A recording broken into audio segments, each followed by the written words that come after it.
Uh, when I first kind of started doing some elder work, an elder mentioned to me one time, he was listening to me and I was talking quite a lot. And he says, you don't have to talk a lot when you're an elder. He says, I'll give you some advice that another elder gave me once when I start getting into this kind of work.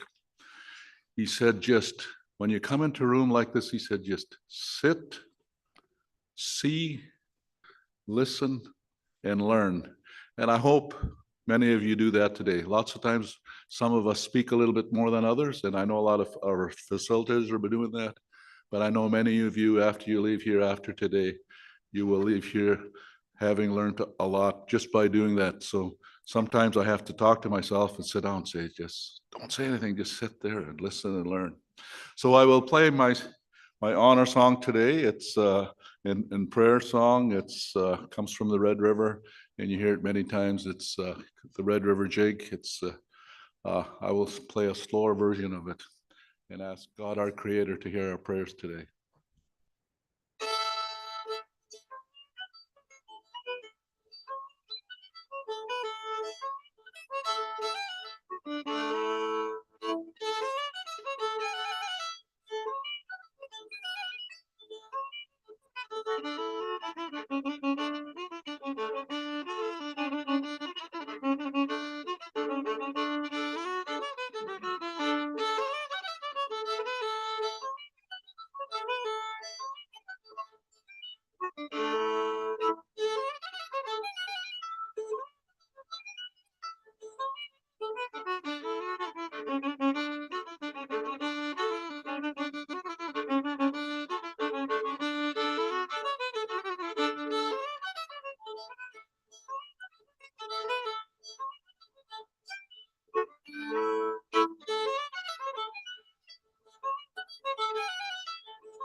Thank you. Amen.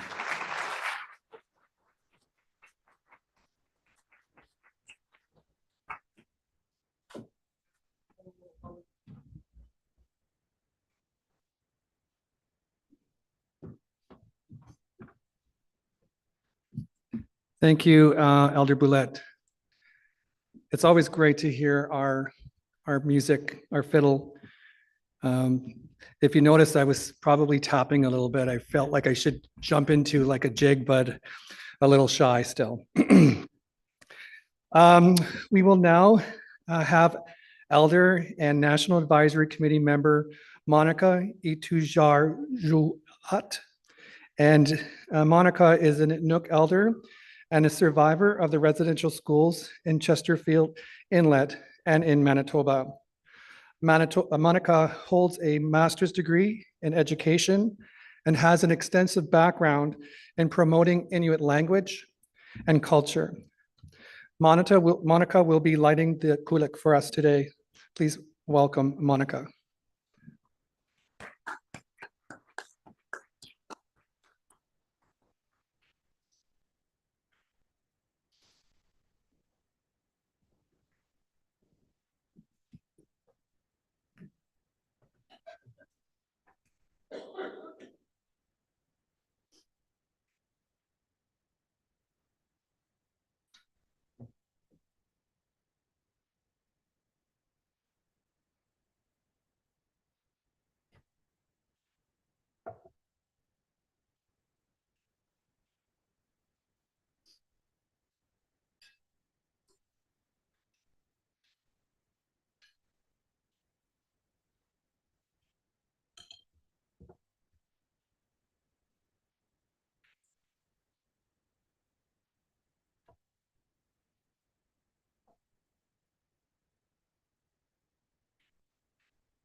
Tusak sarap po nga.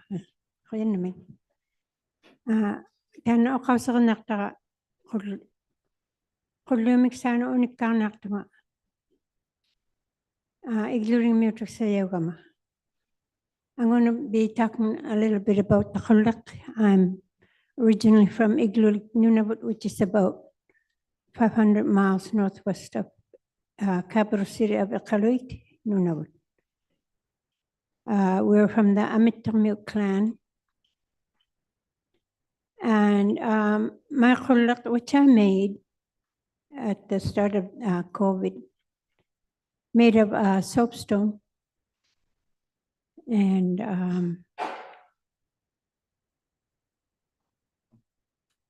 the wick, my wick here is Arctic cotton. And we use other kinds of wick, manak and suputi. And we use for oil, fuel, yeah, also. We render the fat of a seal, bearded seal, whale, beluga whale, walrus. And I hear that they use the fat of a caribou for the inland people. And sometimes the sort of akyamuk of a fish, that white part of the fish. And but here I'm using corn oil. Like I used to say, because there are not very many seals in Ottawa. But my mother used to have a big kulak. And she would put a rack over it, like poke sticks through the igloo, the snow blocks, and down here, and put a rack over it. And she would hang chain with a hook, and she would put a pot of ice to melt the ice for water, for cooking. And we would put our frozen kamik boots, mitts, whatever needs to be dried. And you know, when you get into a igloo that my father made, it's really cold, like frozen and dark, because in the igloo area, the sun goes down in November and comes back January 8, 9, 10, around there. So when my mother likes a khula, and she likes all across the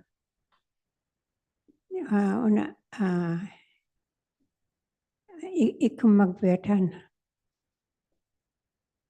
And the place would light up, and it would get so warm that they would have to take out the kulitak, the parka. But they would put a hole at the top of the igloo for the carbon dioxide to, warm air goes up, and without oxygen, fire doesn't, there's no fire. So, but in the igloo area, we have a return of the celebrations where The children go from house to house, igloo to igloo, blow the fire out, and the mothers would take out the old wick, pour out the old oil, put new oil and new wick to indicate the return, the new year. And they would have celebrations in Kagkak, in the big igloo, usually made of ice. Tugaleaga. And they would have drum dances and games, winter games. And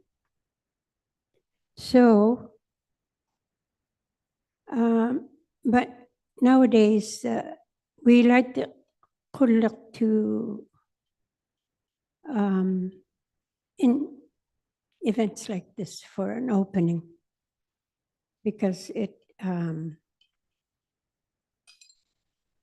creates an atmosphere where it's welcoming and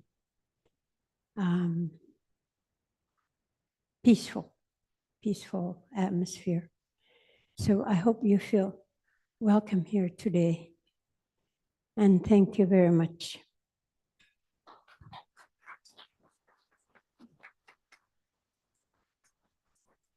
Nakamik, Monica.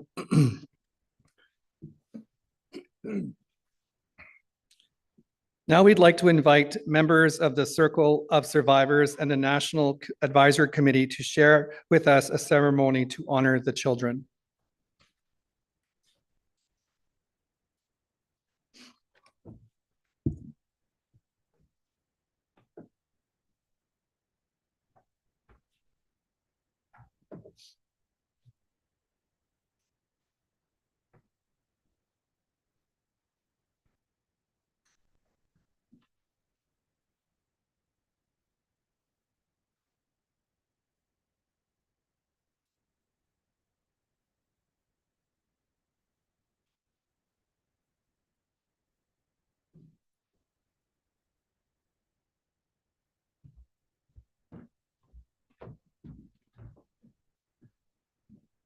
Just to quickly introduce the committee members that are going to be doing the ceremony is Monica Itu Sarjuak, Harley Crossshoe, and Larry Ahenaku. And they're the Circle of Survivors and National Committee members.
Good morning, everyone. Stan na naskoman naskagi sipag ni stota ipiwitap mitago ni stamina igutsian tamamustian. Ksimantu tamamsuitu tawayak tuichiguyak anuskagi sigag. Miupat sune katawa speaks with tata. Tihina husche kemuse huno iwana hayako. Mischet awassak,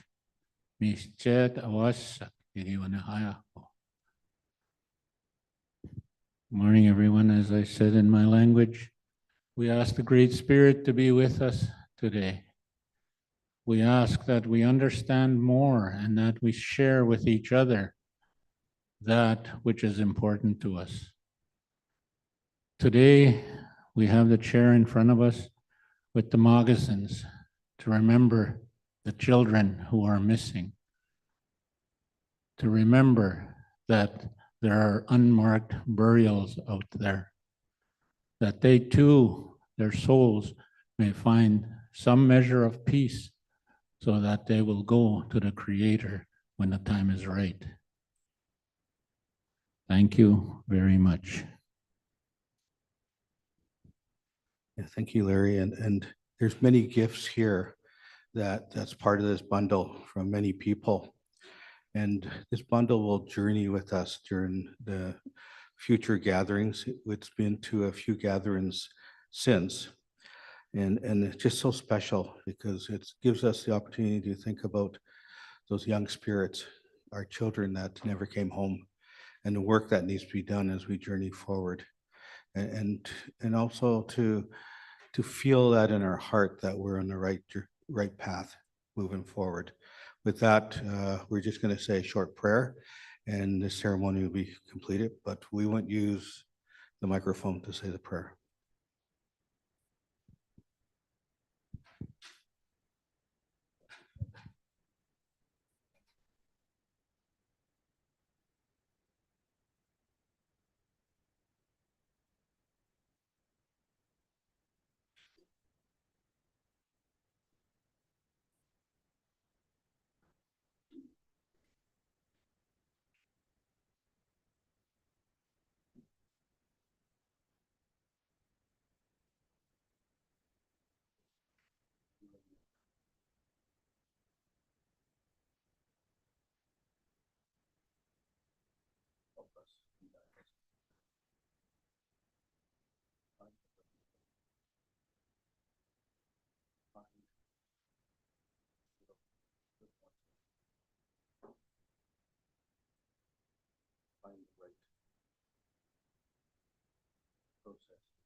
Miigwech, Nukamik, Monica, Harley, and Larry for opening us in a good way and for grounding us for our purpose here to remember the little ones.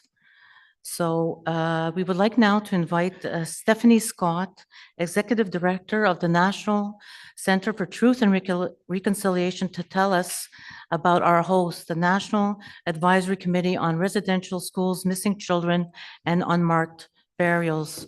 So Stephanie Scott has 13 years of experience as an administrator, and prior to joining the NCTR, she worked with the TRC as the manager of statement gathering. So as well, working with the TRC, she enjoyed a long and successful career as a journalist and film producer. Stephanie is a Cookham grandmother of 5 grandsons, mother to twins. As an intergenerational survivor of the 60s scoop, her passion is to continue to reveal the truth, and that's the word for 2024, truth, about residential schools. She is married and was born and raised in Winnipeg. Her maternal family is from Roseau River and this Anishinaabe First Nations Treaty 1 territory. So welcome, Stephanie. Oh, okay. So before we invite Stephanie, there's been a little switch to the program. Miigwech for your patience. So now it's my pleasure to introduce the Chief Dylan White Duck, Chief of the Gidgon-Zibi Anishinaabe. He's a leader within the Anishinaabe Nation, currently serving as the Chief of Gidgon-Zibi Anishinaabe First Nations. He was born and raised in KZ community, and Chief White Duck is deeply committed to serving his people. He's a very passionate young man and advocates for Indigenous people's rights. Please help me in welcoming Chief Dylan White Duck.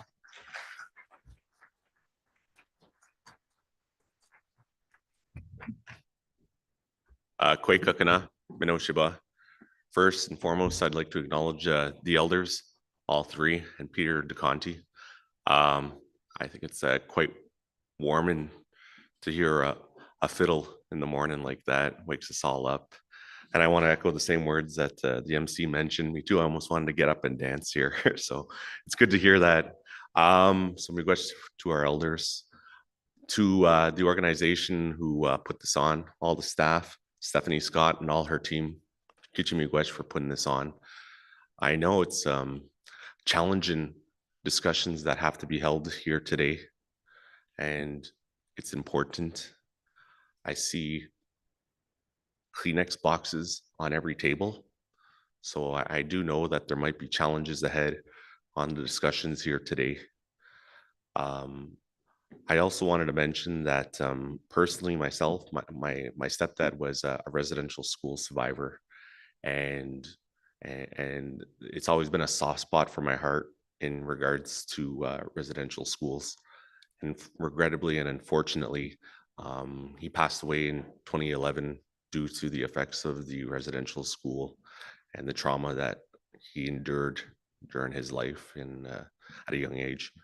So I just want to give my thoughts and prayers and shout out to him. His name was Royce Wilson. He was a Manitoba man, a proud Cree man, and he was from Rolling River First Nation. Sorry, I'm getting a little emotional here. As mentioned, very challenging discussions here today. It was only about 3 years ago to almost to the day when the 215 remains were found, and the whole country was shocked. Many First Nations were obviously sad, let down about the whole situation. I recall a huge movement, and we had it here in Ottawa. And I remember walking with 15,000 people on Canada Day, and the importance of not celebrating Canada Day for that, for the genocide that was done to our people, Indigenous peoples. I remember that day very well. It's probably the most memorable day that I'll ever have in my life as chief. I'm speaking here today as one of the representatives and one of the chiefs from the 10 Algonquin communities. There's 9 in Quebec and 1 in Ontario. Our people have never recognized colonial borders such as Ontario and Quebec. Our title extends on both sides of the Great Kichizibi. So it's very important to acknowledge the lands, the territory we're on, which is the Algonquin unceded, unsurrendered territory. I also want to give kudos to everyone who traveled here today. As mentioned, it's very important work. I'm proud that this work is going to be ongoing for the future. It's very important. Unmarked burials. We Kitigan Zibi and the Algonquins of Pikwakanagan, who have ancestry to these lands, recently found remains at a construction site that are 1,100 years old. And we're very confident that these are our ancestors. And I want to challenge this organization and also the efforts to change the colonial aspect when remains are found on all Canada lands. Of course, the unmarked burials and the residential school missing children are very, very, very important. But I also want to echo the fact that we have remains all over Canada, and we just discovered 2 or 3 in Ottawa, in Canada, in April. And when I say changing the colonial structure of this whole process, your people as well will find remains across your territories. And unfortunately, it's the provincial government that owns and takes these remains as well. And they all have to follow these very colonial, systematic processes that still hurt. So something to look at. I know in Treaty 1, BC has a very good process when they find remains in BC as well. I just wish and hope that provincial governments would recognize when they do find remains that doesn't belong to them. It belongs to the rightful title holders, the treaty people of the territory that they stand on. So something to take into consideration when working and thinking about all our ancestors who are across Turtle Island and Canada. So once again, I'd just like to welcome you all to our unceded, unsurrendered territory. I'm very glad to be here today. I'm going to be sitting in most of the discussions and trying to provide as much feedback as I can. And I want to say kudos to the organization again. And I wish you all a great and successful day. Miigwech kakina, and have yourself a good day.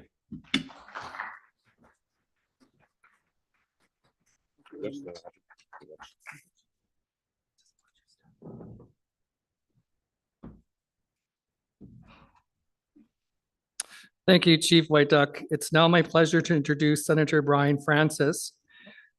He is from Lennox Island First Nation. And, oh, you're gonna go next? Okay, all right, sorry. She crawled up behind me. Okay, let's welcome Stephanie Scott to the stage.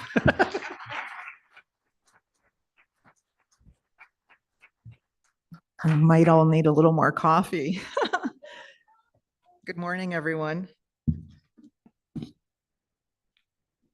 Buju Miskwa Nakwarakwe Indigenous Wabashishi Dodem. I am Stephanie Scott, as they had introduced me earlier. My family is from Roseau River First Nation, and I'm of the Martin clan. I come to you from Treaty 1 territory.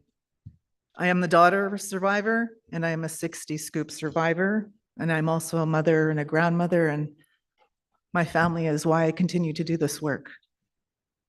I am also the executive director of the National Center for Truth and Reconciliation, and it's always a pleasure to visit the unceded and unsurrendered lands of the Algonquin people, and it is a great privilege to be able to host this gathering on your territory.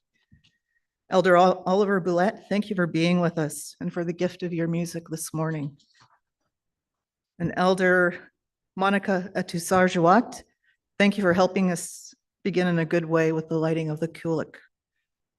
Elders Monica, Harry, Larry, and Harley, thank you for the sacred ceremony to always acknowledge and honor the children. We have a very full day ahead of us, and I am grateful for the experts who have agreed to share their knowledge and experience. And always to Chief White Duck and Senator Francis for joining us here, bringing welcoming remarks to the territory and supporting our journey. I want to say just a few words about the National Advisory Committee on Residential Schools and Missing Children and Unmarked Burials, the host and the organizer of this event. The committee was jointly created in partnership by the National Center for Truth and Reconciliation and Crown Indigenous Relations Canada to help meet the critical need in this country of finding missing and disappeared children. There are Indigenous nations who are already very advanced in their search process. They have built up a lot of expertise, and it's important to provide platforms where that knowledge can be shared. That's why we are so grateful that we have with us today representatives from the search teams at 6 Nations and Tecumloops who can share some of the lessons that they have learned. I'm also grateful to the National Advisory Committee, including members who have been deeply involved in every aspect of the search process, from oral history to ground searches to forensic investigations to ceremony. We also know that for every nation that is already engaged in the search process, there are many more who at the very beginning of the process, they're trying to figure out where to start and the pitfalls that they need to avoid. That's why the committee has pulled together a fantastic set of resources on its website and in publications like the guidebook on navigating the search process. Unfortunately, we also know there are some people out there that want to take advantage of our communities and the survivors. They want to sell services and technologies based on unrealistic and misleading promises, and that's the big reason why we want to hold this event. To have an in-depth discussion of the strengths and limitations of GPR and the steps that need to be taken to make the most of it. This is the 4th gathering hosted by the National Advisory Committee. The committee has done numerous webinars, and I always learn so much from these events. And I'm looking forward to hearing from all the speakers today. I also want to acknowledge the staff and everyone that's here for helping us be here today. With that, I simply want to say thank you, whether you're here in person, and we actually have over 100 people online as well in this room. So miigwech, be well. Thank you.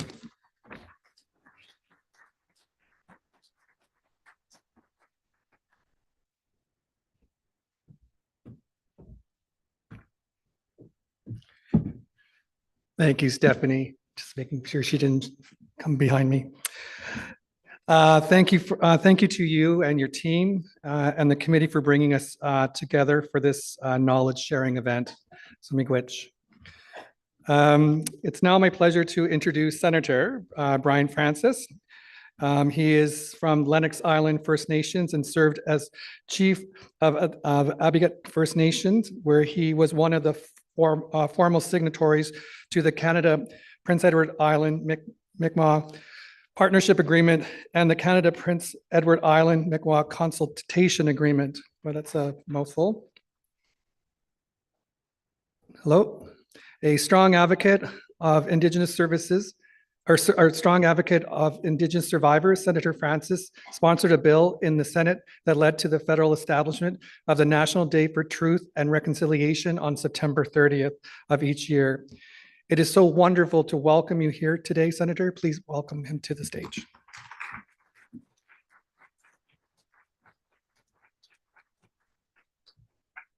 Thank you.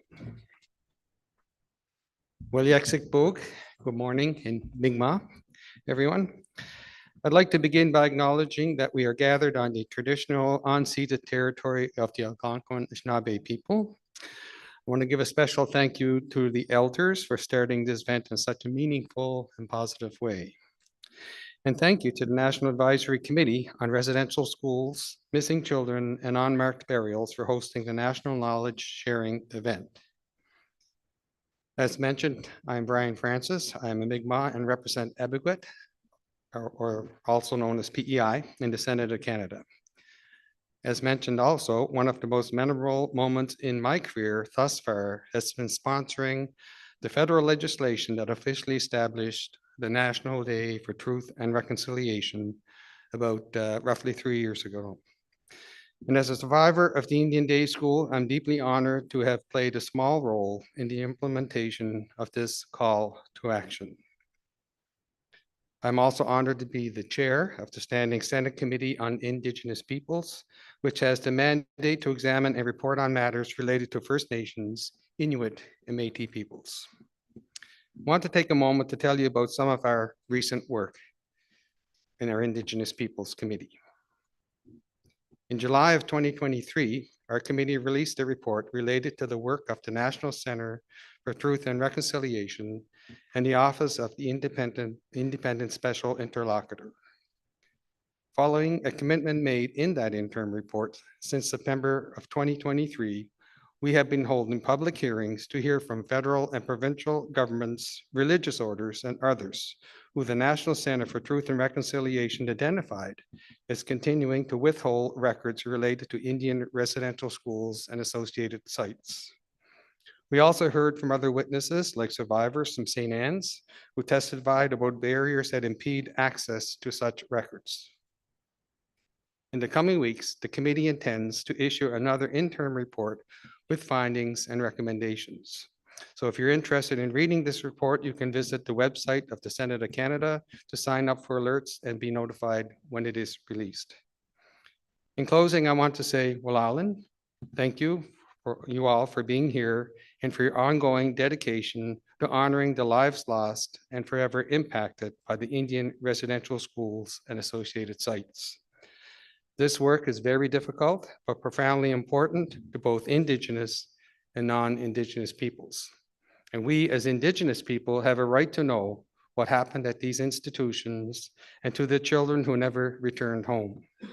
And we will not rest until the full truth is revealed and these children are found.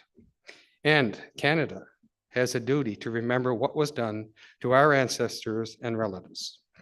I am hopeful this country will learn from the past to build a more inclusive and equitable future. Thank you. Walalio Tanda Vajirayo.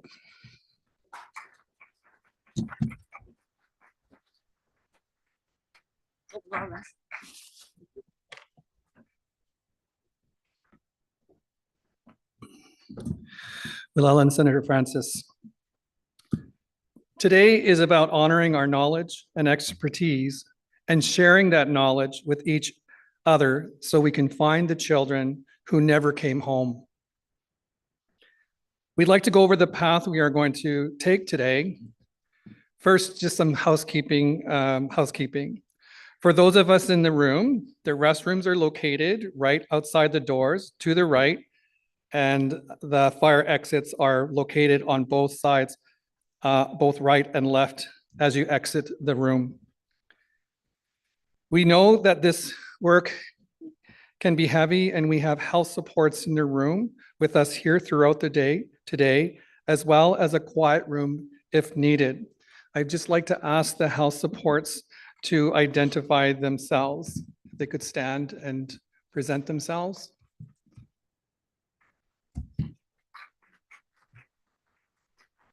Thank you. For those of you online, there are health supports available as well. Please reach out to the administrator if you require support. Remember that each of your tables, there are tissue boxes and there are bags where we can gather the tissues and the tears and your tears. And in this way, we can honor the gift of your tears. So just pass it over to Carol. So this morning, we will hear about a ground search example from the Mohawk Institute. It'll be followed by a health break, and then there'll be a panel who will help us have more understanding how a community can prepare for a ground search. And then we'll finish our morning with a performance by hoop dancer Makina Rankin, and then we'll have our lunch. It'll be in the same room here. This afternoon, we'll start with a presentation looking at the logistical preparation needed for a ground search, followed by a presentation on how to interpret the results from a ground search. And there'll be, of course, a health break around 3 o'clock again. And our final panel will be a ground search case study from Tukumloops Teksukwa First Nations. And then there'll be a question and answer period portion after each of our panels and presentations. But we want to encourage everyone to connect with each other for questions as well during the times that we share, our lunch. So now we'll invite the ground search from the Mohawk Institute, Laura Arndt. Do you want to do the presentation? Okay. We're just helping each other out. As mentioned, the first presentation is from Laura Arndt, the executive lead of the Survivor Secretariat at the Mohawk Institute. The child of a residential school survivor, Laura Arndt, is a proud Haudenosaunee woman who has devoted her life and career to advancing healing for Indigenous people and communities in Canada. In 2021, Laura was named executive lead of the Survivor Secretariat at the Mohawk Institute, an organization overseeing a survivor-led search for unmarked graves of children who died while attending the Mohawk Institute, the first and longest running school in Canada. Prior to joining the Survivor Secretariat, Laura held senior roles focused on Indigenous rights and well-being at the Office of the Provincial Advocate for Children and Youth and Centennial College. Please welcome Laura to the stage.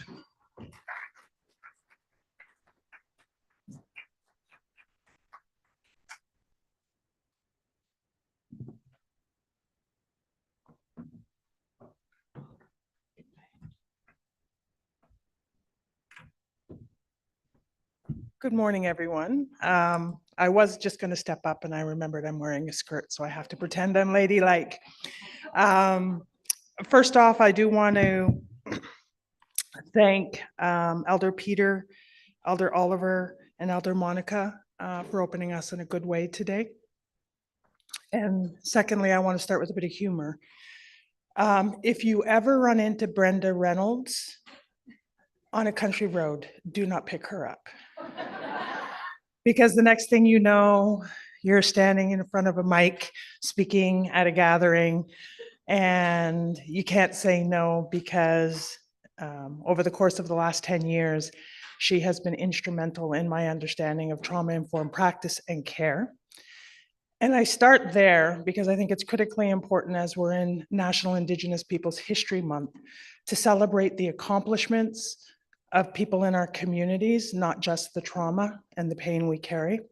So for Brenda, and also this really interesting woman I met in the elevator who shares the same taste for fashion that I do, Dr. Kona Williams, and for the many people in this room who work for our communities, as we look at National Indigenous History Month, we need to celebrate your work, your trailblazing, because we're here in this room working in healing together, because we have people out in the front lines cutting path for us. So I thank you all for your work, but don't pick her up on the side of the road. She'll sucker you in every time. So yes, my name is Laura Arndt. I'm the Secretariat Lead at the Survivor Secretariat. And these are my bosses. I work for 7 survivors of the Mohawk Institute. For any of you who are the child of a survivor, I feel like I work for 7 moms and dads, and I can't say no. They give me the look, the arms get crossed, the purse goes under the arm, and before you know it, the board has you doing all kinds of crazy things to bring the children home. The Survivor Secretariat was established to organize and support efforts to uncover, document, and share the truth about what happened at the Mohawk Institute during its 140 plus years of history. That history includes the Mechanic School, the original Mohawk Institute, and the rebuilt Mohawk Institute that was replacing the first when the first school burnt down in 1903. Our guiding principles are that we are survivor-led, we are trauma-informed, community-involved, supported by Haudenosaunee law and legal principles, guided but not solely. The foundation of working with Indigenous law and Indigenous legal principles for us starts at Haudenosaunee because we are in 6 nations, but it means for the children and the communities from the 60 plus communities that had their children taken, we honor and respect their legal traditions and their right to make determinations for the children from their communities. We are also an organization that has respect for nation-to-nation diplomacy. So as we do our work, we work very hard to bring nations together in the conversations and the decisions of the Survivor Secretariat. While we are based in Six Nations, we know, and it's a term that came up in a gathering just over a year ago where we had survivors from Blue Quills join us from Saddle Lake. And at the end of a 6-hour sharing circle, the survivors turned to us and said, you know, we're going to change your name. It's not Six Nations anymore. It's the Survivor Nation. Because there's 60 of our communities that were in that place. And we have to find a way to honor all of those children, all of those nations.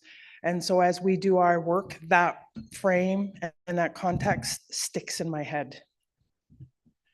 Yes, we are community anchored. This is our team. Our board and our staff team are comprised of members of Six Nations, Mississaugas of the Credit, and we work with communities across the province to support us in our work. One of our strongest partnerships to date has been with Anishinaabe Nation and Anishinaabe Nation as we work to bring survivors across those communities together, whether in Six Nations or in Thunder Bay. We work hard to ensure that this is a conversation that crosses all of our nations. The other thing that I find interesting is it's all of us are women bringing these conversations together. I don't know if you find the same thing in your work. These are the grounds that are associated with the Mohawk Institute. We are now at about 610 acres of lands that were originally associated with the Mohawk Institute. As we continue to do our work, we are finding that acreage is increasing as we find more and more information associated with who was controlling lands and where children were being taken to work lands. So we have searched in total of about 11.2 acres of the total lands that we're interested in. Some of those lands are directly on the Mohawk Institute site, and some of those lands are associated with the Mohawk Chapel. The chapel is one of 3 royal chapels in Canada, and in doing our work, the relationship between that chapel and the Mohawk Institute was very strong. So as we do our work, we have some areas that we need to rescan. Some areas are high priority. Some are what we would deem as mid-priority and others are low. We try to stay away from the language of anomalies. We try to stay away from the language of unmarked burials. We're just trying to make determinations of what are high priority. And we make those decisions based on conversations with survivors, based on what we see in records and documents, and what we see from the original history that we have been able to track associated with the New England Company and the Church of England. So when we do ground search, we bring a number of areas of interest together to make determinations on where we work and what kind of scanning we do. So our partners in this work start with our own ground search team. Jocelyn Jameson, Jesse Squire, and Eric Patterson are our full-time staff. Jesse has been with us since day one. Jesse started as a youth, with part of our youth-funded program that was supported through great funding that we received from NIB Trust. And with that funding, we created a youth-led ground search initiative. We hired young people between the ages of 18 and 29 to work with us for our ground search season, which starts in May and runs through until about October, November. And it's highly determined by the weather conditions. Six Nations, when it gets wet, you might as well just shut down shop for the day because the water sits for days and days because we're in a flood zone. And then the summer team that we started with the NIB funding brought 10 young people together with wellness supports, cultural supports, and cultural education. So young people would work and ground search activities. In the early days, it was GPR. As everybody in the room may know, when we started this work, everybody was buying machines and taking, whether it was sensors or software or something else, you were taking that 2-day little workshop and you were on the grounds. We stepped that up a level by working with a multi-jurisdictional police task force. So the OPP came and laid grids for us, and then we did the search work. That was year 1. By the end of year 2, we were working with some of our dear friends at the profession of archaeology, and that would be Dr. Scott Hamilton out of Lakehead, Ed Esta out of Western University, William Wadsworth out of the University of Alberta, and Dr. Alexander Braun for Queen's. And we started talking to them about strategy approach, combining ground search and geophysics around how to be better and more organized around the way we search the ground. The thing is, I refuse to sign agreements, MOUs with any of the universities. We're relationship driven, and you don't form relationships with universities, you form relationships with people. And so what we did is we bought out people's time. So if you had 30 hours of lab time, can I buy 15 hours a week of that lab time? So they come and work with us at Six Nations. Can I issue you a computer and you work with us to provide services and resources tied to analysis? And in doing this kind of approach, it was initially, I will be quite honest, distrust. And I say this given I used to work in the ivory tower. I'm currently completing a PhD. I know what it's like working in those spaces. And if you're not getting funding, you're not publishing, you don't have a career in academia. And that's not a relationship. That's feeding someone's career. And we wanted to do the exact opposite. We wanted relationships so people would buy into what we were doing and become part of our healing work. Because unmarked burials and missing children isn't just about bringing the children home. It's about how we heal through the conversations of truth in our communities. And so the folks we're working with are absolutely fabulous, and they trained our young people. By the end of our second year, the 10 young people working for us were able to lay better grids with more accuracy than the OPP.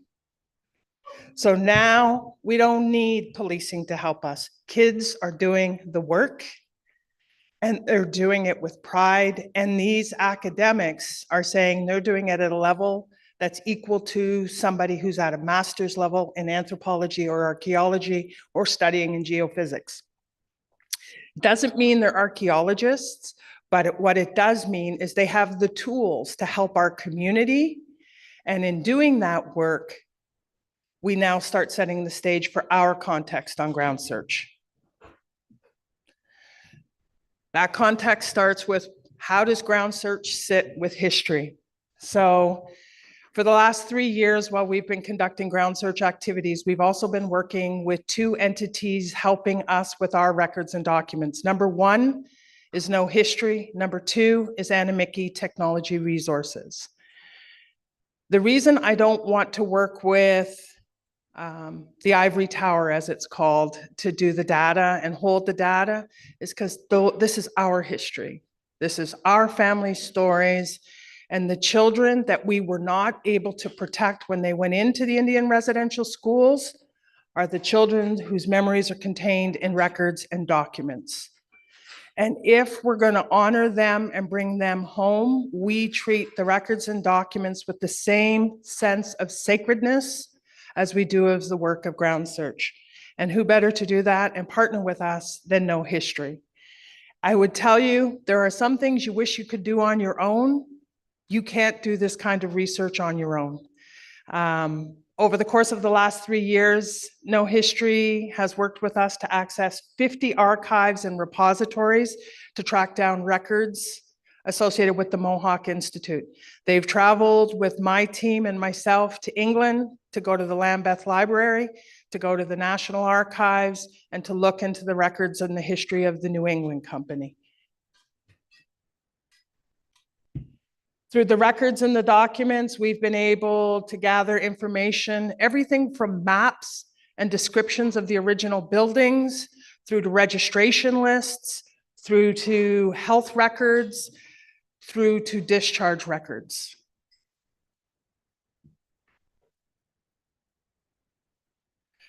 This is a bit of a child's experience at the Mohawk Institute.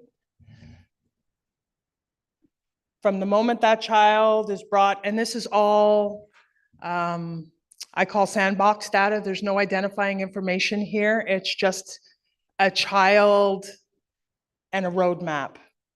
But if you look at this, what you see, and the slide deck I leave for anybody who wants it, from the minute the child's admitted to the record keeping associated with where that child came from, who their parents were, what health information was taken when the child had to go for an x-ray for a broken bone, through to that child's discharges, is the only living narrative of that child's life once they entered the doors of the school. And these are the narratives we are working very hard with no history to create as we try to deepen the context of the work of unmarked burials, that we are not just talking about graves, we are talking about children. We're talking about your nieces, your nephews, your aunties, your grandmother, your great-grandmother, your father, your mother. And here you begin to understand a little bit of what their life was like. I don't know for many of you, but for my mother and her sisters, they don't talk about what it was like at the mush hole. I've been doing this work long enough that I know why they don't talk about it. And it's not my place to dig into their trauma. And so when we do this work, we begin to be able to at least understand the fundamentals of what life was like for children at school. Over the course of the last 2.5 years, we have accessed 30,000 documents. We've tagged them and saved them in an internal research database. To date, over 20,000 relevant files have been identified for review. We may have reviewed 30,000, but 10,000 of them matter, or 20,000 matter. What to expect in the work? The fact is, if you're doing ground search, and this is hard for me to say, but it's part of a gathering conversation that we're hosting at the end of this month, is when we talk about commemoration and we talk about memorialization, it has largely been commemoration of unmarked burials. It has been the conversation when we find anomalies. The only way we can determine if those anomalies truly are unmarked burials is to do a dig. And then even when we find the remains, the sacred ancestor bones of a child, it gets complicated because often between the work of carbon dating and DNA, we have to find whether that's a highly likely probability of a child that may have been associated with an Indian residential school. We might be able to determine that that child was a boy or a girl and approximate age based on what we learned from the bones. But we don't get the truth. What we get is an end. In bringing together the records and the documents with ground search, we begin to paint the story of the child. And the truth of it is, we all know that no matter what the technologies are, ground search is a complicated, lengthy process that could take us up to 20 years before we get answers. In the records and documents, we have been able to identify 5,800 children who attended the Mohawk Institute so far. We've been able to identify more than 600 people of interests.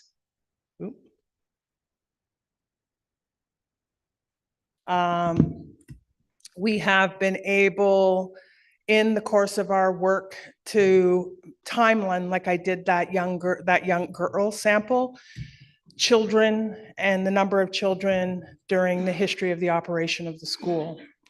Now, the context of ground search with records and document and creation of a database. These narratives, these lived experiences belong in our communities.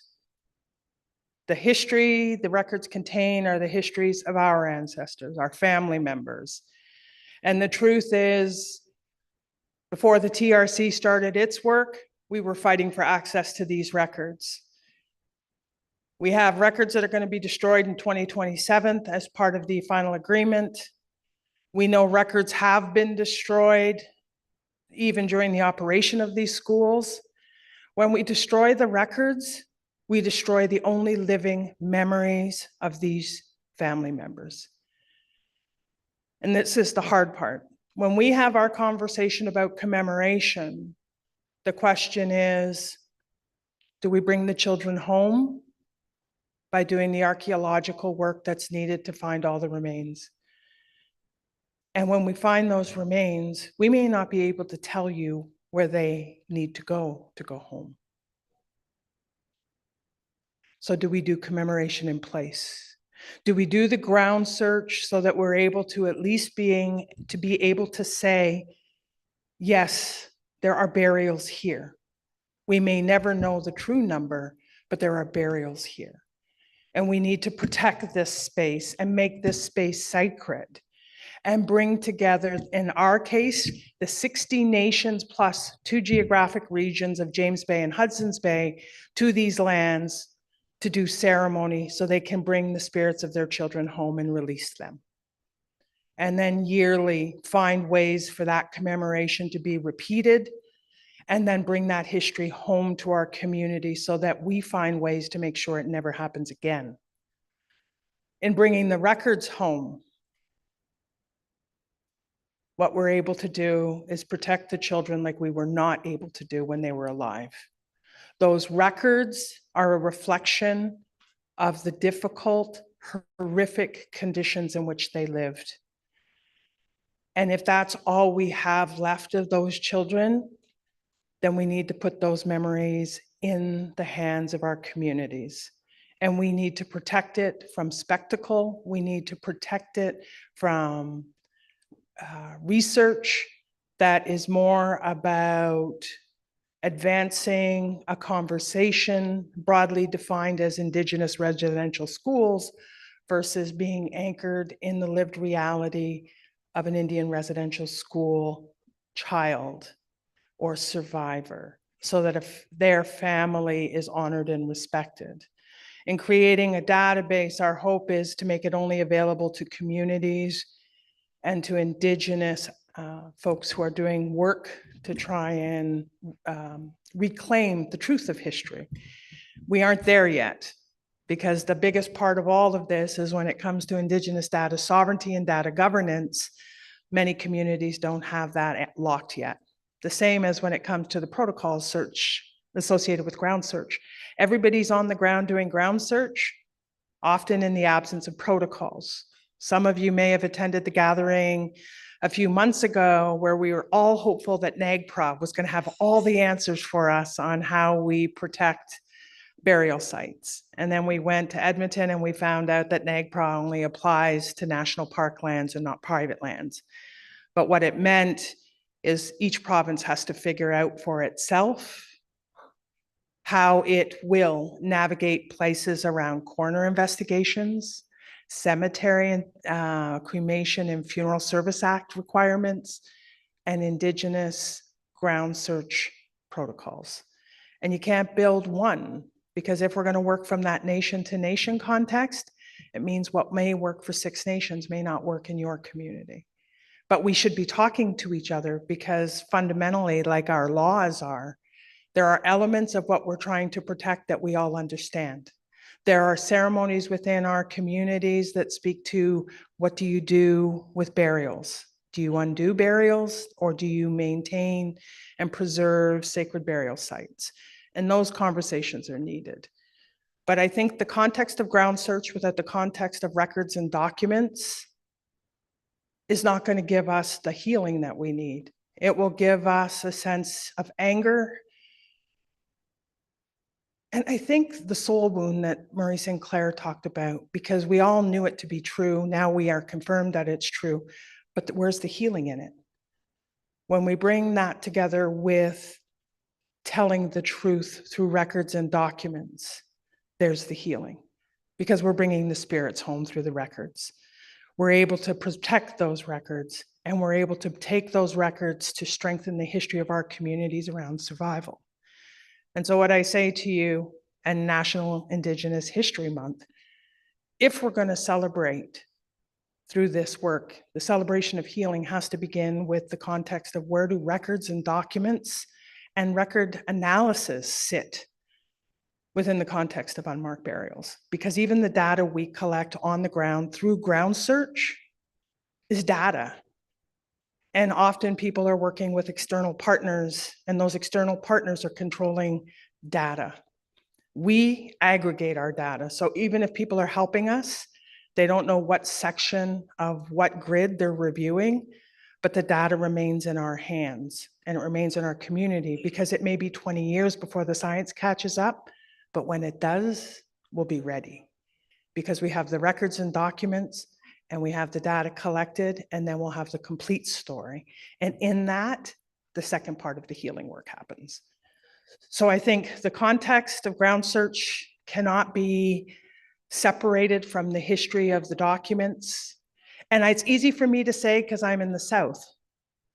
And I do understand that. One of the things that's clear around the Mohawk Institute is the records and the documents and everything that's been collected in part was because we were Southern anchored.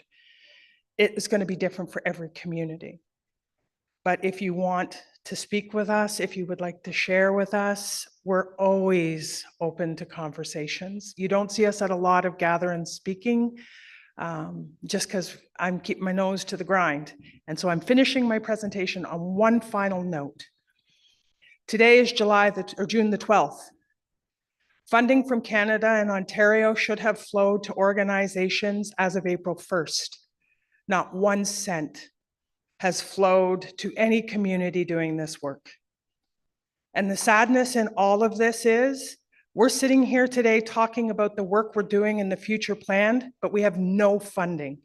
And you tell me any other entity that would exist in this void, no returned emails, no returned phone calls, on top of just finishing an interim report for the International Commission on Missing People. And Canada is still saying funding probably won't flow till July. So the context concludes with, we know what we need to do. We know how we need to do it, but we can't do it without the funding. And we shouldn't be begging Canada to uncover the truth for which they were part of. Healing begins by coming to the table and honoring the partnerships around sustainable work and the next 3 years of funding. So please, if you haven't received your new funding agreements, please press hard, because we are. If we're going to bring the children home, this is where the warrior in all of us needs to come out. We fight for them by fighting for Canada to give us the resources we need to do this work. Thank you.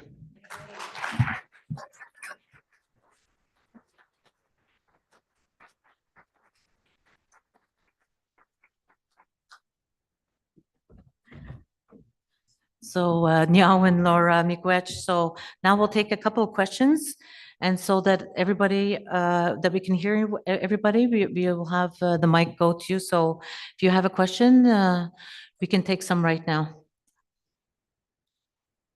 Just raise your hand and we'll bring the mic to you.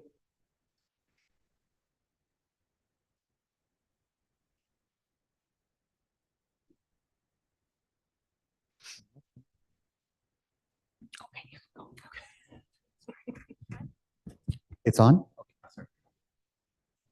Hi, my name is Caitlin Costello. I was just wondering, you talk about the youth-led ground search initiative, and I think that that is truly amazing. And that some of the academics that are surrounding it state that the work that these youth are doing is at an academic level. Are they able to get academic credits for the work that they are doing? Because if they're doing it at that level, you would hope that they would be able to put it towards an actual academics so that they can continue to do the work in the future? So great question. Because I come from, so I'm not an archaeologist, an anthropologist, I'm a social service person. So everything we do is to build capacity in the community. I have been in early conversations with 2 entities to create either micro-credential courses or classroom curriculum courses that would be used not just for the young people who are part of the work, but for children in any community to understand. Education is a critical part of our pillars. So we have had some early conversations with Western around creating university level micro-credentials. There's a couple of expectations. The expectation is that any Indigenous person who takes the course gets the credit for free. The expectation is any community leading ground search work who takes the micro-credentials takes it for free. But if it was part of a mainstream non-Indigenous curriculum activity, that there would be the traditional costs associated with it. But yes, we're working to do that. We have also, I think one of the things that's been a real struggle for me in my career, and I'm at the end of my career and I know that, because I don't think you can do this kind of work and sustain long-term. We have to build capacity and we have to take down the lateral violence within our communities. And a big way of doing it, I will always tell you, invest in a kid. And I say that with respect, not disrespect. Invest in a young person, mentor them, coach them, give them opportunities for success. And when they fail, I always say to them, celebrate failure, because you're going to run gloriously into a lot of concrete walls in your career. Better to learn how to do it early so that when the success comes, you're ready for it. The other thing that I think is important is creating and opening doors for them. So in addition to creating the micro-credential courses, this year, the Survivor Secretariat has applied for an MIT Solve grant. It's a small grant for $10,000. But what the grant does is it gives us full access to the MIT network. Can you imagine putting a whole bunch of Indigenous kids in a network with some of the smartest MIT minds going? So you're not just doing the work for ground search, you're doing the work for healing. And I think the more we can do that, I would love, the pinnacle of mine would be that every kid who comes through our ground search team gets to put an MIT credential on top of everything else they've done when they complete here, because we have to undo the self-talk. And I think that's one of the hardest things people won't talk about and things we don't deal with in our communities. I can speak as the daughter of a residential school survivor, granddaughter and great-granddaughter. It's much easier to believe I will fail and not do well. When I parented my own kids, I consciously parented. I was not, nothing came to me naturally. The negative thoughts did, all of those things, but I had to consciously undo that, because if I want them to heal, I have to consciously put my own mindset there. And when you work with young people, it's the same premise, that you have to believe in them more than they believe in themselves. You have to overcome the self-talk by saying, it will come and you're going to feel like you can't do anything right, but I believe in you and I know you will.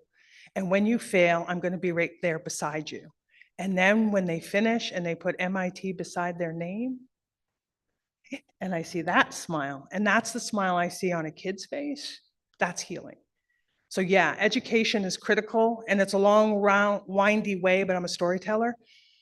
The more you can create systems and credentials so that they can pad resumes, but it also becomes a bridge, because a lot of Indigenous kids, because I've worked in the post-secondary space, come in and they're not ready for success. And they often don't do much past their first semester in school, and the failure scars them. When we can bring education to the field, create the conditions for success, put people who are teaching in the room with them, it builds the conditions for bravery, and they'll go back and they'll try again. Hope that answers your question.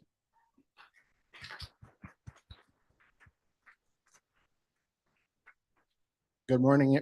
Good morning, everyone. My name is Andrew Carrier. I'm the minister responsible for residential and day schools for the River Métis, the Manitoba Métis Federation. I want to say, first of all, thank you for speaking with such clarity and informative. There's a couple of things I wanted to add would be when you talk about nation to nation, as you know, the Métis as well as the Inuit, the Innu, have overlapping residential experience.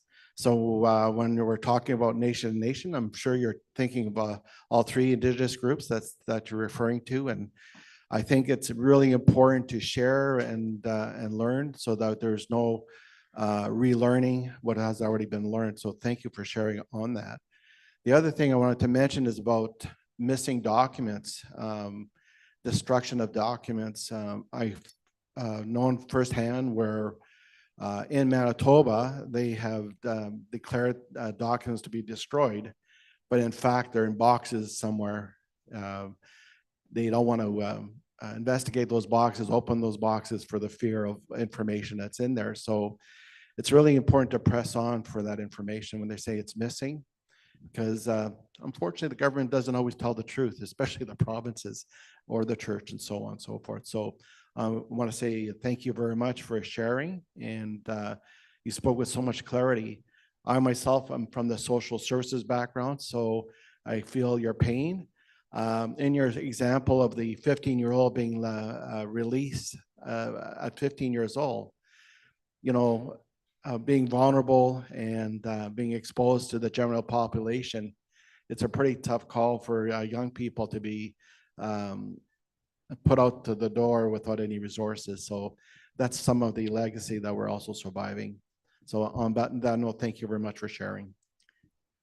Thank you for your comments. And to add, yes, it includes Inuit and Métis people. Before I joined the Secretariat, Elder Monica, I wanted to let you know I was working with Arctic College and PC Pitsualik, who just recently passed, to create a course, because Indigenous studies programs often focus only on First Nations. And we created this beautiful course on Inuit culture, identity, and belonging, covering everything Arctic College was doing in a course that could be offered to the South and colleges in the South. And we used NOAA requirements when we were developing the course. I strongly encourage them to create a YouTube space, so all videos and community knowledge that was gifted was still maintained and housed by the college and the community. And if Southern mainstream colleges didn't honor the agreements around reconciliation and how that knowledge would be used, the gift of that knowledge would be removed by limiting access to the curriculum. So we did that. I've also began the work with a similar course with Métis organizations. Unfortunately, the timing wasn't right because you were just getting ready to release your own series of curriculum development, and your then lead, Billy Joe, just didn't have capacity because your organizations are overstretched. And part of it is in developing those courses, I wanted the truth told about residential schools, boarding homes, and those sorts of things. So I do honor and respect nation to nation, but also the knowledge and the history is unique for each of our nations, each of our communities, and it has to be taught. And we can't do this work unless the truth from all of our perspectives is shared.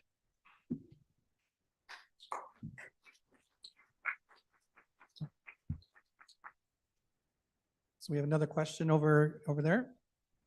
Oh, sorry. Hello? Hello? Hi, my name is Kevin Wilson. I'm a Musqueam band member from the Musqueam Indian Band. I just wanted to first say my heart goes out to, was it Brenda, for picking you up on the country road there. Very grateful for you to have spoken to us here today. Can really feel your warrior spirit there. I was wondering if you could speak a little bit more about data sovereignty and your thoughts on that, because it sounds like, there's a lot of work being done to protect your community.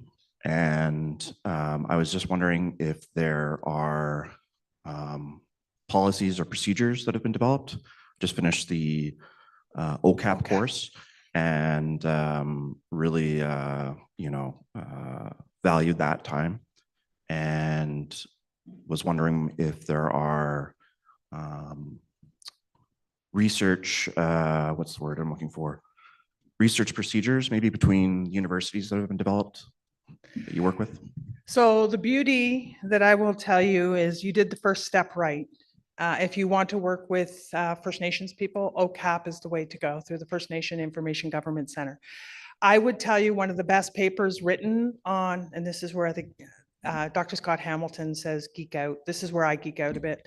One of the best papers I've written, or I've read, I should say, is, that's a Freudian slip, is a paper that was actually written by the First Nation Information Governance Center in 2022. And if you go on their site and you look for reports and papers, you will see it there. It really speaks to what needs to happen in a legislative framework, what needs to happen in the way knowledge is respected and handled. Ultimately, that the questions of data sovereignty and data governance sit at a nation level.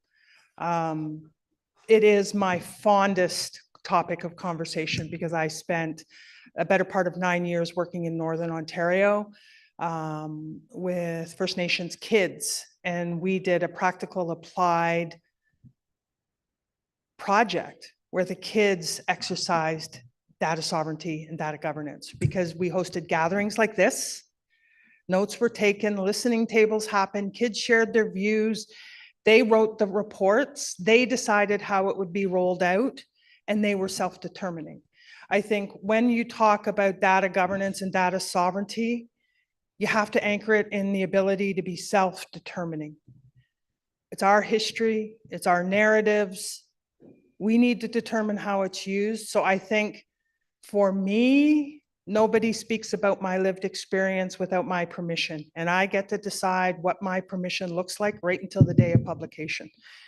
I think it's one of the most important conversations. We're hosting a gathering in August. This will be our second gathering, because when you talk about this kind of Indigenous data sovereignty and governance, my audience, my community averages an age from 60 to 96. They're not academics. They're people who are tired of being told they're not telling the truth. They're tired of being told it didn't happen. For them, Indigenous data sovereignty is simple. It's truth, and if we don't have truth, there is no healing. And so I think we need to take, and myself included, I need to take my head out of the clouds about thinking it's some very high arching something, when it's really about my truth, my healing. I decide how it goes. And OCAP only applies to First Nations. There are unique research protocols associated with Métis and with Inuit peoples. And I strongly encourage you work through NOAA and the relevant entities if you want to take this on. But if you're interested in the topic, we've got an event happening in August in Thunder Bay at the Best Western. We'd love to see you come and join the conversation. Hajka, thank you. Done?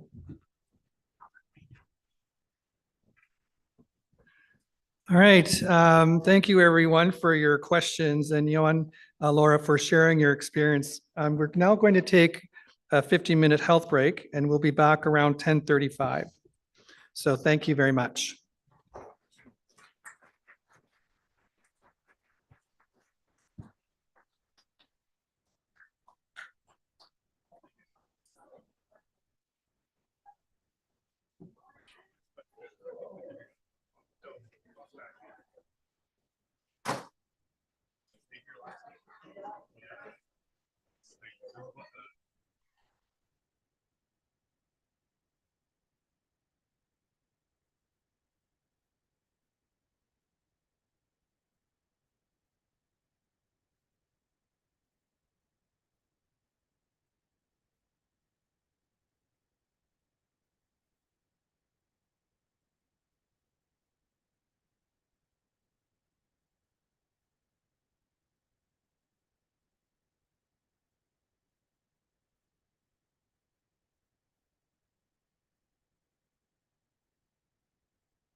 If I could have the panelists for the next session, please come up to the front.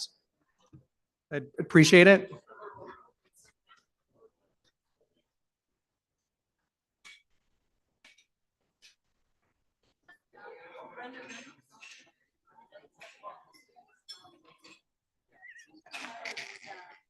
I did what you told me to do. Hi, Brenda. Hi. How are you? Yes, long time no see.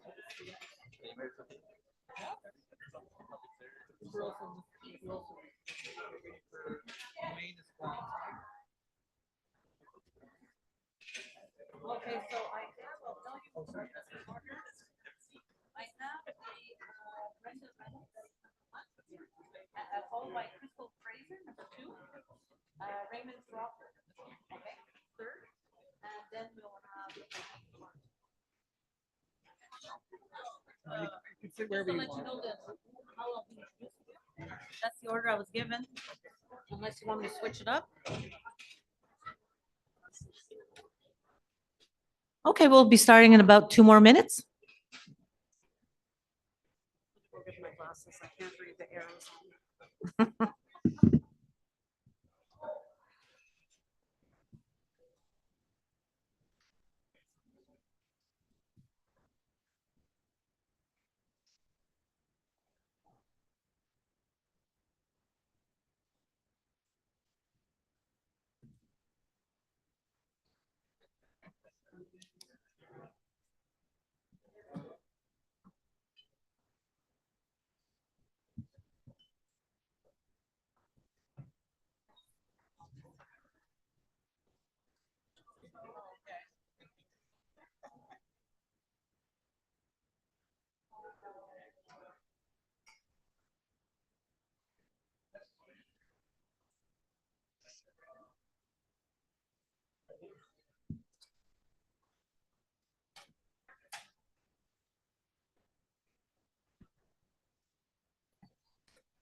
Yeah, that'll be interesting to do that. I'll do that. I'll send you my.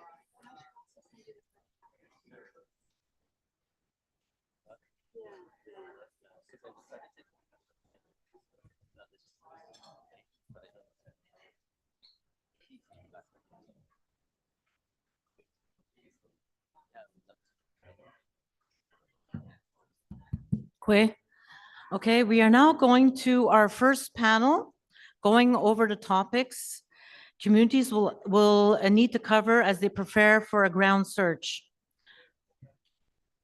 We have 4 panelists today. We have Brenda Reynolds, Crystal Fraser, Raymond Frogner, and Wayne Clark. So the first one, Brenda Reynolds, it's about integrating ceremony and wellness. A Soto expert in culturally based trauma-informed healing, has extensive experience in designing and delivering health and wellness supports for residential school survivors, their families, and their communities. A former residential school counselor, she developed the first pilot program to provide support to former residential school survivors, their families, and other witnesses as they participated in the residential school settlement agreement. She worked as a health support coordinator and liaison with the TRC, and has also provided training on trauma-informed practice to a wide range of organizations. She has an MA in counseling psychology and is currently a candidate for a doctorate of psychology.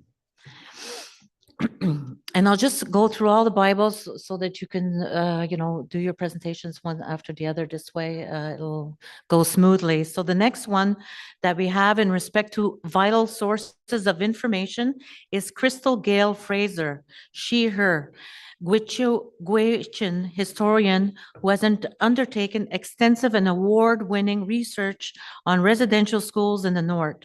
She is widely published in academic and popular media, including the forthcoming book, By Strength, We Are Still Here, Indigenous Strength and Resistance at Univic's Residential Schools since 1959. Crystal is an assistant professor in history and Native Studies at the University of Alberta. She is also part of the governing circle for the National Center for Truth and Reconciliation and a director of the Gwich'in Council International. And our third panelist, in respect to protecting our data, is Raymond Frogner, is a Cree archivist and researcher who has served as head of archives for the National Center for Truth and Reconciliation since the organization's founding. In his role, he is responsible for ensuring survivors, their families, and their nations can access the NCTR's extensive holdings related to residential school history. He is currently working with a number of nations to develop specific supports tailored to research on missing child and unmarked graves. Raymond is a frequent speaker on decolonizing archives. And our fourth panelist, preparing for possible repatriation, is Dr. Wayne Clark, who's originally from Churchill and enrolled Inuk of the Nunavut Land Agreement, T. Rock Chalk. He is Executive Director of the Indigenous Health Program for the Faculty of Medicine and Dentistry at the University of Alberta. And from 2013 to 2020, Dr. Clark was the Director of Indigenous Health Services for the Winnipeg Regional Health Authority, seeing Indigenous language interpretation, discharge planning, and patient advocacy for Indigenous patients within hospitals and other health facilities. He has also worked for other government agencies in health, research, and industry. Dr. Clark is board member and treasurer for the Canadian Society for Circumpolar Health and a fellow of the International Arctic Science Committee, Social and Human Working Group. So welcome, panelists.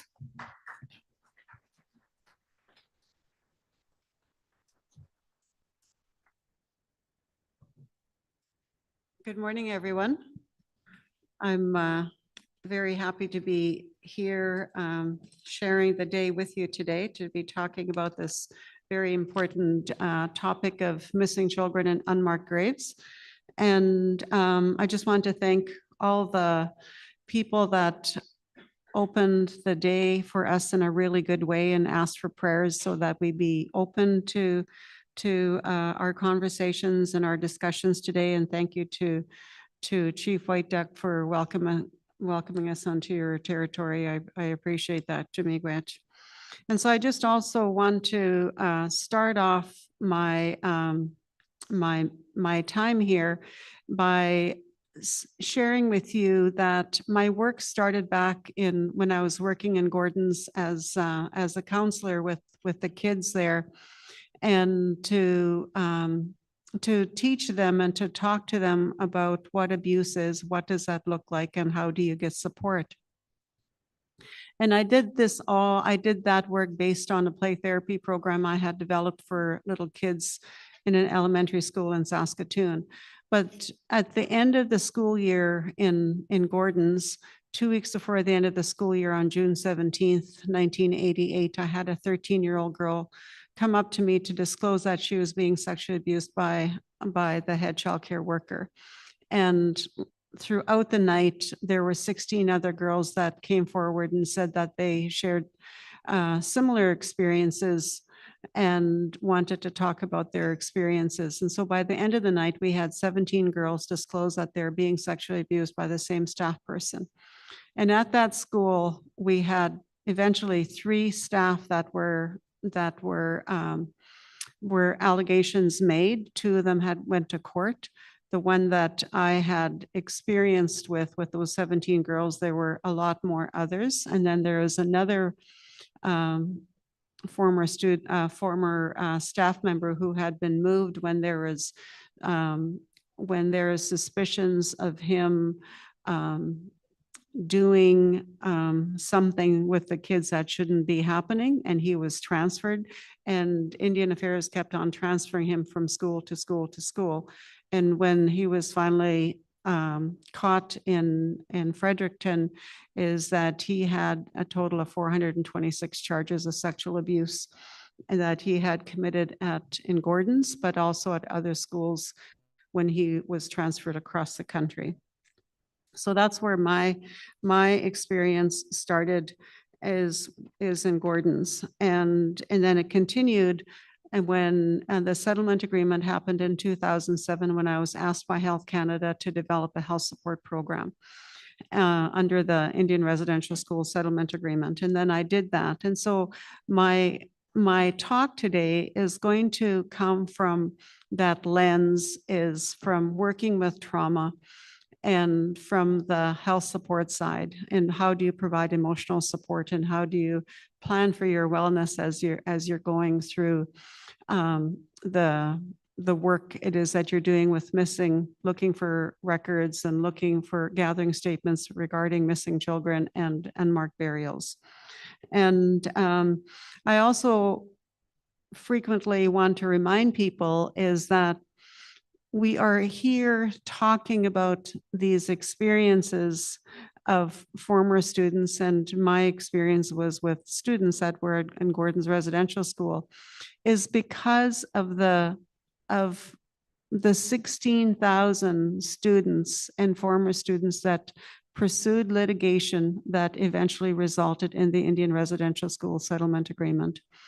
And those 16,000 students, their lawyers and them asked for certain things to have in the settlement agreement. And one was health supports, one was common experience, the independent assessment process, which unfortunately records are being destroyed on a daily basis until 2027. And then we also had the Truth and Reconciliation Commission process. All those were all components of the settlement agreement. And those students that pursued litigation had the insight that they are going to need emotional support as they go through this whole process. And that continues. Just because a settlement agreement is no longer in effect, we still need emotional support, health supports as we're going through this whole process. The trauma has not stopped. The level of trauma has not stopped. It's still present. And so I'm going to talk about and thinking about how and what it was that I was going to be sharing with you today, is that we have to always look at the foundations, and the foundations that I had set up in my development of the health support program were acceptance, and acceptance of everyone's experience in the school. All of us are experiencing this topic and having this conversation here today. Every single one of us is going to leave this room with a different experience. Just because I have a different experience from Raymond, and I have a different experience from Terry, and different experience from anyone else that is in here, doesn't mean that my experience is not true. It's true for me. And so this is where acceptance comes in. And for me to share what it is that I have experienced, and it is my truth.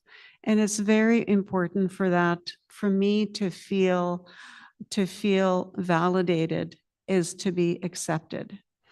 And when we were going through, at the beginning of the settlement agreement, many former students would say, I tried to share what my experience was, and nobody heard me. Nobody listened to me.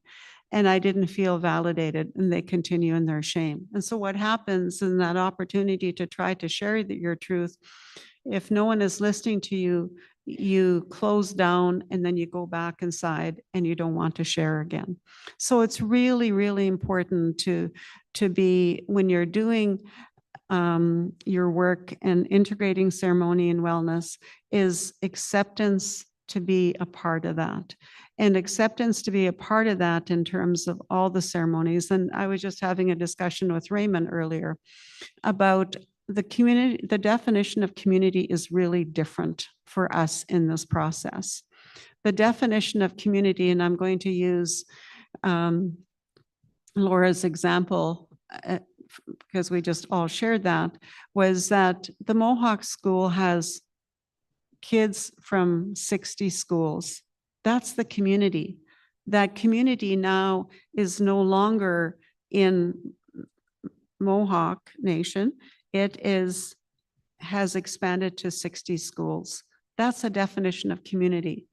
And so we have to think of that. And that's where, again, there's 60 different communities from where kids were brought into, and they have different ceremonies. They have different values. They have different tribes. And again, acceptance is so important is because they are all sharing that same experience in that same school. And when you're getting together for discussions on how are we going to go through this process, you have to consider that those 60 communities are now one community. And so again, openness and no judgment plays a factor into this, because in the process of going to school, many kids lost their cultural practices, their beliefs by being removed and taken to a different school. And so again, the definition of what ceremony is expands for those kids. Some kids, and now I always call them kids because they were kids when they went to school. And now that they're adults, they have decided, some of them have decided to remain in the whatever church-based indoctrination that they received while they were attending school. And some found their way and in their interest to renew, and maybe even they kept their cultural practices. And then there are some that are in the middle. And so again, these foundations are really important of the acceptance and the no judgment, and to be listening to each other and respecting that, and to be present. Another thing is to be really present when we are doing this work. If I'm talking to Raymond and I'm sharing what it is that I want to share that is really intimate and really close to me about what my experience is, and if he isn't listening to me, I'm not going to share what it is that I want to share with him. And we have to be really active in our listening. Not only is he going to be able to repeat to me what it is that I just said, but you have to be actively listening physically. Our bodies communicate with other people. And if I sense that Raymond is not listening to me, that he's thinking about, oh my gosh, I have a flight to catch and she's still talking about whatever it is. And I will be able to feel that sense in him physically that he's not listening to me. And because we can do that, we have vibration since we were in utero, that we can pay attention to if people are listening to us. And then so if Raymond is not listening to me, I'm not going to participate. And it reduces that amount of participation. And we also have to learn how to show up for each other and help each other out. And we did this with the health supports all the time, is learning how to help each other out in a big room like this. And I'm going to point to Eric because he was one of my health supports in Alberta. I worked with him for many years, is that we learned how, if one person was busy in one room and assigned in one area of the room, and if he was busy, and if Stephanie was not so busy in her area, she would go and help him out. So how do you show up and help each other out is another thing. And then and all of this is learning how to look after ourselves.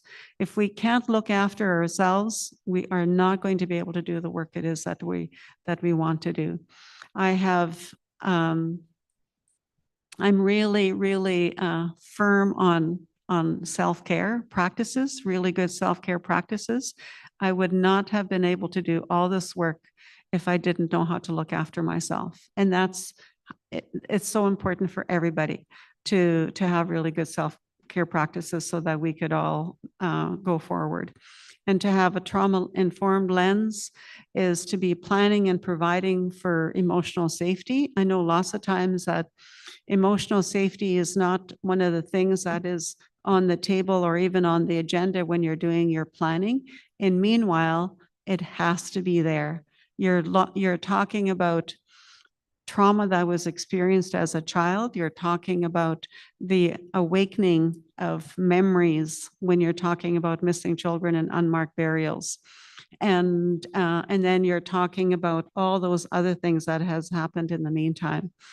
And including everybody in that process, the survivors and the children of the families of that have gone missing or unmarked burials, and all the other people that are there, all the workers, all the media, all the communication, everybody. I remember when we were starting the TRC, when we were getting ready, one of the meetings that I had with Health Canada, and they said, the only ones that you can help are the survivors. I said, not a chance. We're going to have a room of 2,000 people in a room, and we're only going to be providing support to survivors.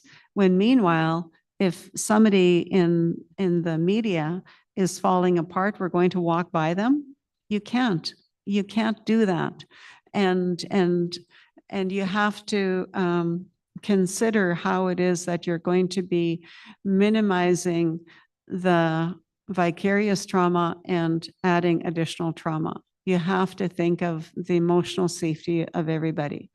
And I just have to keep on going through this really quickly. And then wellness planning, communication, and trauma communication I put in here because it's really important. And I think it was Laura that had mentioned it a bit, is that when someone experiences trauma, and we have a lot of this in the communities, it shows it's in other people, they call it lateral violence, but where trauma communication happens is in our brain.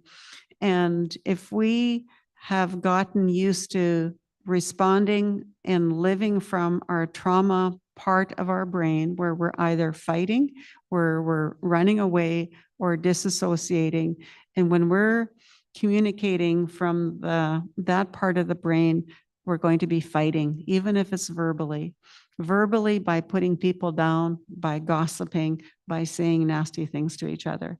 That's where that comes from, that part of the brain. And or disassociating by just leaving and not paying attention to someone. That's when you start thinking, okay, well, maybe my flight is at 4 o'clock, or maybe my flight is 6 o'clock, or whatever it is. That's a disassociation. So we have to really pay attention to that part of the communication.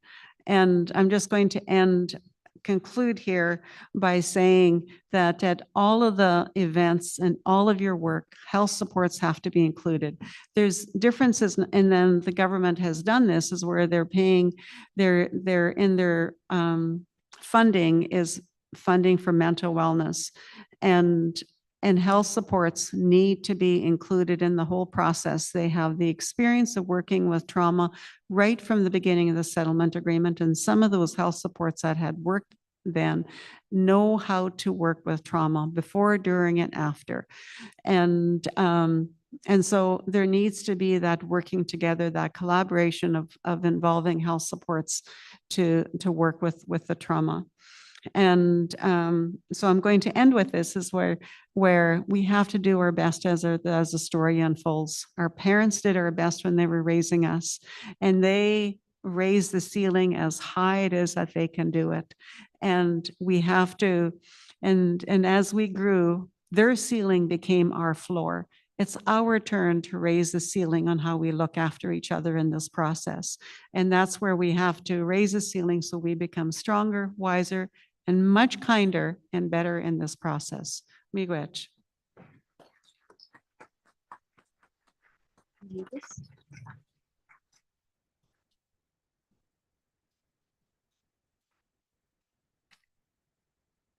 Dringweenzy. Dringweenzy. Dringweenzy. Dringweenzy. Dringweenzy. That's a good day in my language, Dinjiju Ginjik. I think I'm going to take a little bit of a different approach with this presentation than when I wrote it. Turns out you need to pack up your kids and get on a plane and fly 3,000 kilometers and hire a babysitter, and they can go swimming for 6 hours straight yesterday for me to get like an 8 hours of sleep last night. So I have a lot of energy. I'm very grateful for feeling refreshed. And I say this because, you know, as a historian, as an academic, it gets sort of easy to write these kinds of talks and PowerPoints like time after time. What's not easy sometimes is to talk about yourself and how you got here and what you went through. So I think I'm going to do that today and try and stay in the allocated amount of time. An introduction to myself and where I'm from. I'm from Inuvik, Northwest Territories. I am Gwich'in Gwich'in and of English and Scottish ancestry, last name Fraser. I grew up in my community. I now know that that is like a very big privilege to grow up on your ancestral lands with family around you. I also grew up at my fish camp in Dechancho Genjik. In English, it's called Tree River. Currently, we cannot use our fish camp. This has been ongoing for the last few years because water levels on the Nagwachonjik, the Mackenzie River, have been so drastically low that we cannot get the boat to the launch. And we did go there in 2018. We had to walk about half a kilometer on the sandbar to get all of our gear there. And there was no fish. So these sites of culture and food and family, our way of life is not like it used to be. Like, of course, reserves and residential schools and all other kinds of policies change that. But for the people who still have camps and who can still get out, our lives are still being affected in these ways. So we live north of 60. Our modern land claim means that we're now called the Gwich'in settlement area. So 4 Gwich'in communities, Inuvik, Aklavik, Sigachik, and Fort McPherson. We share some of those communities with the Inuvialuit, our neighbors and relatives and friends. So that's where I come from. I'm just going to skip ahead to some of the slides here. So I never imagined that I would end up in academia. I didn't think I would ever get a PhD. Because of residential schoolings, my mother felt like she could no longer mother when I was about 8.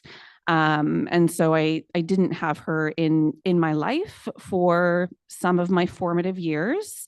And as a child, that really changes your life.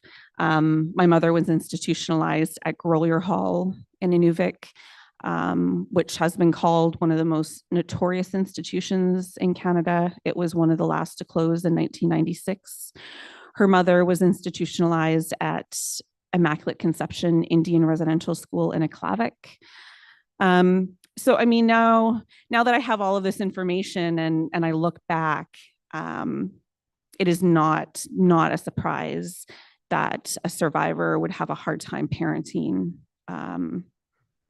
They are brought up that way. You know, our parents and sometimes our grandparents and even their parents weren't taught how to parent in healthy ways, in the ways of our ancestors.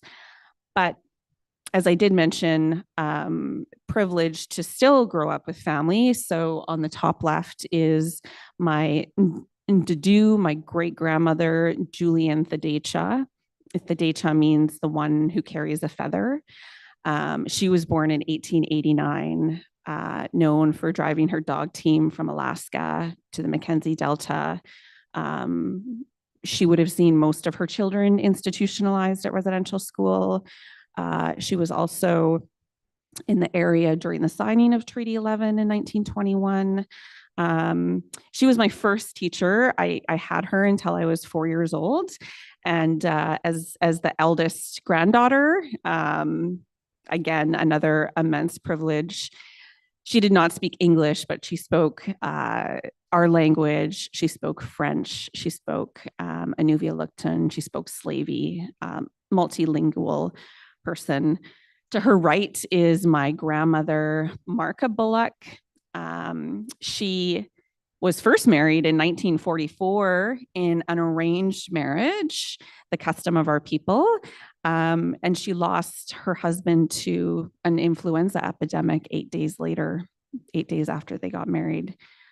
She then met my grandfather, Richard Bullock, an immigrant from England, who was the first Indian day school teacher in Aklavik, in Sigachik. So also acknowledging that we all have complicated histories. You know, I have a friend, her grandfather was an Indian agent. How do we unpack these things as we do this work? On the right there in the bottom is me laying strips of dry fish at our camp as a child. And then on the left is my mother and my sister and my daughter Quinn. You may have seen her this morning. She's much older now. She's 8. And this is drawing on our matrilineal practices. So the awareness that, you know, things 150 years ago for our people and the role of women and other genders played a much different role in how we think about ourselves. So, I mean, fast forwarding, I sort of feel like I had this base of strength. And this is how I come to this work is with strength. It was not always that way. You know, high school dropout at 15, homeless, living on the streets, being lured into the sex trade. All of these things still happen to our people, right? Somehow hanging on to the few mentors that I did have and pulling myself out of that. I say pulling myself out of it, but it wasn't just me. It was many people around me. Things could have went very differently for me. I definitely know that.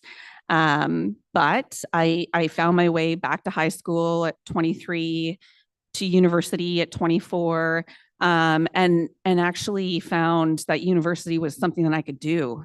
I didn't really consider myself a super smart person, but I knew I was strong and I knew that I had good work ethic from hanging all those fish strips.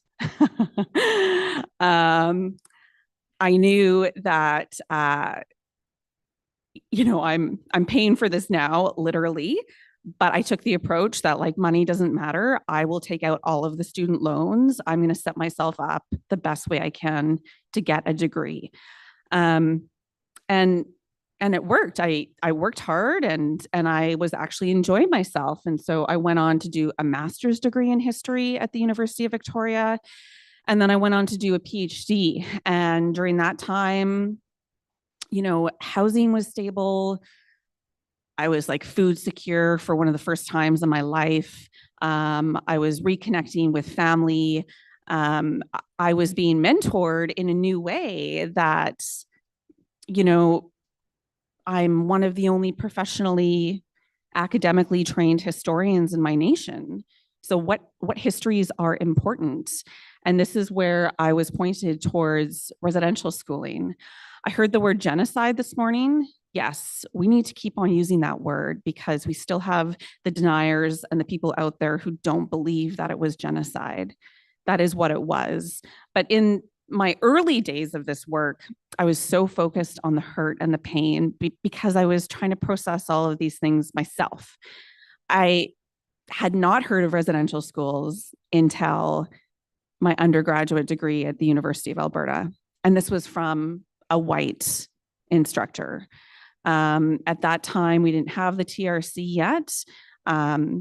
So, I mean, even in my family today, we still don't really talk a lot about these things. So there's this myth out there that if you're Indigenous and even if you're a survivor or an intergenerational survivor, that you have this knowledge. Sometimes you don't. So this is all to say that during the PhD, what I did was I focused on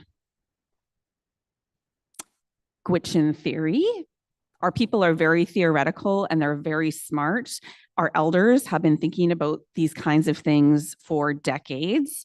Nobody asks them. We make relationships. Laura said not to make relationships with universities. You make relationships with the people, which 100%. But even when you make relationships with the people, they sometimes don't know anything about your community. They sometimes don't know anything about Indigenous knowledge.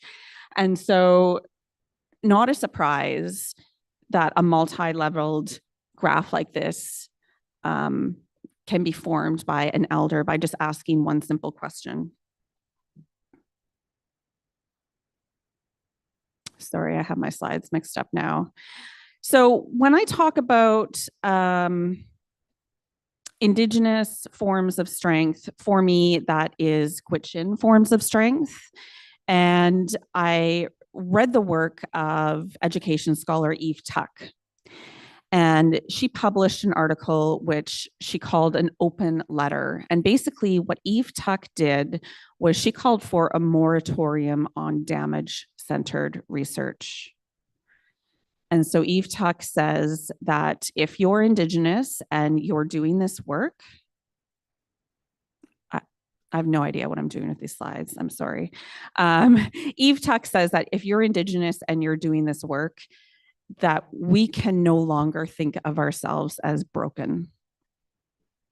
That if we start from a model based on deficit, based on damage, this is what we are going to reproduce. Now, I will say that there is still lots of room to unpack genocide. There's lots of room to better understand how Indian Affairs set up this massive system to kill our people and to get rid of our languages and take us off the land. There is still room for that research. And I encourage settler scholars to go to the archives and dig in and do that. There's still tons we don't know about policy and the system. For Indigenous scholars, this affects how we think about ourselves and our nation. If we go into this work just looking for violence and trauma, how does our brain process that at the end of the day when we're with our families? How does that inform how we think about our worldviews? And so, guided by community and my elders, we theorized Gwich'in forms of strength in relation to residential schools, how children survived. And so for us, there are 3 different concepts: Ta'ai, which is ancestral strength. And children use these at residential schools as well. So Ta'ai, ancestral strength, meaning that we carry the strength of our ancestors in us every day. There is Vatai, which is personal strength. That is the strength that we come with as an individual. And then there is Gutai, which is collective and communal strength. So the strength that we draw upon as a community. And in residential schools, you see ancestral strength. You see children hiding under buildings to talk their language in secret. You see them scribbling drawings of their whale camp in notebooks in secret. That's memory. Personal strength. You see children at residential schools who used personal strength by running away, by getting really good grades so they don't get beaten. You see collective and communal strength by children stealing food for each other, by children crawling into bed with each other at nighttime, by children lying and protecting each other. So when we look back and see these forms of strength, this is the model that my community wanted to use. And even when we think about the vast distances that these children's traveled so they could be institutionalized, I'm using this word institutionalized instead of attended. In my community of Inuvik, over 4,000 kilometers by air from Happy Valley Goose Bay, or almost 2,000 from the northern community of Grise Fjord. The neighboring Gwich'in community of Old Crow in Yukon, but also as far south as Fort McMurray in Alberta. And so Inuvik, and I know Raymond and I have chatted about this, is you have one institution, but how many communities were affected by this one institution? How many different nations are involved? And so even when you look at something like this, there is hope and there is strength. And I'm just going to wrap up here. I know I haven't showed really hardly any of my slides, but I want to go on to this one, that a part of doing this work is getting the answers for our communities and for us. A part of it is teaching our children and making sure that the next generations are healthy and that this never happens again. And so a part of incorporating these models of strength, by the way, models of strength don't negate the stories of death and trauma. We can talk about those too and still be strong people. But by using models of strength, whatever those are for your own nation in your own language, you form relationships with elders. You try and start a fire for an hour and fail every time because you forgot to put the wood in the tent the night before. You witness my cousins, Alistine and Agnes, like you're out fishing with them. We went and found a different spot. You pick berries on the land. And this is where this knowledge is shared. This is where these theories are formed. This is where you go through the ethics review. This is where you figure out who wants to be interviewed through these kinds of conversations. It's not structured in an archive or in a conference room like this. It's about getting out on the land with your people, getting that direction. That's who I feel like who I am today when I show up and do this research. I hope some of that was helpful. Thank you.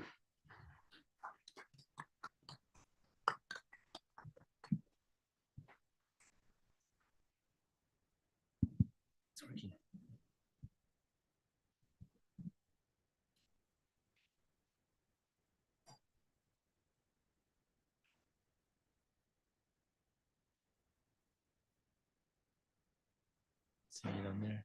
Oh, hit the green. Oh, it was back. There we go. Yeah. Okay. Tansei, Raymond Nentigason, Notari Oscar Egua Nigari Doris Natatoscan, National Center for Truth and Reconciliation. Bonjour, je m'appelle Raymond, je suis le directeur de recherche et le directeur des archives pour le Centre national pour la vérité et la réconciliation. Hi, my name is Raymond. I'm the Senior Director of Research and Head of Archives for the National Center for Truth and Reconciliation. I wish to acknowledge Ottawa is built on unceded and unsurrendered Algonquin and Anishinaabe territory, and I wish to offer my respect to elders past and present. As for a bit of positionality for the purpose of this topic, I'll explain it. My mother as Woodlands Cree descendant, family relations in Duncan's Reserve. As a young girl, she was sent to Shaftesbury Mission until the age of 16, where she was expelled for having a child. She left her child with her aunt and became a teenage runaway, eventually finding her way to Vancouver Island. All of this history she kept a total secret from her family. And I only know this because my half-brother found me when I was in my 30s. This is an example of why we're protecting this data. It's more than an IT solution. It has to have social meaning. And this is the social meaning that we want to bring to this kind of research.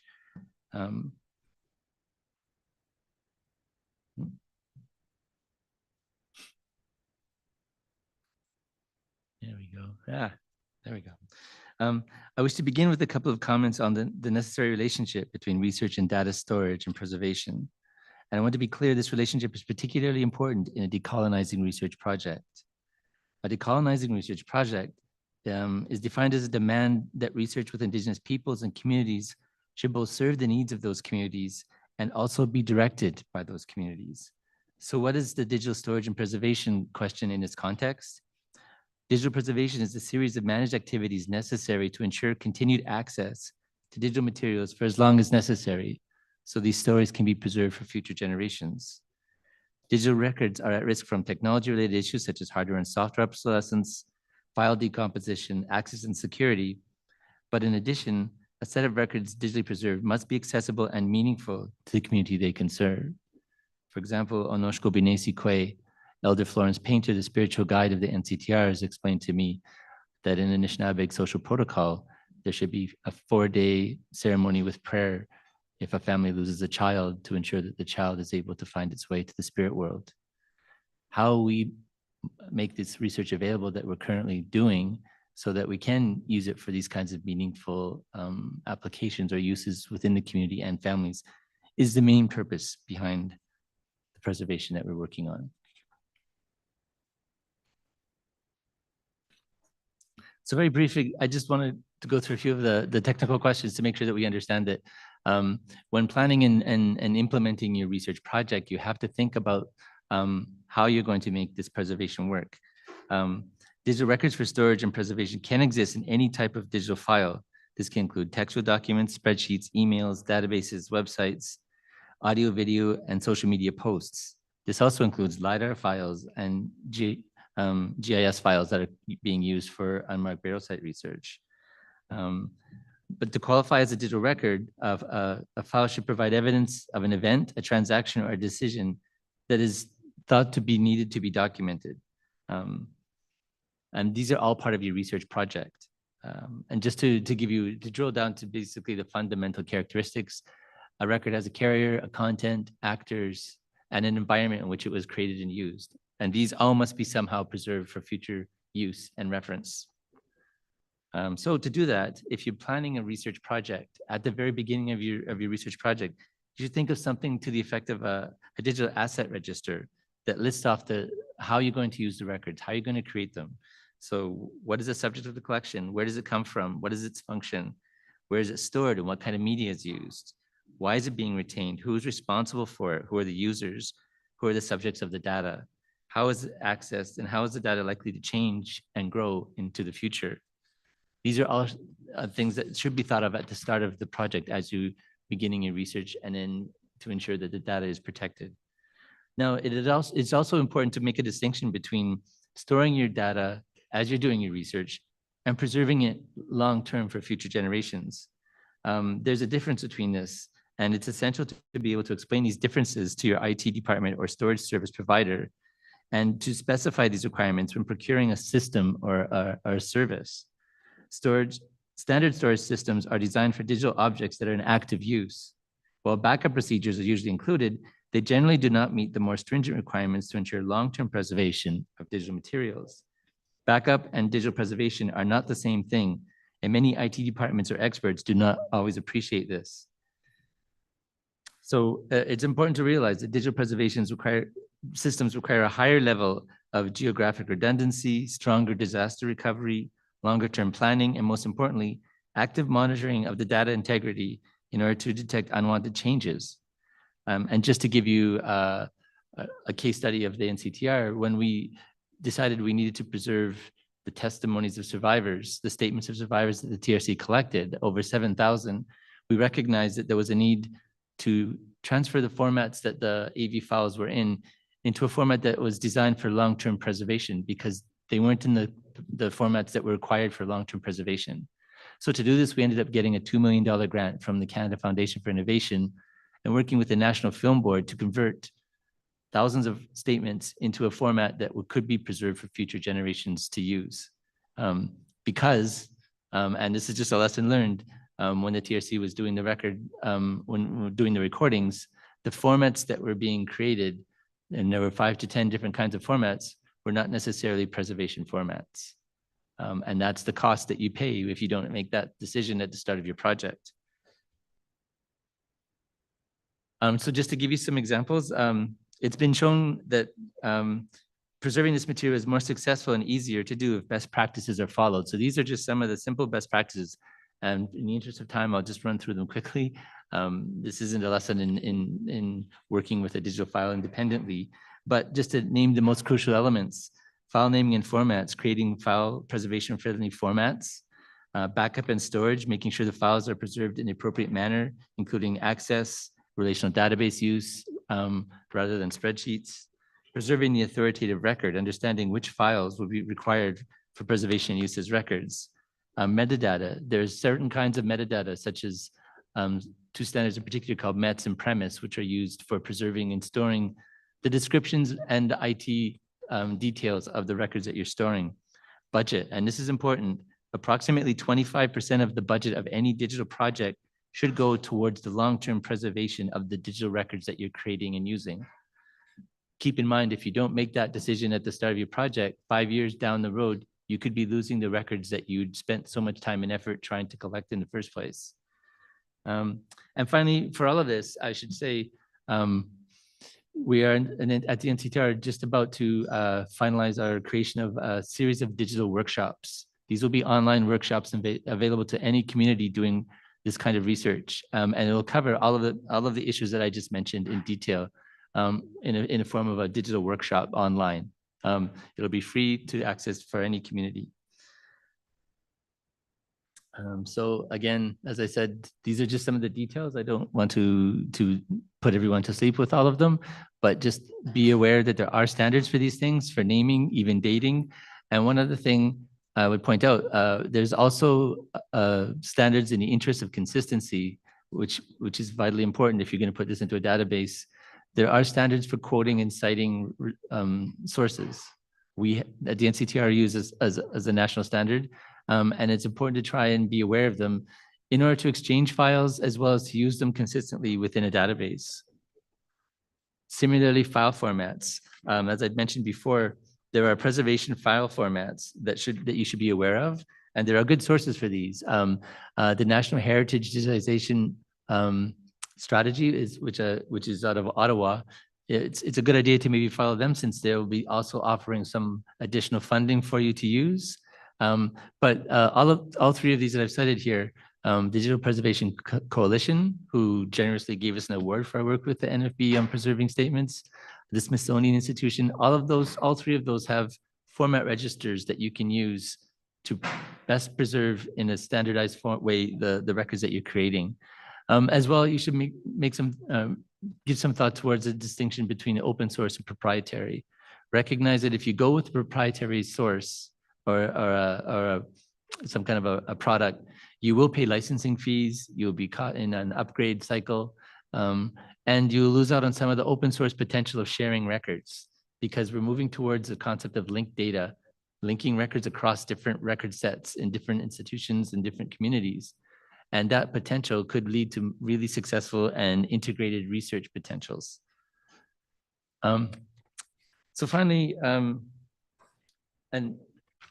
this is sort of a pivot into this question of access and use, because as I said, it's not enough just to save these records, but to make sure that they're meaningful and can be meaningfully used. So at the NCTR, we did receive from the TRC in 2015 millions of records, and they were placed under the NCTR Act, which meant that we couldn't open up all the records. They had to go through a freedom of information process. And the reason for that was because it was decided by the TRC's commissioners that some of the records that were held or that were collected by the TRC were very sensitive, to the point where it could cause harm if they were placed in the public domain. And again, I've spoken with many survivors who have said to me personally that they don't even want their own families to see their records. So there was this concern that placing all these records in the public domain wouldn't work. So they were placed under the NCTR Act in the Manitoba's Freedom of Information Protection Privacy legislation.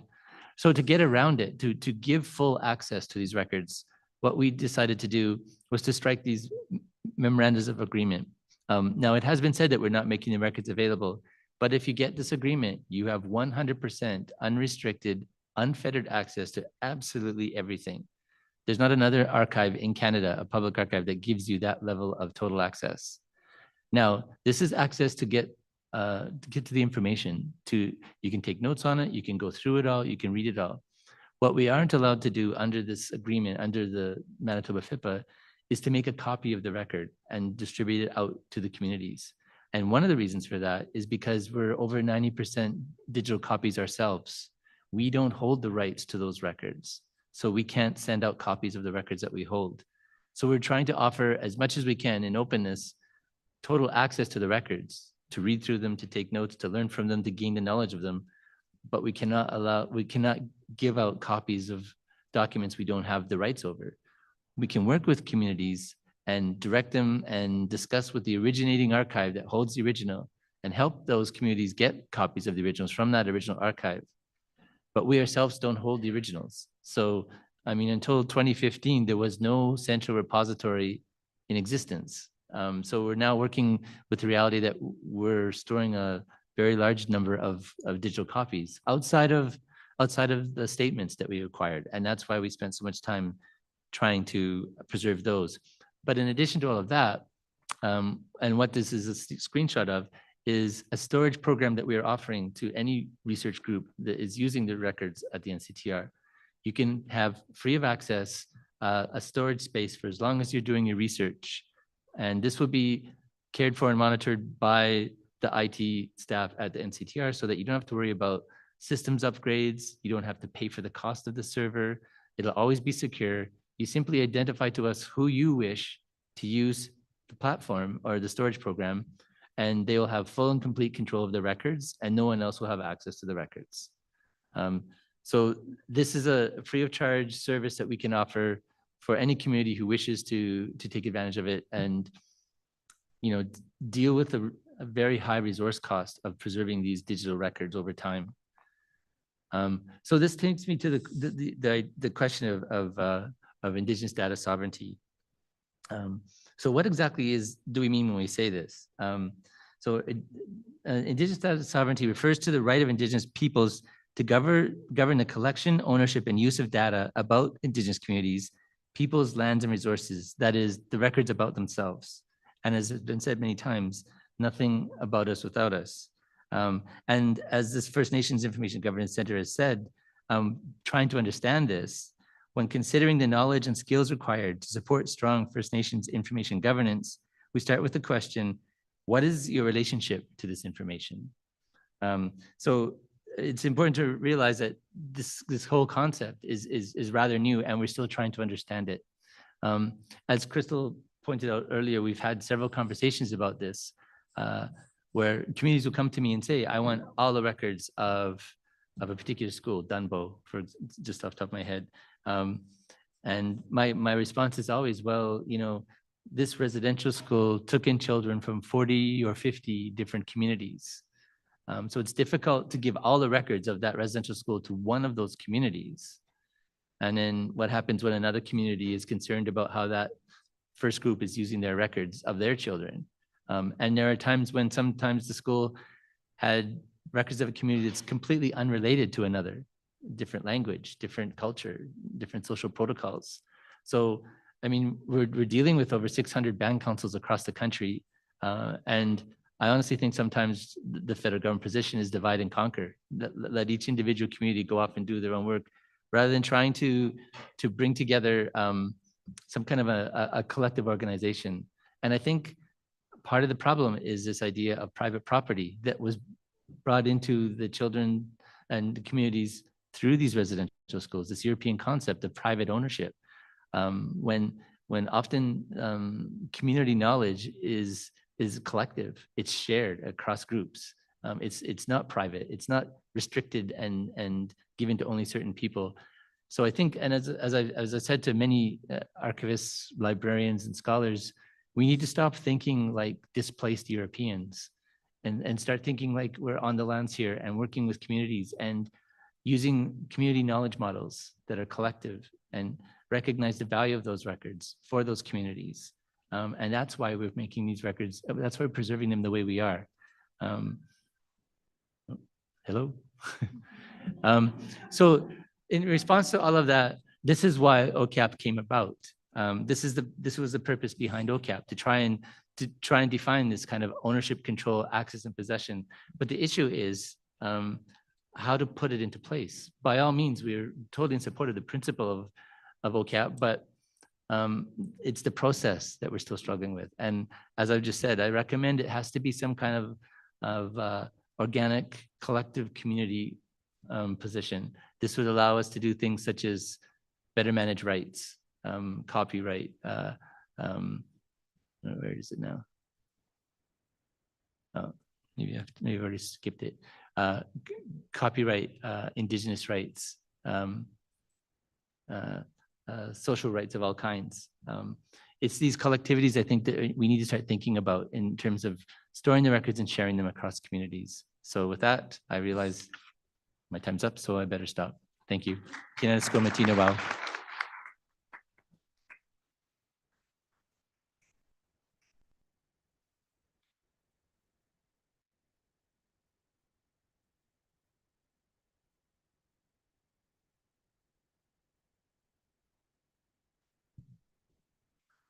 Hello, everybody.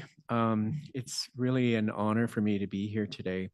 I'm Wayne Clark. I'm from the University of Alberta in Edmonton. I'm originally from Churchill, and my mother's family comes from a place called Well Cove or Tikarak.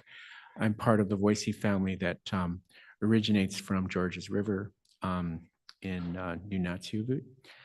And in Churchill, if some of you don't know, there were a number of Indigenous communities that were resettled there in the 1950s during the Cold War.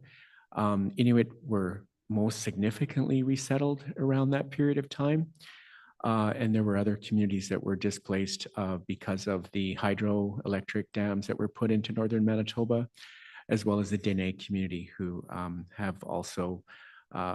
also there. And there were a significant number of Métis families that were also there in Manitoba. So it was a very unique place growing up in the 1960s and 70s. And then I also lived in Winnipeg. My father went to Churchill working for the Hudson Bay Company, and that's how he met my mother. So I've mixed European ancestry. And so today I'm talking about possible repatriation, but from a community standpoint of being prepared. In my previous role as Director of Indigenous Patient Services for the Winnipeg Health Region, there were times when the wrong bodies were sent home, and sometimes bodies had to be exhumed of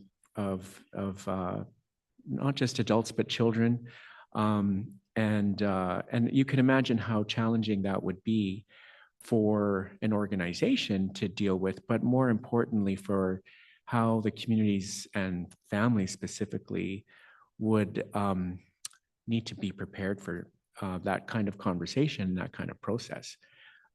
Having, say, gone through a funeral service or a burial and then having to go through that all over again. And so that brought us to being able to ensure that the right mental health supports were in place. And so some of the work that I do as part of the medical school where I teach at the U of A is around intergenerational trauma, and that's what I'm going to talk about today. And so there is evidence now that exists around intergenerational trauma being a response. It's something that can be measured in genes. There was, so I'm going to speak to that a little bit, and then what the responses are, what that looks like in terms of the features, and then also move into more of a holistic approach to dealing with intergenerational trauma from both a biomedical and Indigenous approaches. So intergenerational trauma is the cumulative emotional and psychological wounding over the lifespan across generations emanating from massive group trauma. So there are scenarios where there's been different Indigenous scholars, both in Canada and in the United States. So Braveheart Walters in the United States, and then Amy Bombay more recently, Canadian scholar at Dalhousie, who has studied this specifically, looking at the genetic markers of intergenerational or residential school survivors and recognizing that there were actual changes to DNA genetic markers. And there's also the unresolved grief that relates to that trauma. And just something to note is that the scientific approach for doing that research that Dr. Bombay took was the same types of research methodologies that were used with Holocaust survivors and Japanese internment camp survivors, recognizing that there were changes in genetic markers to those two other groups that she was also able to demonstrate in residential school survivors. And so mediators of intergenerational trauma transmission, it runs in the individuals and families and communities. So it can occur from different kinds of stressors that then impact families. And so there's been challenges that are demonstrated in poor mental health outcomes, but also in social behaviors that sometimes get confused with mental health or clinical mental health diagnoses, and how those can sort of display. So they are presented in multiple different forms, and we are wanting to ensure that medical practitioners and other healthcare providers are aware of intergenerational trauma and how that can be presented in patients. And so from an intergenerational trauma response perspective, it can be a constellation of different features that are in reaction to massive group trauma. So this has been, like I said, demonstrated in other groups where it had been observed and researched. But you also then have the impacts of colonization, the Indian Act, and other historical events, including some of the current experiences such as racism in the healthcare system that continue to perpetuate intergenerational trauma, particularly intergenerational trauma that is undiagnosed. And it's something that we have heard of trauma-informed care and other approaches that are looking to remediate how to deal with this kind of trauma, recognizing that every individual, every family, every community deals with it differently. And some of those responses may be mitigated with different types of treatment, and other times it can be sometimes more holistic or a personal journey of healing. These are the kinds of features. It comes out with different, different ways, whether that's through survivor's guilt, depression. There can be psychic numbing, victim identity. I mean, these are really more clinical terms, but Dr. Braveheart in the United States looked at these clinical approaches and recognized that these are labels that the medical system puts on patients as a way to try to describe what the trauma response features look like. And so one of the things we want to get across to medical students is once they recognize, because mental health and psychology are part of what all medical students go through. And then if you go through, say, a psychiatry specialization, you're going to get a more in-depth, study of these kinds of issues. And so for even just a family physician, it would be really important for them to recognize these historic events in order to be able to assess patients differently, recognizing some of these challenges. And when they look at that differently, or look at these issues with that lens, they have a very different way of being able to diagnose and be able to build a relationship with the patient to work through a care plan that's going to be more commensurable with not only the worldview, but the kinds of resources that exist in the community, including access to elders, access to land-based, kinds of teachings and ceremony that can be complemented with a care plan that's more meaningful and holistic. And so some of the development of intergenerational trauma and interventions, I think, have been really more motivated by the community's response to the healthcare system's treatment of Indigenous peoples and some of the lack of understanding of our past and of the ways in which training was originally provided, say 20 years ago. So we have different forms of education that is built into the undergraduate medical program now that focuses on cultural safety education, which, in my view, I think is just a basic education that I think all Canadians should have. So what we really want to get across to the students is to build relationships with community members so that they can work with some of these challenges like forced relocation, like residential schools, and recognizing now in the context of repatriation, if that occurs, or even just the idea that these events are now coming to light. Back at the time of the first announcement of the Kamloops Residential School, there were a lot of phone calls to my colleagues, with regrets and apologies. And it was a very difficult time, to be honest, for all of us, because these were stories that we had heard about through oral accounts. And now that there were some evidence, the response from Canadians was typical. It was good. It was certainly good to see that kind of awareness. And I think there's been a lot more awareness just across, the society, and then certainly how that's been played out in education and post-secondary.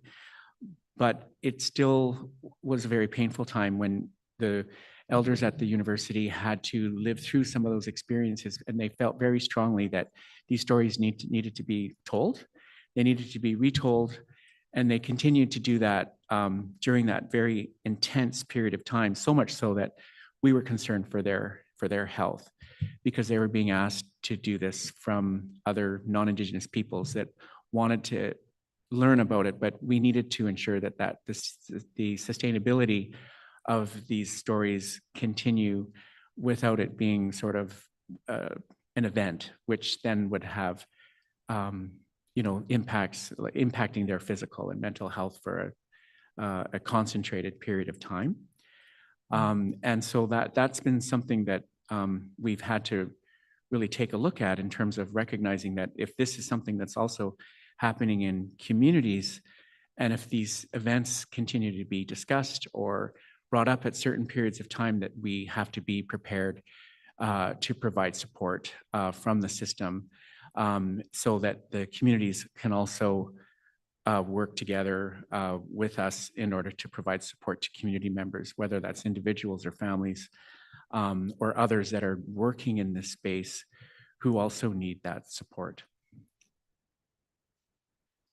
Just a few more slides. And this kind of goes back to sort of the idea of, some encouraging patients to look at approaches that will involve traditional healing or working with elders or working with family members to discuss some of these matters that are, not only within the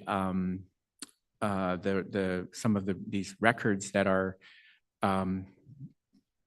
having the evidence around what happened in the past, but also how the healthcare provider can be aware of some of these matters. So if communities are looking at, having more information revealed about what occurred in the past, that healthcare providers are also aware of that as well. And then looking at, therapeutic practices that involve both holistic, traditional, and biomedical. So this is just a slide. This is something you probably are very familiar with, just looking at the medicine wheel and other types of holistic approaches. So just being aware of that. So we want medical students to be aware of that. And then looking at, interventions that are culturally relevant depending on the location. So we have many Indigenous communities across the country, and so they're going to vary in terms of what types of ceremony and what types of practices would be important and relevant locally. A picture of some men getting involved in some traditional practices. I think they're harvesting cedar here. And we also recognize that a lot of women have been involved in the return and repatriation of traditional knowledge in the community in a way that's impacting healthcare. And so we're encouraging more men to get involved in research and other practices like this. And then the new path forward, just recognizing that these, are, we're not immune to stories of pain, or sometimes there is that acknowledgement where, sometimes healthcare providers get, I think, they need to learn about residential schools and learn about these matters, recognizing some of the challenges that do come in to healthcare facilities are quite tragic. But we also need to look at the resiliency of communities and, where, we are paving the pathway forward, particularly for children. Whenever we've done research or we ask community members what they want from the healthcare system, they always talk about pediatrics, they talk about children, the mental health, and the way forward. So something to kind of leave that thought with. And here's a comment from Noah Noshizak. People like to go out on the land to feel good. If they can go out on the land, if they can't go out on the land, they don't feel like people. So just again, acknowledging the relationship with the land. So that's my presentation. Thank you.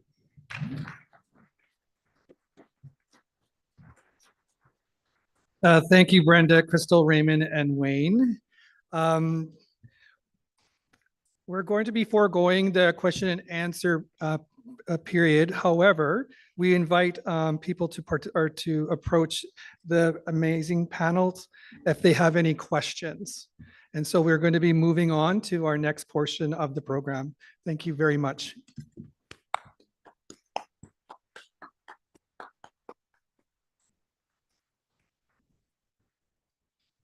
We will now enjoy a performance from hoop dancer McKenna Rankin. McKenna is a Two-Spirit Anishinaabe Franco-Ontarian hoop dancer and nursing student. She was born and raised in Ottawa, and her family comes from Abitibi-Winni First Nations. So please welcome her to the stage.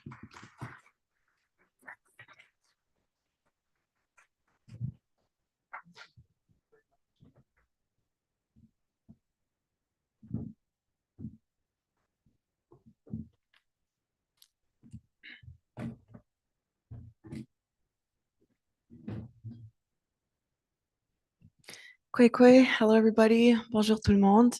My name is McKenna Rankin-Guerin. I am an Anishinaabe Algonquin from Abitibi-Winni First Nation, but I was born and raised here in Ottawa. My family comes from Pikogan. I'm a part of the Turtle Clan, and my spirit name is Evening Star, Morning Star Woman. So what I'm going to be doing today is I'm actually going to be talking a little bit about the history of Ottawa. So the name Ottawa actually comes from the word Odawa, which means to trade. So Ottawa has been a point of gathering for trade and ceremony since time immemorial. Many nations would gather here behind the parliament on an island that we call Victoria Island to perform trade. Now, the Algonquin Nation was a very welcoming people, and there would often be language barriers. We have over 50 different First Nations here in what we call Canada, and that's over 50 different languages, and that doesn't even include all of the different dialects. So there would often be language barriers. And one of the ways that the Algonquin people would show that they are friendly and welcoming is by gifting a gift of song. So following the traditions of my ancestors, I would like to sing you all a song today. The song that I'm going to be singing is the Strong Woman Song. It is a song that was created at the Kingston Penitentiary. It is a song that was created by women.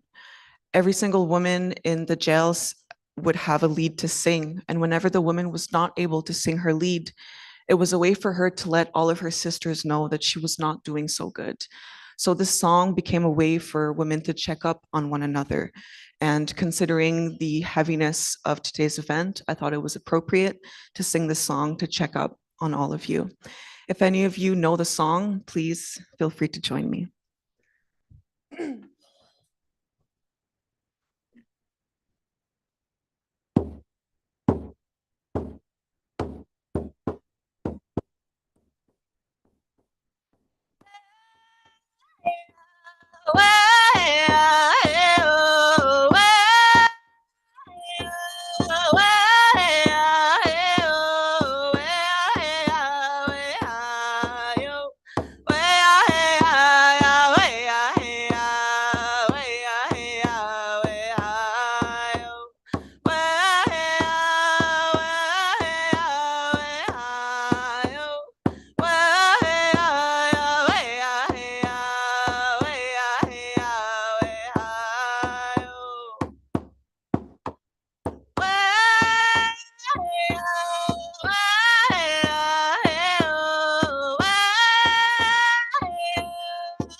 All right, so now what I'm about to do is I'm about to show you all a hoop dance. But more specifically, it is a contemporary style of hoop dance because of the music. So a long time ago, the hoop dance was actually done with only one hoop that was made out of a willow branch. Now in the 1970s, this dancer called Tony Whitecloud started using more modern day materials into his hoops. So the hoops became a lot more flexible, they became a lot more sturdy. So the dancer became able to start incorporating multiple hoops into their dance. Even though the materials have changed, the dance still kept its tradition of being a storytelling dance and a medicinal dance. Nowadays, not only is the material modern, but we can also use modernized music. So there's a lot of really talented DJs and music producers that remix traditional vocals with modern day beats. And today I'm going to be performing a contemporary dance for you all that is going to be the song of DJ Shub. So I really hope that you appreciate my dance. I really hope that you appreciate and feel some good medicine. Miigwech.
Kichi miigwech mikina, so you make, the youth make us proud, don't they?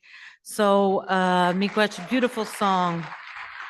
And now it is our lunchtime, and I just wanted to let you know that,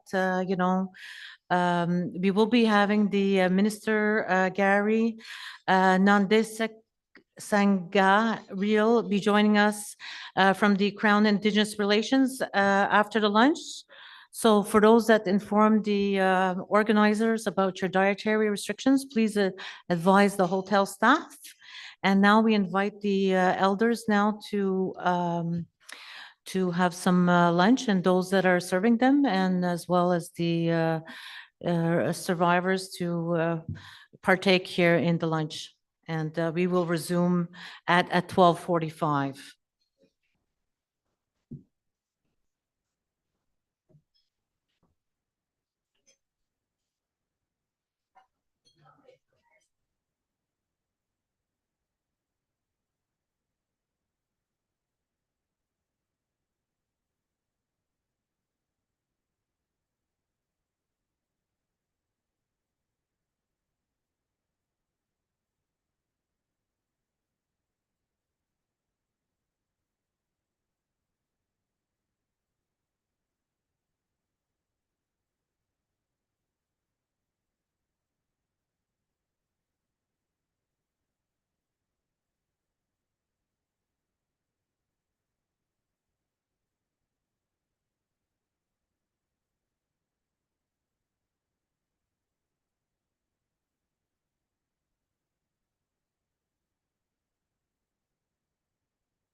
Hey, mic check 1, 2. Hey, hey.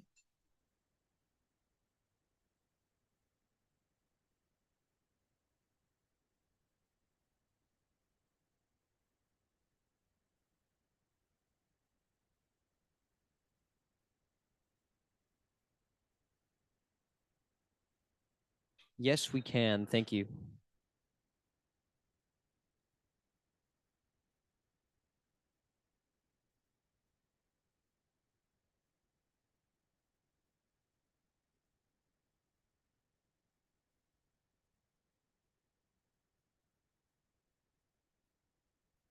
Here.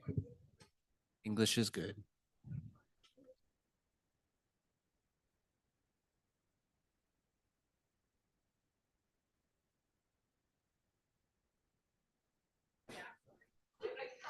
Welcome back, everybody. I hope everybody had a good lunch. Before we jump into our next agenda item, we have a presentation by Minister, Honorable Minister Gary Anandesangari is the Minister of Crown Indigenous Relations. He is an internationally recognized human rights lawyer and a community activist who has advocated tirelessly for education and justice. He has served as chair of the Canadian Tamil Youth Development Center, president of the Canadian Tamil Chamber of Commerce, and counsel to the Canadian Tamil Congress. In honor of his devotion to community service and local advocacy, Minister Anandesangari has received both the Queen Elizabeth II Golden Jubilee Medal and the Queen Elizabeth II Diamond Jubilee Medal. Please welcome Minister Anandesangari.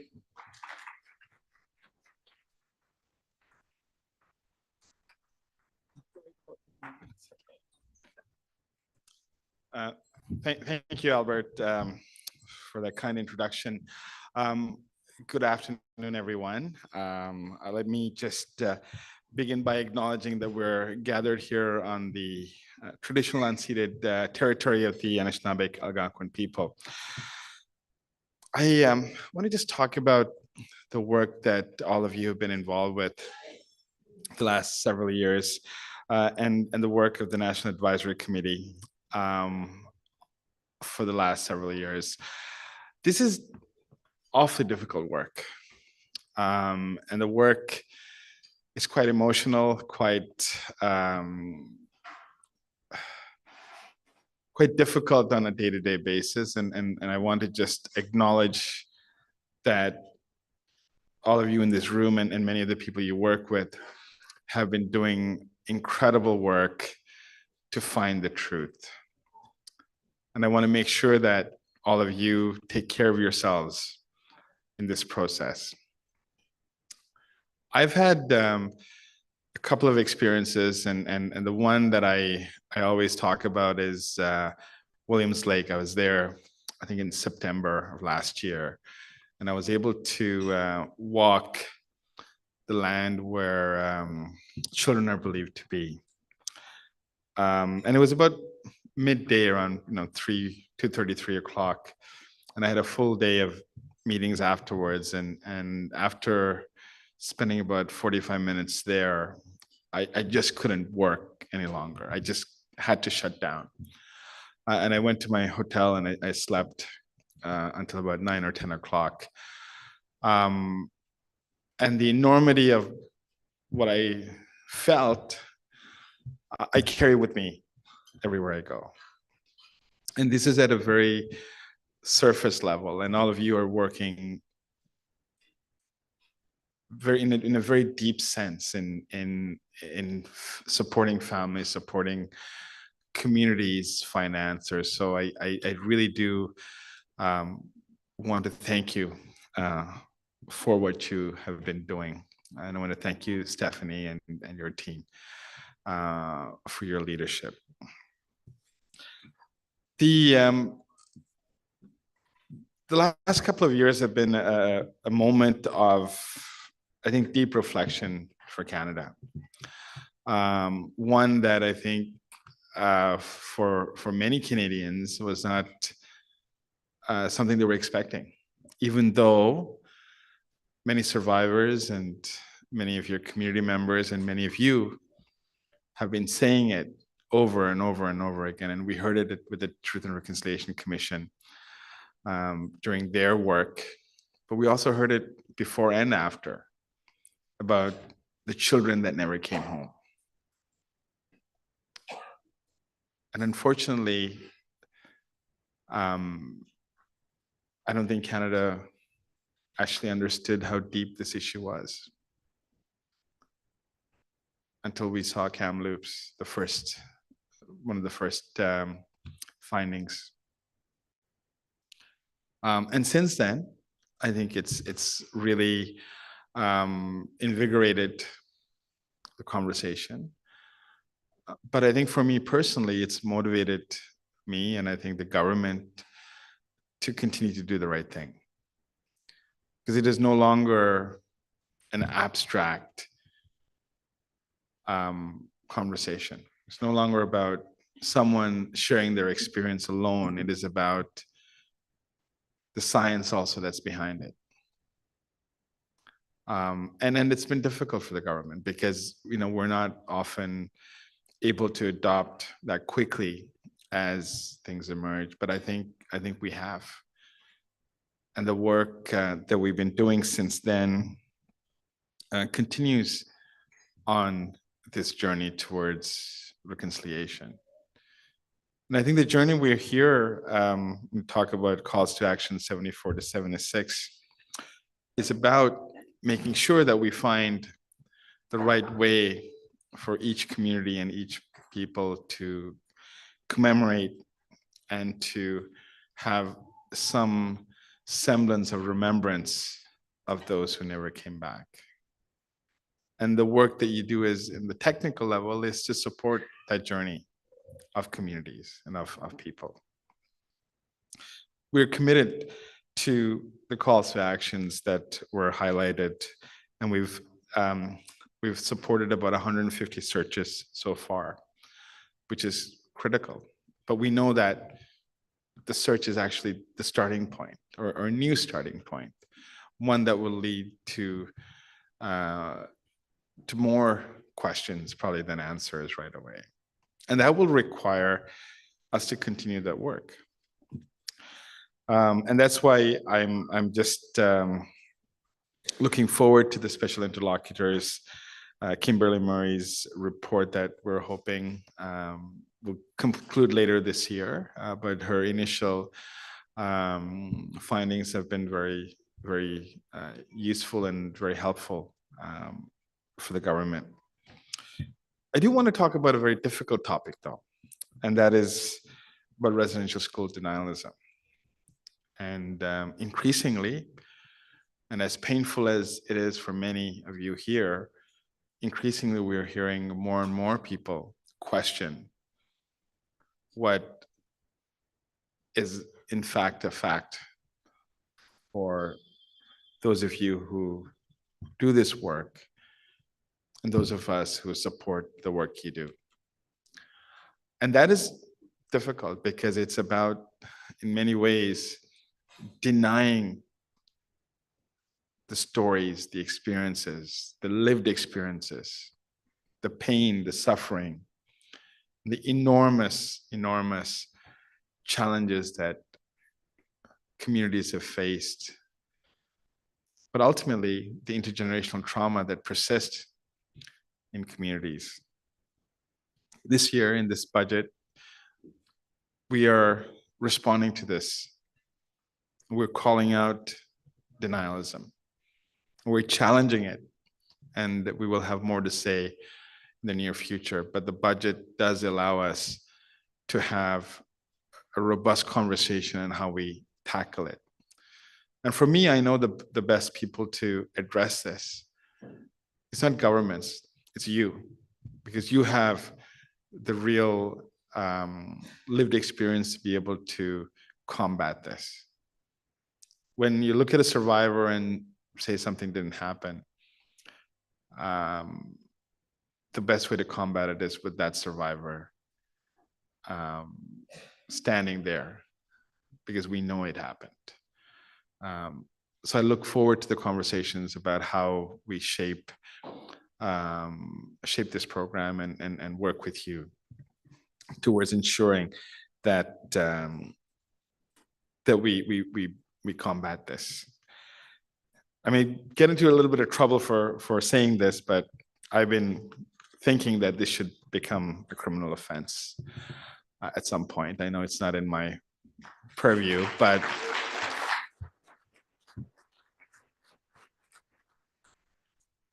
at some point we need to get there, and I hope it's sooner than later. I have a lot more to say, but I do want to just acknowledge the work that you do, and to thank you, and to just affirm that you have a partner in the federal government. We're here to walk with you. We're here to support the work that you do, and be available. And we have a number of folks from Crown Indigenous Relations that are here today. But my absolute commitment is to be with you in this journey. And I really want to thank you for all that you do. Thank you. Great.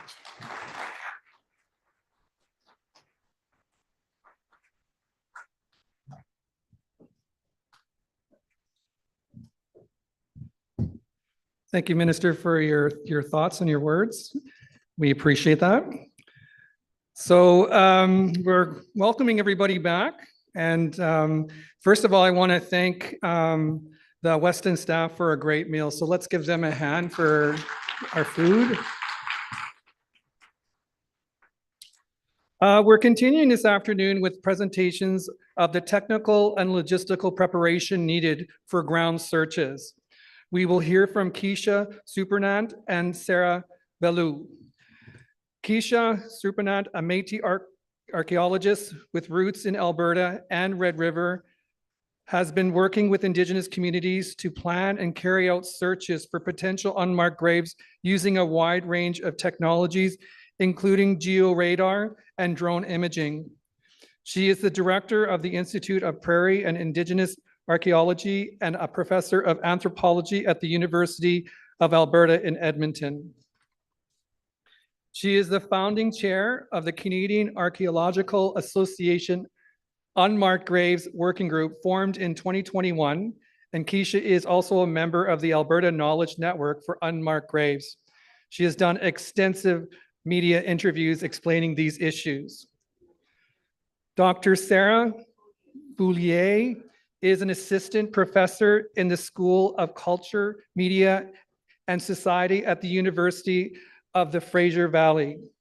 She received both her master's in 2015 and PhD in 2019 from the Simon Fraser University, with a research focus in modern conflict anthropology. She also uses georadar as a remote sensing method in her work as a modern conflict anthropologist. With her anthropological background, she has developed a reputation for being able to interpret radar scans in a way that is both culturally sensitive and follows traditional cultural protocols. Through this work, she has liaised with the RCMP in search of clandestine graves, surveyed cemeteries for the city of Abbotsford and Agassiz, and worked for First Nations communities to survey both Indigenous cemeteries and search for residential institutions burial sites. She's researched in modern conflict anthropology is diverse, but what ties it all together is her interest in applying an anthropological lens to the contemporary past in an effort to bring to light the stories of and give voice to the disenfranchised groups that have been overlooked in the historical records. Welcome, Keisha and Sarah.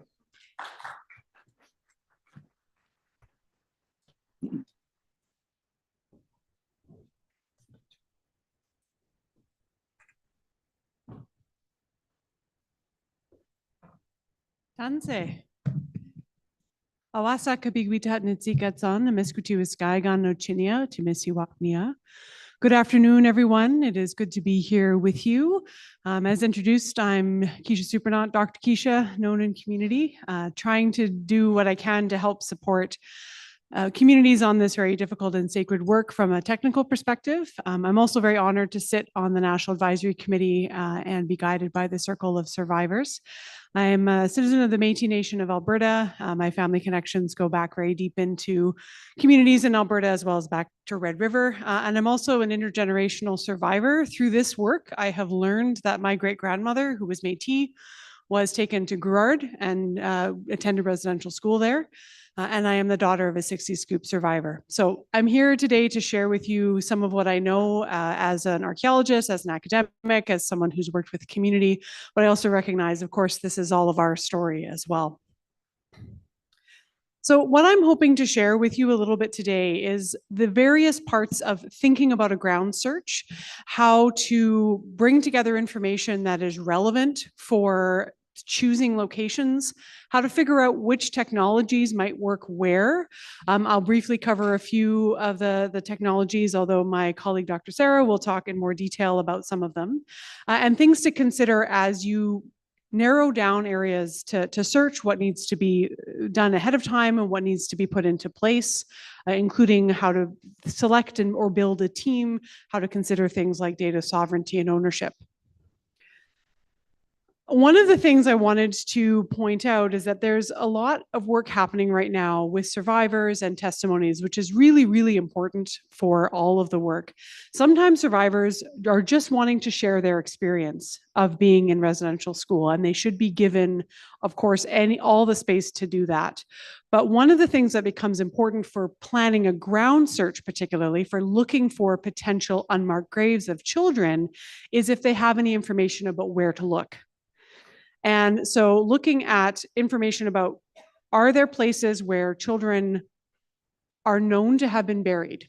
There are records existing in the church archives, in various archival spaces that can show children who are recorded as having died in the school being buried in different locations. Many of those locations are not known. They may not be marked on the landscape. They may not be protected. Those can be really important places to search. Old cemeteries, for example.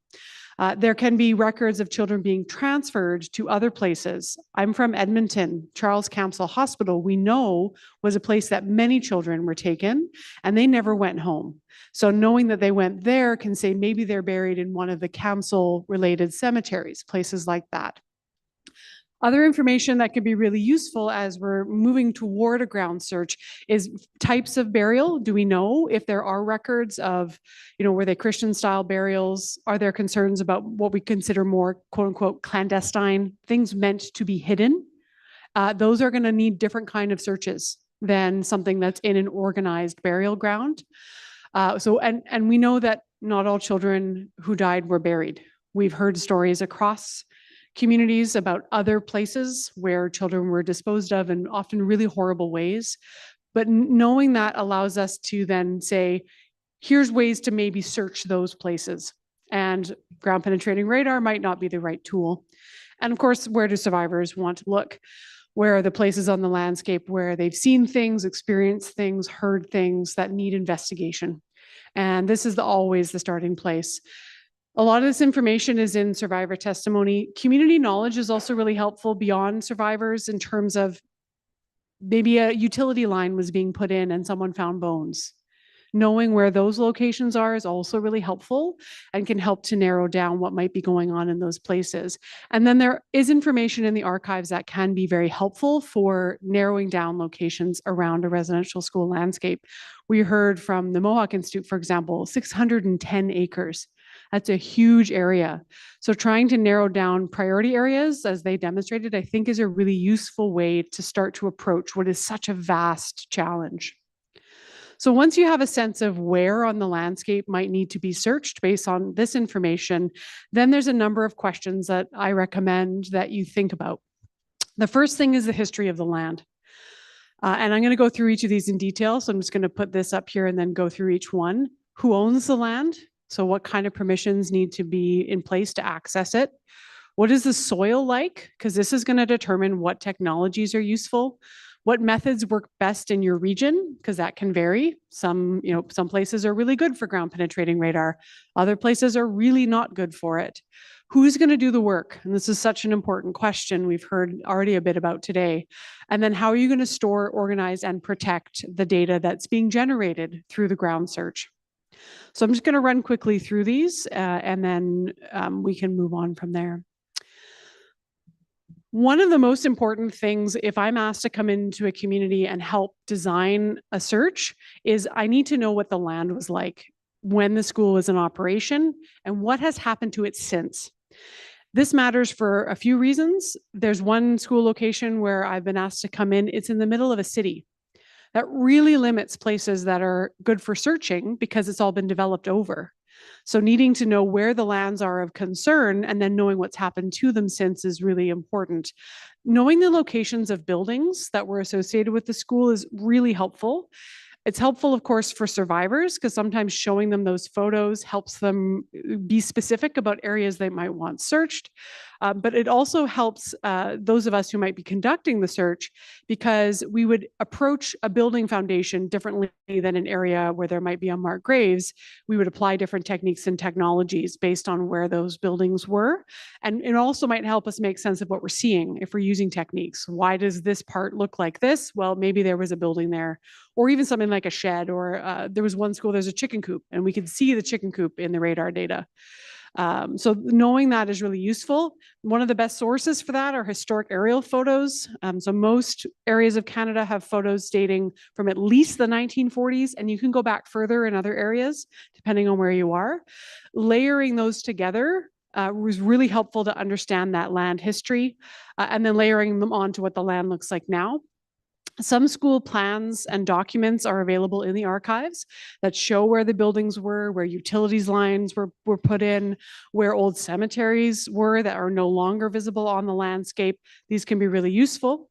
Beyond the school plans, sometimes old survey documents, so done by various surveyors coming through the area, can be helpful. And of course, community knowledge here is also very, very useful and helpful. People remembering what happened there, or there was a grotto here, or that's where the root cellar was. All those things help us build a picture of what the land was like and what it is like now. And so knowing has this been plowed? Has this been paved over? Has this been under a gravel road?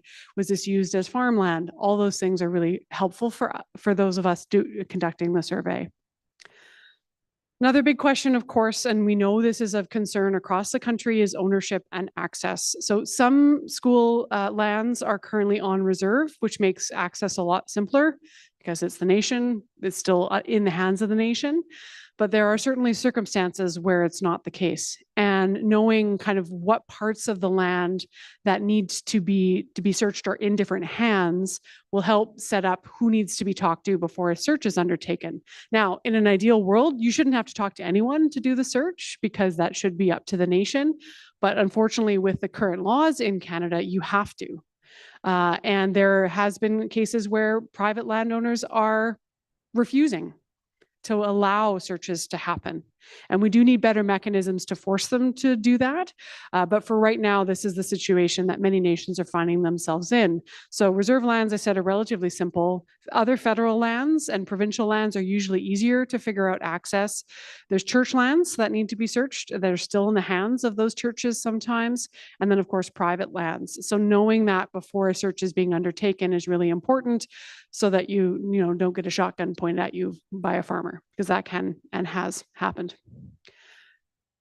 Another really important piece is the condition of the soil.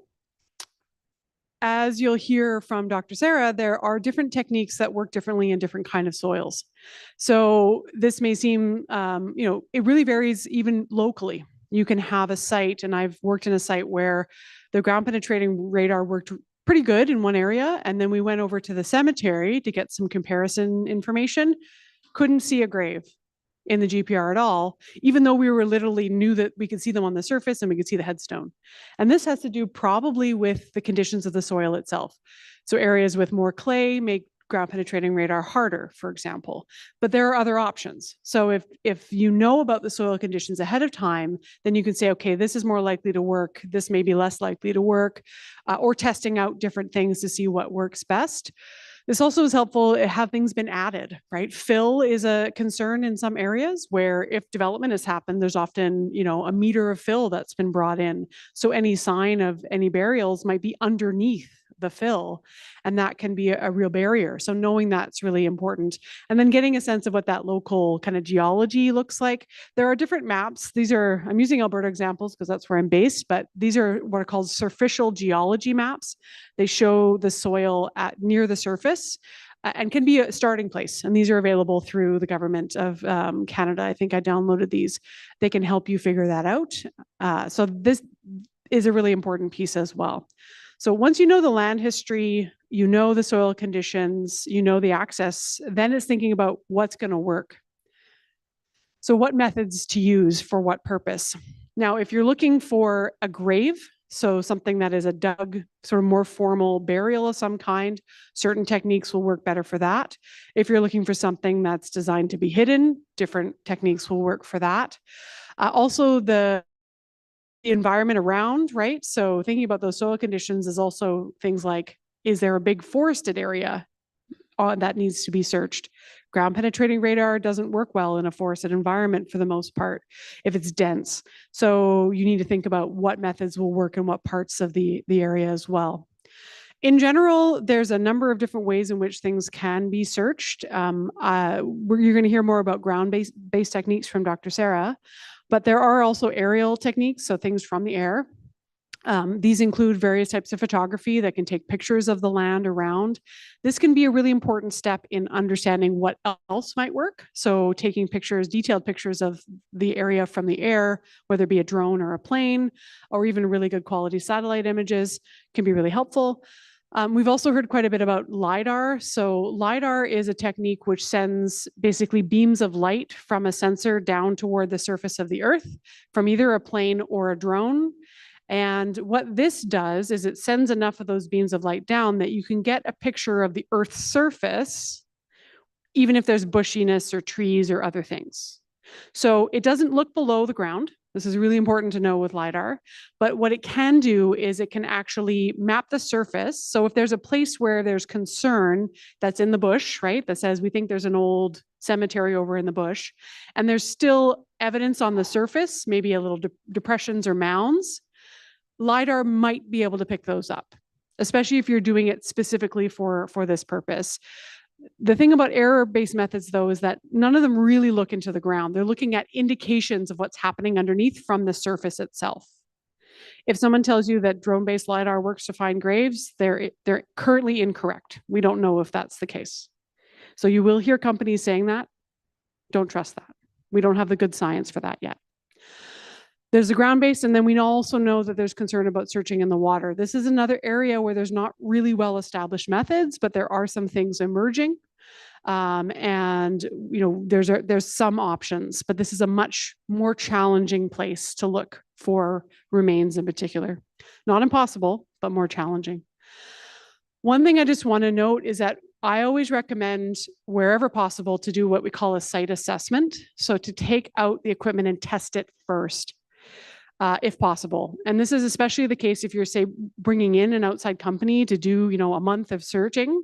If the GPR doesn't work in your territory, it's not worth investing in that. So just evaluating, getting a sense of what might work is often a really useful step in helping to determine what is actually going to be useful. And then, of course, who does the search? We heard, a wonderful example from the Mohawk Institute of building that capacity in community. And that is the ideal model. That is how it should all be done.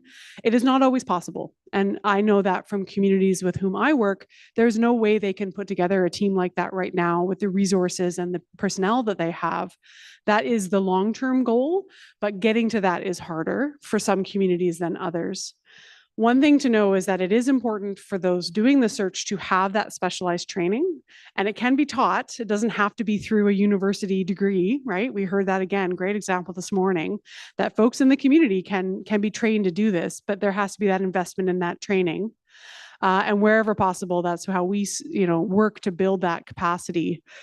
If you're not in a position where that's possible and you are looking for outside help, it's really important to choose someone who's trustworthy to work with.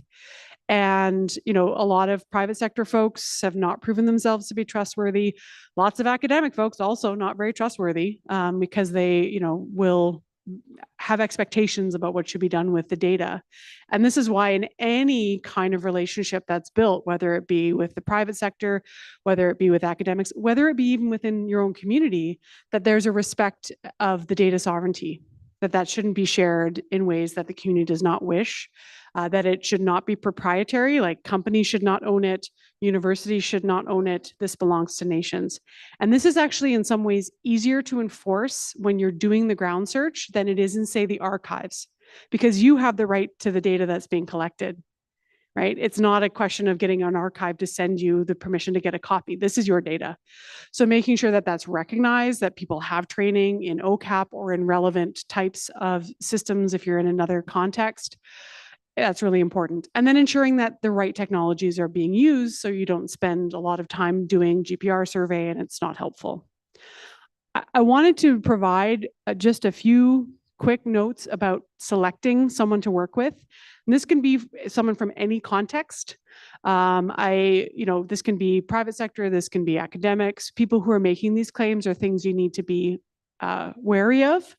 We're also working on a resource, which we're calling kind of a green flag, like questions to ask and expectations that you should have of anyone who says they can do this work. One is this sort of, we know the right tools, we have the most cutting edge, we're going to do this for you. That sense of they're the only ones who can is a red flag, right? There's lots of different options, lots of different technologies out there.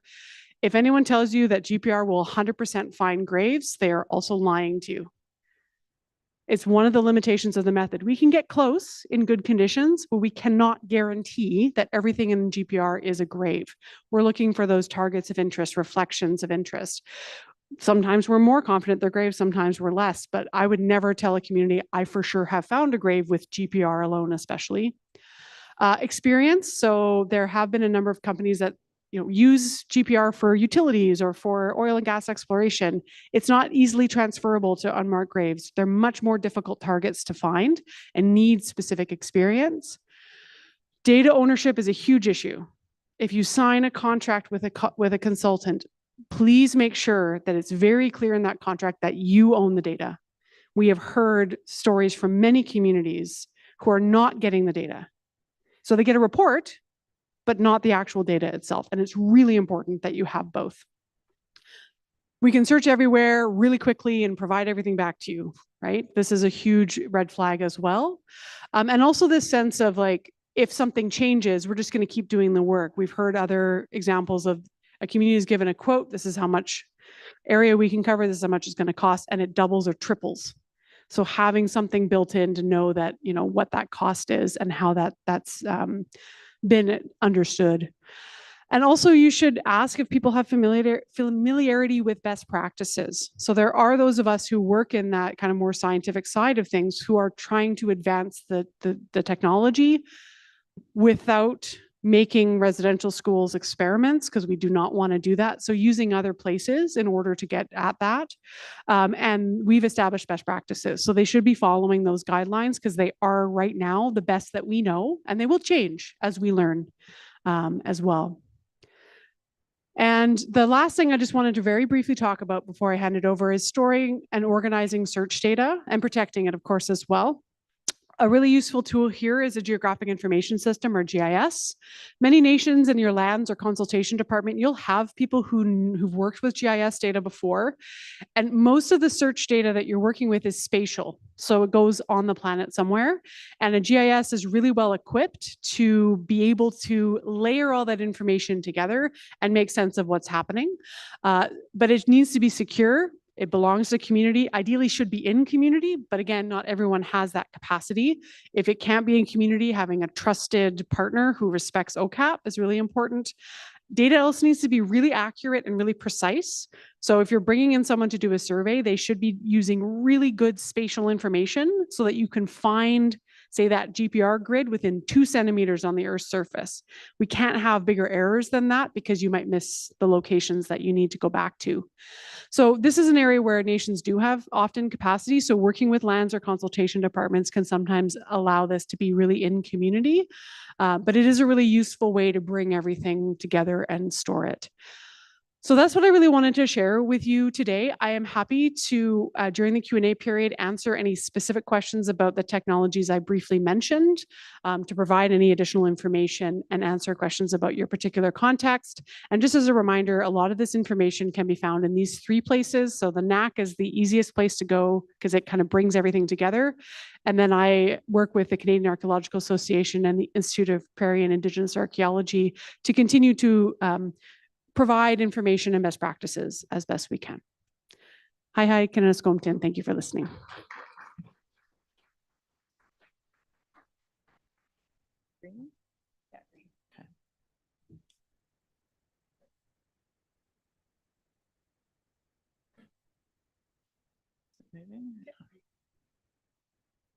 Okay, so I'm going to focus in on the geophysical ground search, the various technologies that we are using to look for the physical location of the missing children.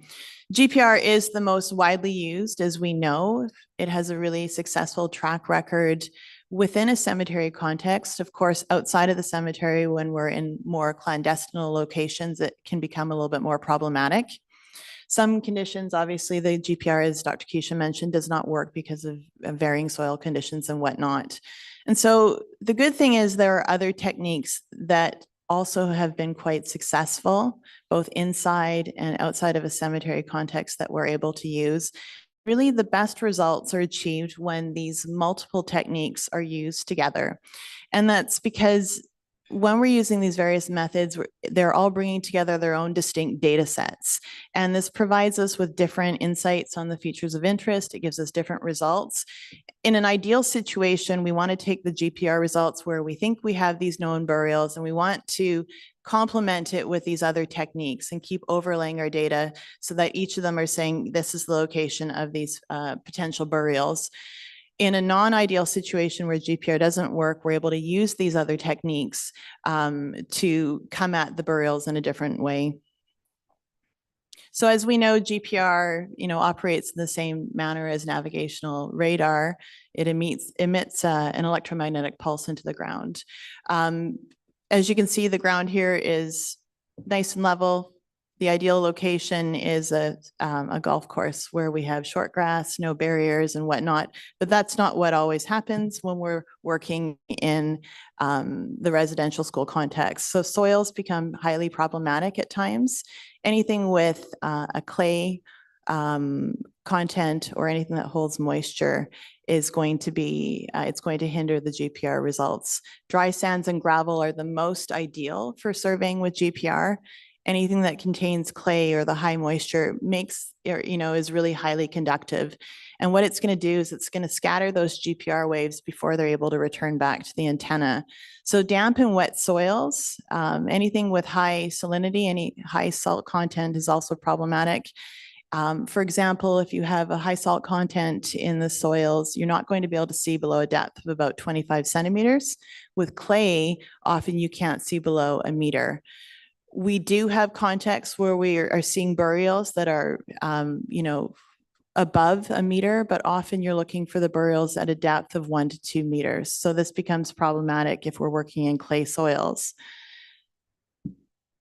Weather is also an issue with GPR. So if it's a rainy season or if you have snow.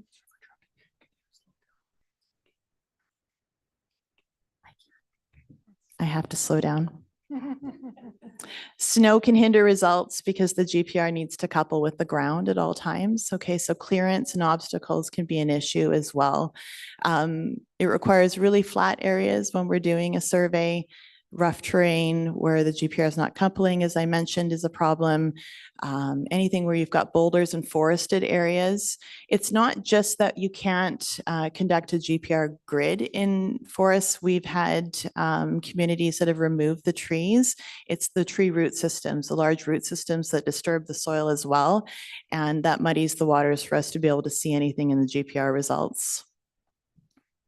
Dr. Keisha mentioned LiDAR. We also have terrestrial LiDAR that we can use. So it's going to look for patterns on the ground surface as well. For us, we're looking for burial depressions or burial mounds. It's analogous to the aerial plane or the aerial drone LiDAR. It remains in either one spot, or you can use a handheld so that you can walk around and really gather some really detailed data. It can provide a really high degree of accuracy, centimeters or even millimeters of the Earth's surface. So it's going to add fine details to the various forms and features on the land surface. And the advantage of the terrestrial LiDAR is that you're able to scan beneath the foliage, which is really important, in particular when we're looking in areas such as orchards and the burials are next to the trees. We need to be able to see underneath that foliage. It is terrestrial LiDAR quite time consuming. It can take 5 to 6 hours to cover an acre or so. So it is definitely slow, but this is one where we're still looking on the land surface and not beneath. Magnetometry is a really good one when GPR doesn't work, or even when it does work, to complement those results. It's going to allow for basically rapid mapping of magnetized objects or structures or features that are beneath the surface. And it's going to measure the differences in those various magnetic properties on the ground. So topsoils have they have higher magnetic properties than the soils beneath it.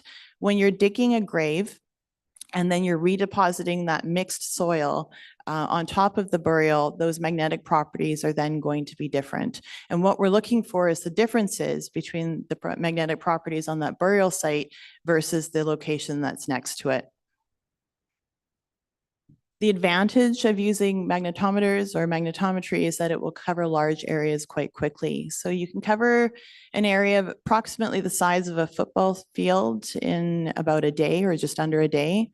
You're able to relocate building remnants. So often we have buildings that have been toppled and we bury them. You're able to, or building foundations, you're able to use it to locate those. It will identify, of course, the burials and potentially coffin ornaments as well. We're able to use it to narrow this, particularly when you have large search areas before you conduct a GPR survey. And then it's one that, of course, can be used when GPR does not work. It does not work, though, in areas with a high iron content, in particular dump sites or anywhere with high debris, and in urban areas. I'll just focus on electrical resistivity. This is one that works really well when we're unable to use GPR once again. So it measures the electrical current resistance in the Earth's near subsurface. So it can go down to about 5 meters, and we're only looking or interested in a depth of 1 to 2 meters. So it's going to indicate how difficult it is to pass an electrical current into the soil. And the soil has different physical properties, whether it's from clay or sand or silt, or we're looking at the porosity or how much moisture it's going to hold. All of this is going to affect the ground's ability to conduct an electrical current. So it's going to work really well in those clay soils that the GPR does not work well in. So it's ideal in those situations. But the surveys are extremely slow and invasive because you're sticking a probe into the ground, which does take time for each of them to register. The S4 soil probe technology, I'm going to talk about next, even though we technically would use the historic human remains detection dogs before this. This would be one that I would recommend as the final step for confirmation of a burial. It's a newer technology. It uses a highly sensitive pressure probe or a pressure meter that's inserted into the ground. It's going to go down to a depth of about 90 centimeters. And so it is more invasive, is sensitive though. So once it meets resistance, whether it be from an actual burial or a stone or a bone, it's going to stop immediately. That probe is going to do two things. The first is that it's using a light meter and it's going to measure the chemical composition of the human fatty salts. So fatty salts are going to remain in the soil even when a body has completely decomposed. And this is advantageous in scenarios where we potentially have no remaining human remains. So it has the potential to do that. The second thing that it will do is that it measures the pressure difference between a location where there is a burial and a location outside of that where there are no graves. So once again, when you dig a grave and you redeposit that soil, the density is going to be much lighter than the locations around it, even after about 100 years. So this is a new technology. I think we've had it here in Canada for about 1.5 or 2 years. Dr. Keisha now has one that they are testing as we speak. So that would be my caveat with the S4 soil probe is it has a lot of potential, but it needs to be completely tested and the research done before going into these sites to confirm what we think it can do. What we think it can do, though, is let us know if there are human burials in a location or not. And it can tell the difference between human burials and animal remains. It is extremely slow, though, which is one of the reasons why I'm saying it needs to be one of the last methods that we use. If you're conducting a GPR survey, let's say a 10 by 10 meter grid, that's going to take about 45 minutes. To conduct a 10 meter by 10 meter survey with the S4 probe would take 3 to 4 hours because each probe takes about 90 seconds and you're probing every 10 centimeters. So you need to really be able to narrow down using all of these other methods, the exact location of where these burials are before you bring in this method. The last one I'm going to talk about are the historic human remains detection dogs. These are our four-legged family members. I've been working with them for about 2 years now, and they are and have been quite successful. There are different kinds, though, that we need to be aware of. Detection dogs for, bomb dogs, explosives, and drugs. There's search dogs that look for live scent, so of missing individuals. And then we have the human remains detection dogs. They were previously known as cadaver dogs. These are looking for recently deceased individuals. What we need to be using for these searches are the historic human remains detection dogs. So these are trained in the same manner as the human remains detection dogs, but they're trained, the training material is based on older bone, considerably older bone, in order to be able to scent because it's such a finite scent that they're looking for. They're advantageous because they are inexpensive. I think the highest cost I've seen so far is about $500 a day per dog and handler. You want to be using at least 3 dog and handler teams on a site with a 4th handler there who's observing and recording. They can cover large areas quite quickly. So they can help narrow down search areas, but they can also be used to add further confirmation to the other geophysical techniques that we're using. They can also access locations that GPR and other machines can't go, for instance, in buildings or outbuildings or forested areas where others are highly problematic. I put it as a con, but it's not necessarily a con. They cannot narrow or give you the specific or the exact location of a burial. They can be up to 10 meters off. They can give you confirmation that there are burials in a particular location, though. One thing I would warn, though, is that not all search teams are made equal. We don't have the same training mechanisms here in Canada that they have in the United States. And so really good dog teams are going to the United States for certification and for training. So you want to look and make sure that they have the North American Police Working Dog Association certification or the International Police Working Dog Association certification. It's not that they work with the police, it's just that it's the training methods and the testing that they go through is rigorous enough that we know that they're able to conduct the searches up here. They also have logbooks and resumes, just like people. And these are really important. If you're looking at a dog's resume, you want to know the searches that they've conducted and how successful they've been in the past. And the logbooks are important too, to make sure that the people that you're working with are maintaining these dogs and that they're conducting these searches 2 to 3 times a week to make sure that they're staying on top of their game. So I'll just end by saying that combining the results from the different geophysical methods that we're using to identify a burial's location will significantly increase confidence in these results. But the geophysical surveys are only one part of this holistic approach to the search for the missing children.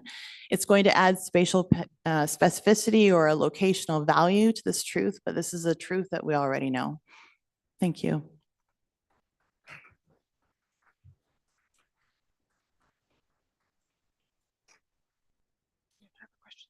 Okay.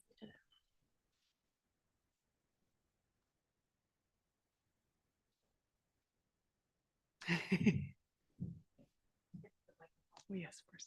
So, Miigwech, Dr. Keisha and Sarah, for your guidance for our communities to consider. Now we'll take some questions from the audience. And again, we'll ask you please to use the microphones because we have a translation needs as well, so that we can hear your questions too. It was very fascinating, by the way. I really enjoyed your presentation. Very informative. Hello. Yes, thank you very much. My name is Jim DeRocher. I'm a day school survivor from Isle Lacrosse, Saskatchewan. And incidentally, the Métis boarding school in Isle Lacrosse has not been dealt with yet. And we could sure use some help from folks like yourselves to deal with that issue. And it's really important. And I just wanted to thank you so very much for that information. When I see it on the board, it makes it a little bit simpler for grassroots people like myself. It's become a real big issue. There's so much technology, S4 soil probes and soil makeup, electronics, and gravity, and you even bring in gravity in there. So that makes it a little bit different for me. But one of the things that's missing from my point of view as an elder from Isle Lacrosse is there's not very much in there regarding our elders. Our elders have the knowledge. They've been talking about this for years. We don't have very many elders left in our country. Not very many left from where I come from. And it's so important for you technologists, you people that are doing this thing, doing such a good job. I want you to know that you don't forget the elders that are in our communities. There's not very many left. They have the knowledge. And sometimes you reach a brick wall with them because many of them don't want to talk about this awful experience that they had. But you need to find a way to reach them, to talk to them. And I'm talking about the grassroots people, our mushrooms and our kokums in our communities. Thank you.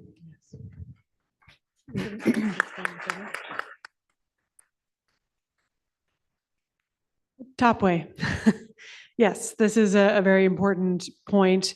We're often called in to do the technical side, not to do oral history interviews and things with elders. That's often done in community, but it is essential. And I guess the one point I would want to make is technology is going to be here, and it's only we're going to get better at doing it. Our elders aren't going to be here forever. So when you're thinking about priorities in your community, this stuff will be here in 5 years, but we already know. I mean, there was one community I was working in, we were at a community gathering. The elders shared some really important information with us and passed away 2 weeks later. The place that they indicated had results in the technology. So it is so, so important. So thank you so much for bringing that up. Sherry, I think it's you. Oh, no, it doesn't. Hello? Hi, Caitlin Costello. I had a quick question with the S4 technologies. You stated that it is able to distinguish between human and animal remains. How is it able to do that?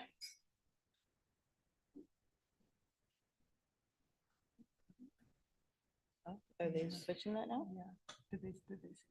Terry's very fair. Yeah, so I think there is a little bit of lack of clarity from the people who use and make the technology, whether or not it can determine the difference. It's mostly been tested on mammal remains. So there are some types of conditions where it may not be able to distinguish between, like pig burials, for example, is a place that's been tested. And I think that there are some things that we're refining, but right now, I'm not actually sure if that's accurate. So it's something, this is why we have a lot of caution, right? Because we don't really know. We also don't really know about whether or not it will equally detect remains from, say, a child's burial versus an adult, because there's different processes involved. And we also know that the children were not treated very well, not fed very well. And this, so there's a lot we don't know. It is useful, but I would say we're still working out the information. That's partly why I got one, because then I can take it back to like a lab setting, work with forensic anthropologists to do tests that are not at residential schools so that we can better apply it. So yeah, it's something to keep in mind in terms of the information that's being shared and trying to go back to the source. Thank you very much. Terry's wrong. Okay. We got a live mic now. That's Sherry from Blue Quills. A couple of questions. Is it appropriate for the National Advisory Committee, or is there another agency that might assist with sort of a central clearinghouse? You talk about there's some people out there who are promising things that they can't deliver, and it would be really helpful to know who not to go to, or who to go to. Yeah.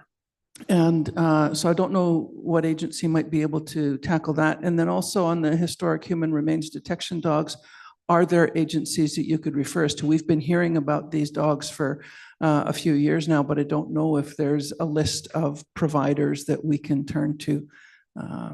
Thank you. So in response to the first question, I do think that there is a need for some sort of approval process, vetting process in place. I know this is something that is also on the mind of Kimberly Murray, and the special interlocutor report hopefully will indicate that. It's a conversation we've had at the National Advisory Committee. We don't really have the mandate to provide approvals. And one of the things we're cautious of is that there had been, for example, some folks that we had thought were doing a good job, turns out they weren't. So it's also needing to have mechanisms in place that if someone gets a certification or some sort of approval, that there's also a way to revoke that, because there can be harm done if we say that this person is good to go and then they don't do a good job. So I think it's absolutely essential. I don't think we're at a place we can implement that yet, but definitely something that is on our minds, and getting more of greater concern as more nations come to us often and be like, this thing happened, we don't know what to do with the data, we're not getting the data, this people didn't give us good information. So yes, it's very much on our minds. Yes, with regards to the detection dogs, I've been looking across Canada there aren't a lot of teams that I would recommend, but I've put up a number of teams on the University of Alberta the IPIA, thank you, website. And I'm also happy to recommend others as I come across them.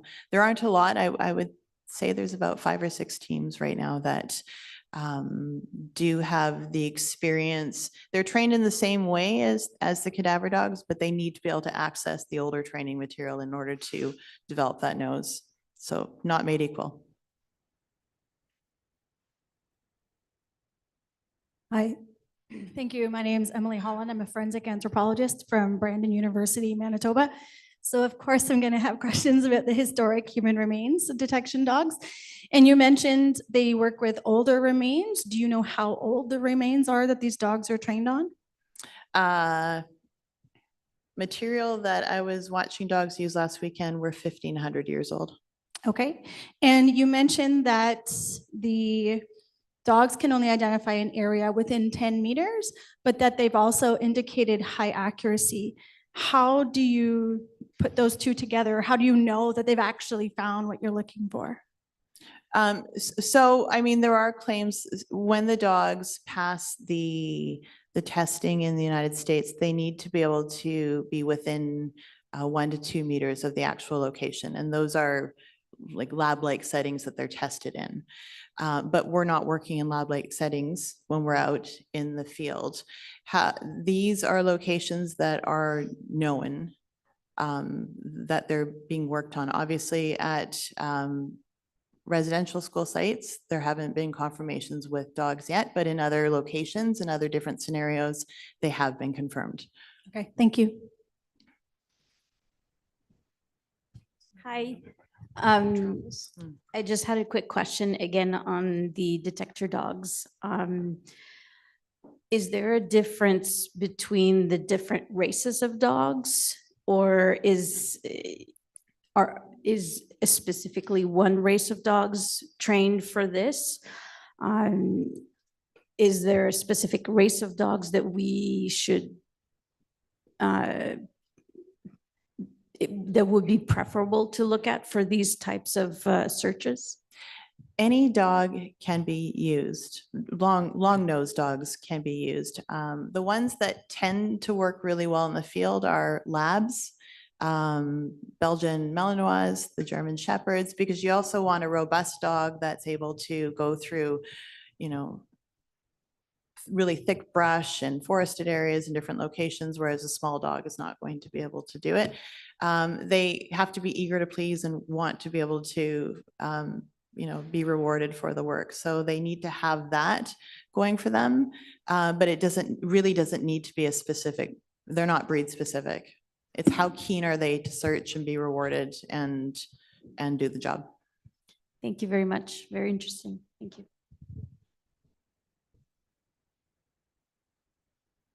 Great presentation.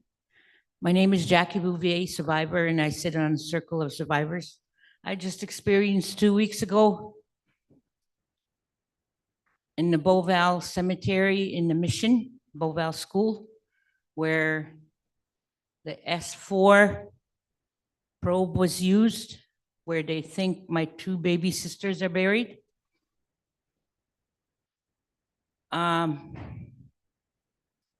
It broke down after the first couple probes. So that was really traumatic to me as I watched it. And somebody sent me a message and said, did they tell you that they hit a bone, or how did it break down? So I didn't have no information whatsoever in regards to this S4 probe. Now we have to go, because the parts are coming in from Ohio, I think. And I have to go back August 12th in order for this to finish. And in March, I was given information that the probe, I would get the results right away. And this is not happening, and you did mention it, Dr. Keisha. And so I have to go back in August, so hopefully it works. I'm just thinking, doctors was using, besides the GPR, there was the long one. Should they have used that instead of the probe, instead of the GPR? There's detection by a different group. 93 burials were in Beauval Indian Residential School. They were going back to the cemetery in regards to where the infants are. So they were doing it with the probe. Could they have used that, besides GPR, the one you said that goes like this, picture of it? I don't know what you call it. Should they have used that, or does it go straight to the probe?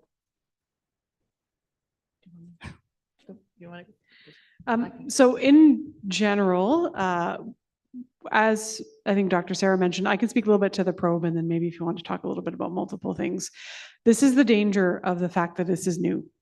These are still very much prototypes, I would say, in terms of figuring out how these probes work.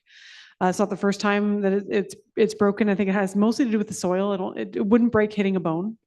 The lens is a sapphire lens. It takes a lot of force to break a sapphire, and a bone, it wouldn't go through it. So that's not what it was. Now, in good conditions where the soil probe is appropriate, you can get relatively, like it can give you a yes, no pretty quickly. The biggest danger, actually, I would say in the S4 is false negatives. It only goes down 90 centimeters. Sometimes graves are that shallow. There's definitely times that they're not. And so nothing being there on the probe doesn't mean nothing is present in the ground. It just means that it's either not getting down far enough, there's nothing left there to detect. So it's really something that is important. And the other thing I'll say is, I know you were looking for the baby sisters. We don't know how it works in infant burials. We really don't. It could be quite different than an adult burial. So it's one of those things where, you know, communities need to make informed decisions about whatever pathway is right for them. And sometimes that will be taking the ground penetrating radar out, finding those 93 anomalies, wanting to do further testing, and choosing to do the probe. But there are other options also. Yeah, I think it's important because as we know with GPR, the only way to be 100% certain that there's a burial there is to exhume or to excavate, which many of us are not ready or not wanting to do. And so you need to bring in other technologies that have other different varying data sets that are going to confirm the same thing to increase confidence in those results. And I think that is important to bring in 3, 4 different methods when possible before, as I said, the S4 really would be a final step if it proves to be a viable option.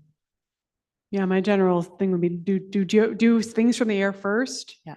Do geophysical techniques, GPR, magnetometry, resistivity second.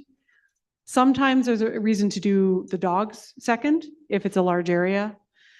So one of those two would be next, and then the other one, right, where possible. And then last thing would be the S4 generally. Of course, this will vary in different places and different contexts. It's not a one size fits all.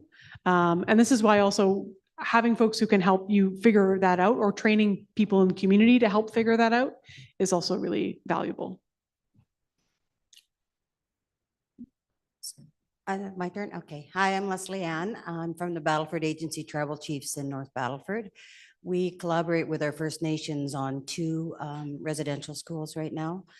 We're in different phases of searches right now, but many of the nations have expressed interest in buying their own GPR equipment due to the access and, you know, they can't be everywhere, right? So they're wanting to do this. Is there a recommendation out where what is the best? There's also just to warn people, there is, as with anything, there's scams out there too. There's people trying to sell equipment and it's actually not not what is needed. But I'm just wondering what the recommendations would be for going back to our nations and saying this is our best bet. Or we're collaborating with the university right now, but again, they can't be there all the time, the University of Saskatchewan. Yeah, I mean, I'm always in support of building community capacity, and if there's funding to purchase the GPRs, because in the long run, the GPRs will be useful for the search for the missing children, but they can also be used for utilities and development and other things down the road as well. Technology keeps changing and it's changing fast, and the GPRs that we were using yesterday are not the GPRs that are, you know, that we're going to be using tomorrow. Dr. Keisha's testing a new one. Dr. Martindale is testing a second one that you can talk about better than I can at this point. But I think it doesn't hurt to purchase your own machines, because you'll certainly, even though, I mean, the technology is changing, each machine will certainly have longevity. And in terms of specific things, probably among the most useful things for a community to purchase would be what we call a single channel ground penetrating radar unit. If someone's trying to sell you, I was hearing from a community about basically a company that does metal detection that was trying to sell them basically a glorified metal detector to find graves. That's not a thing. That does not work. So coming back to what are those methods, and then finding reputable suppliers. There's sort of different configurations that different suppliers have. There's not necessarily like this is the absolute best one for all things, but there are a few sort of core manufacturers, some of which are based in Canada, like Sensors and Software, GSSI are, people that we know. There's some European ones that are good as well. Some folks are doing Impulse Raptors. We're working with Mala Mira. So Mala is another company that does them. Now they all will, a reputable company will sell you a setup that works. The other thing to note with ground penetrating radar units is that you do need to be attentive to the frequency that you're buying, because the single channel GPRs work on what's called a center frequency. So it's a band, but the middle frequency is what you're kind of looking for. We generally recommend between 250 and 500 for unmarked grave detection. So don't buy a 100, don't buy a 900, somewhere in that range. So those are the things to look for. And there's a number of companies like asking who people have sold them to. And if they're folks like Dr. Sarah or me or Andrew, they're probably more trustworthy than someone who's just like, this company or that company. So you can always ask for that and get information about that. And I'm also happy to provide advice if people want to ask me specifically about what I know. I don't endorse or work for any particular brand. We've used actually multiple ones, but I can tell you if there's a red flag, I guess. Thank you, everybody, for your very good questions, as well as for your sharing and insights.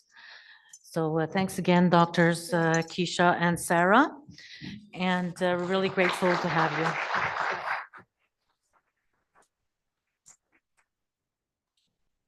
you. Okay. So I just wanted to, there's been a room change. If you need some quiet time or to smudge, and also there's support available.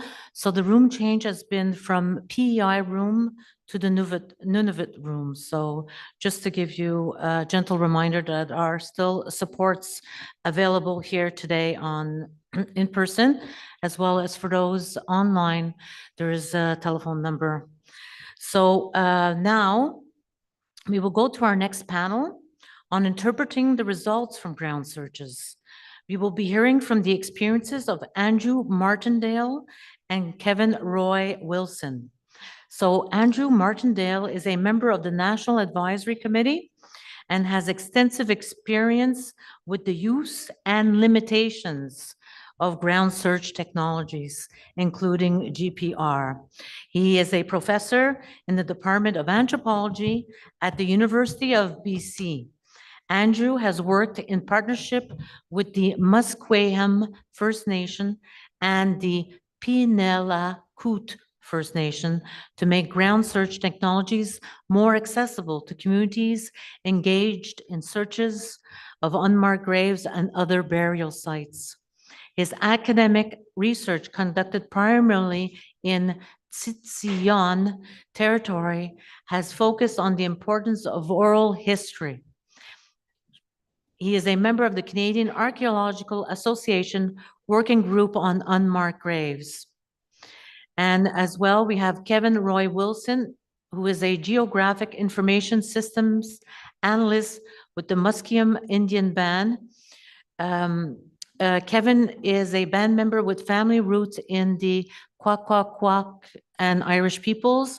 Kevin is the GIS analyst for the title and rights department at the Musqueam Indian Band, and he's also one member of the Musqueam GPR team. He enjoys video games, books, and all things nerdy. So welcome, Andrew and Kevin.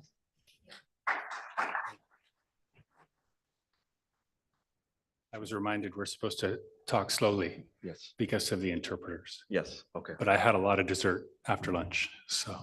I got a lot of caffeine, so I had a lot of sugar. I'll slow down, yeah. Should we just, you want me to Yes, you start? go ahead. Okay. You can go to the next slide. Antha Kumu Kwesla, Tanisana Humathquim. My ancestral name is Kumu Kwesla. My English name is Kevin Roy Wilson, and I am from the Musqueam territory. On my father's side, I have connection to the Kwakwakak people of Alert Bay in the northern Vancouver Island. My Otta was Stella Sumner. Her maiden name is Honius. And also on my father's side, my Musqueam ancestry is through my great-grandmother, Emma Sparrow, both which went to Indian residential school. On my mother's side, it's Irish. So I have Irish ancestry there with my grandmother growing up in a small town in Ireland called Mitchellstown. There are many, many overlaps in the histories between the Indigenous people of North America and the people of Ireland, but that's a story for another time. I'm, as I mentioned, a Musqueam band member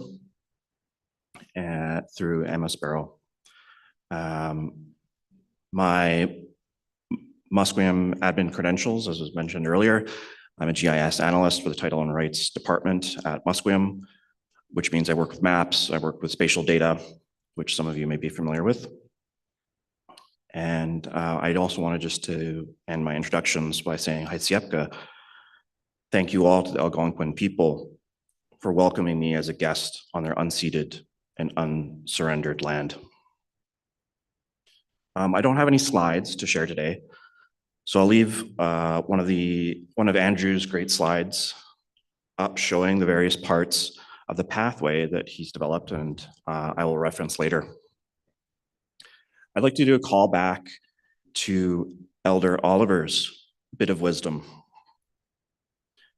which was that was shared with him, to sit, listen, and learn.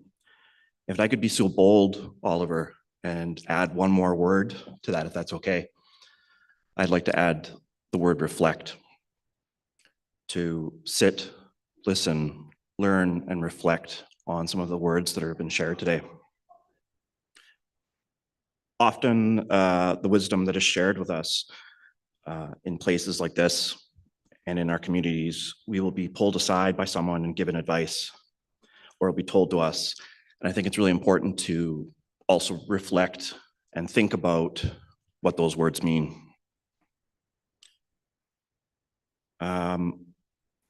Jumping into, my experiences working with GPR. I'd like to just establish a little bit of background and backtrack as to how I came to be here. So back in the mid-2000s, the late Chief Delbert Guerin reached out to the University of British Columbia to see if there was a non-invasive, non-destructive technology that could be used to map out our cemetery. There was a need in our community at the time to identify some ancestral burials in our cemetery. Andrew here, sitting beside me, stepped up and said there might be this new technology, new to archaeology and anthropology, called GPR, ground penetrating radar. Andrew, working with a PhD student named Steve Daniels, I don't know if he was a PhD at the time, no, he wasn't. But they came out to Musqueam and started work mentoring some of our community members and collecting data. Andrew and others continued to work on a reserve and continued to mentor the community by using the GPR on not only the cemeteries, but heritage sensitive areas, archaeological areas on our reserve. Fast forward to only a few years ago, when the news of GPR use in the Tecumloops to Schwemwick and the 215 that were found. And Andrew, once again, reached out to Musqueam if there would be an interest at Musqueam to learn more about how to use GPR. Aviva Rathbone, who was at the time Musqueam's senior archaeologist, spoke to a few archaeologists that are on staff at Musqueam and myself to see if we wanted to learn more about GPR from Andrew. And so quickly, our Musqueam GPR team was formed. Andrew came out, spent several weeks working with our group and himself, teaching us the ropes of ground penetrating radar. It was difficult at the start. It was hard thing to wrap our heads around. But after a few sessions, a few days of learning, we started to understand, started to grasp the technology, grasp how it worked. And we are now a great team. We applied for and were successful in 2 grants. We had one from the Heritage BC and another from TELUS. This allowed us to buy our own GPR unit and allowed us to buy equipment to use out in the field, which you'll need when going out. We then also took on our first project for the city of Vancouver, and that we completed. We were doing work in a park in Vancouver, and we went out into the field. We actually had Indigenous learners come out with us as well from, I think it was 3 other nations, working with us out in the field, collecting data, getting hands-on experience. That was fantastic. That week of work, we taught, and we also learned from everyone in our group. As we were learning, we're teaching. So it was immediate, that feedback loop that was happening.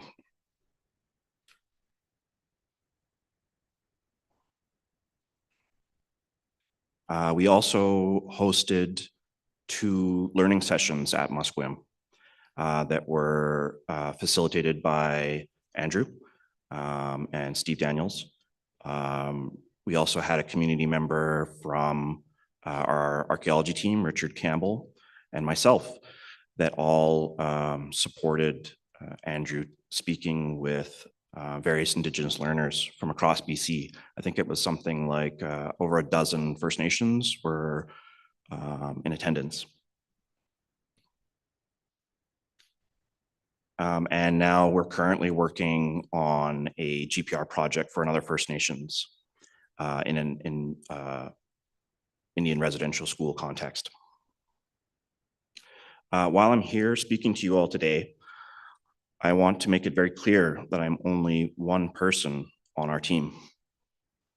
The other 2 people I work closely with are Ailey Black and Elizabeth Campbell. Hi at home, I think they're watching me on camera. Both are archaeologists that work at Musqueam.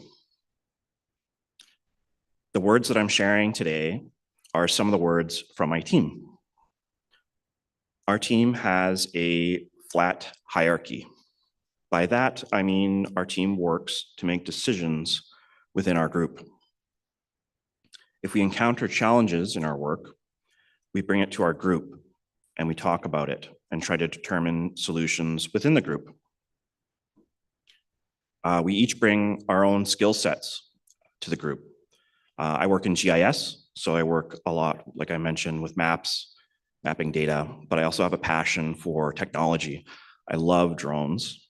I've got my certification through great organization, First Nations Tech Council.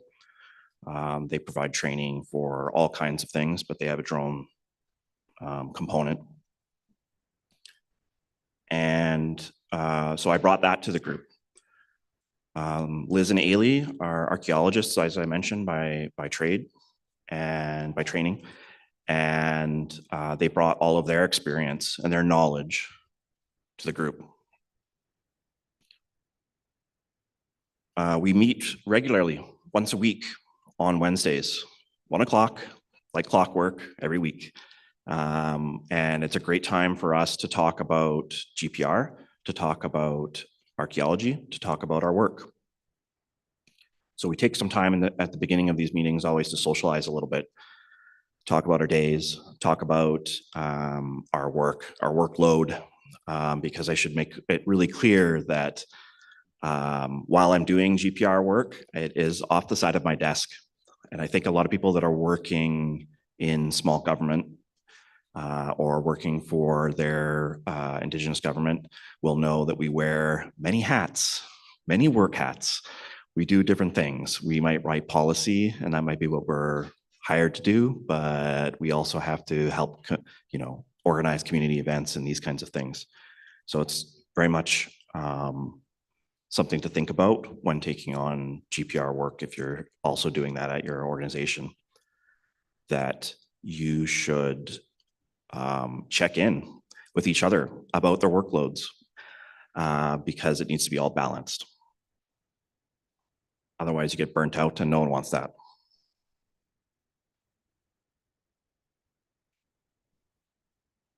So as probably is really clear listening to me and describing our team, we're made up of a team of rookies, and we acknowledge that. We're still learning. We're still teaching. We're still deconstructing. So I think that actually helped quite a bit. We humble ourselves. We try to come to our work with an open heart. And sometimes we make mistakes, and we learn from those mistakes and keep moving forward. I'd like to now, at this time, draw your attention to the slide on the pathways up here.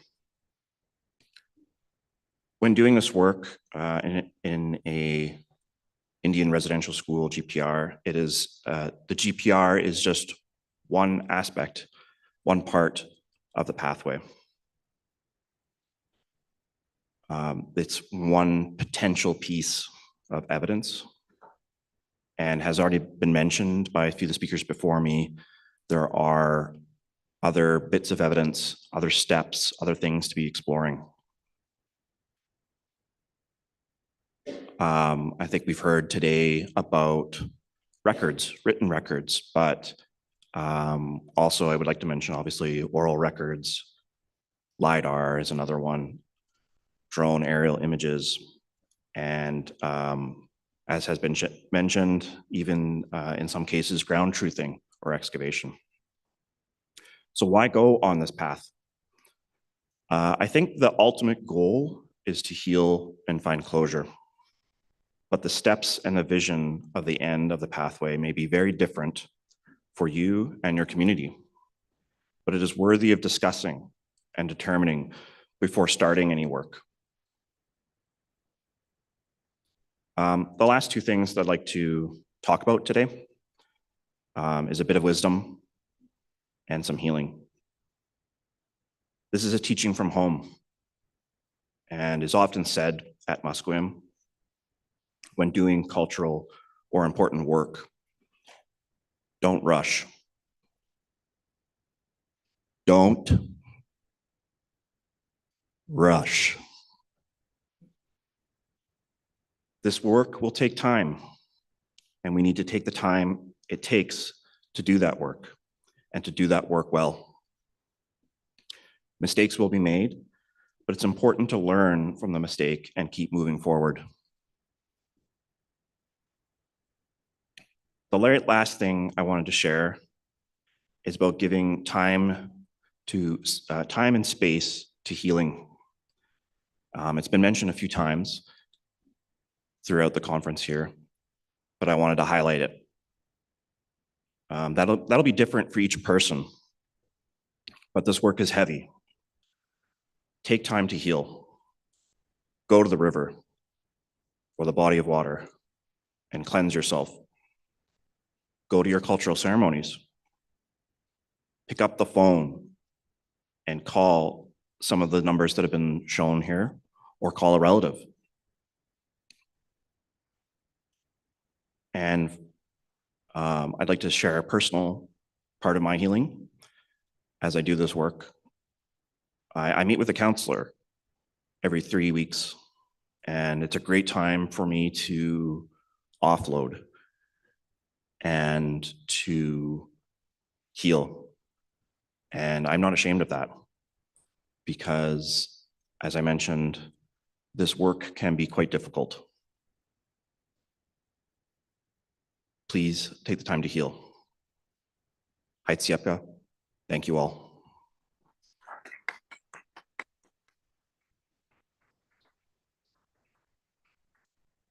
Thank you, everyone, and thanks, Kevin. I'm going to spend a little bit of time walking you through some of the results, and not the results, but some of the knowledge that we've accumulated over the decades that we've been working together between the partnership at UBC and at Musqueam on the use of ground penetrating radar. And we know there's other technologies. We know that many will be very useful for us. But GPR remains an important tool and will likely play a role in whatever ground search you engage. It has a lot of value. It's been used for a long time, and it's shown its success in a number of contexts. It will not work everywhere, but it remains a reliable and demonstrably good tool. So we'll talk a little bit about how to get there and some of the nuance of interpretation in a bit. I just wanted to observe that when you embark upon these, and some of you are already doing this work, some of you are just getting started, some of you are thinking about what this step might look like. You've got a few options. One is you can work with academics like myself, and there are a number of these partnerships across the country. For good or ill, we're here, and we tend to be slow.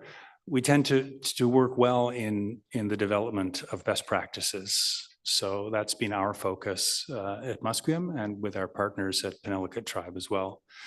You can reach out, secondly, to consultants. And if there's a model that the government has proposed, I'm looking at my colleagues at CERNAC, it's this one.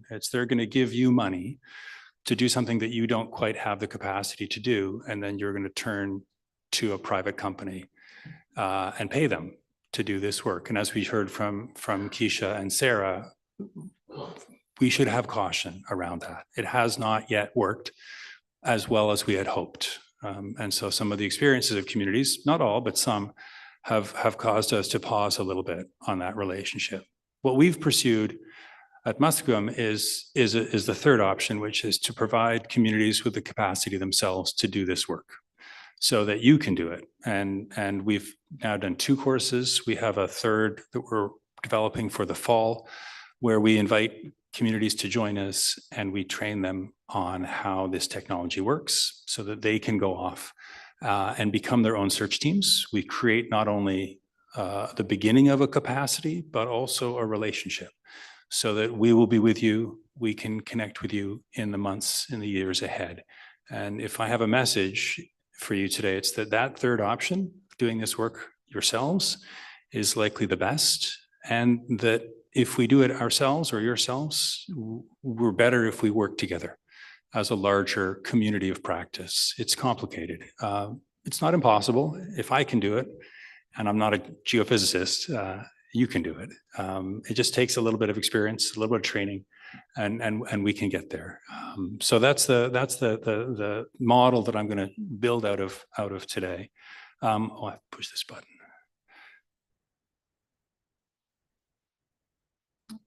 The previous slide showed you sort of the overarching pathways that we developed at the Canadian Archaeological Association's working group. For the ground search piece, this is a sort of a simplified model of where your life will be spent. You'll work with survivors and archives, drawing on information, compiling this, as Keisha mentioned in the previous session, into data systems, maybe with GIS, to understand what the land has to tell us and what the history of the land's records tell us. And then you'll conduct a ground search with one of the many technological tools that are now at your disposal. And that includes GPR, but it's not limited to GPR. And this is where things get complicated. Everything I'm going to tell you about the work that we need to do for GPR is true of every other technology that we might want to use. And there's a lot. There's about half a dozen that we need to get good at. And it is a bit overwhelming. But we will get there, but it is a lot to ask of communities when, as Kevin points out, there's many demands on your time. I want our colleagues in government to recognize the significance of the task ahead. And that's just on land. This summer, we'll be exploring some of the technologies underwater. And there are analogs. We've heard from many nations that there's an underwater landscape to be considered. There are analogs to LiDAR and to GPR and to photogrammetry that we can bring underwater. It gets more complicated, but we can do it. So there's a lot of things that we need to assemble, a lot of skills, a lot of training to get to where we want to go.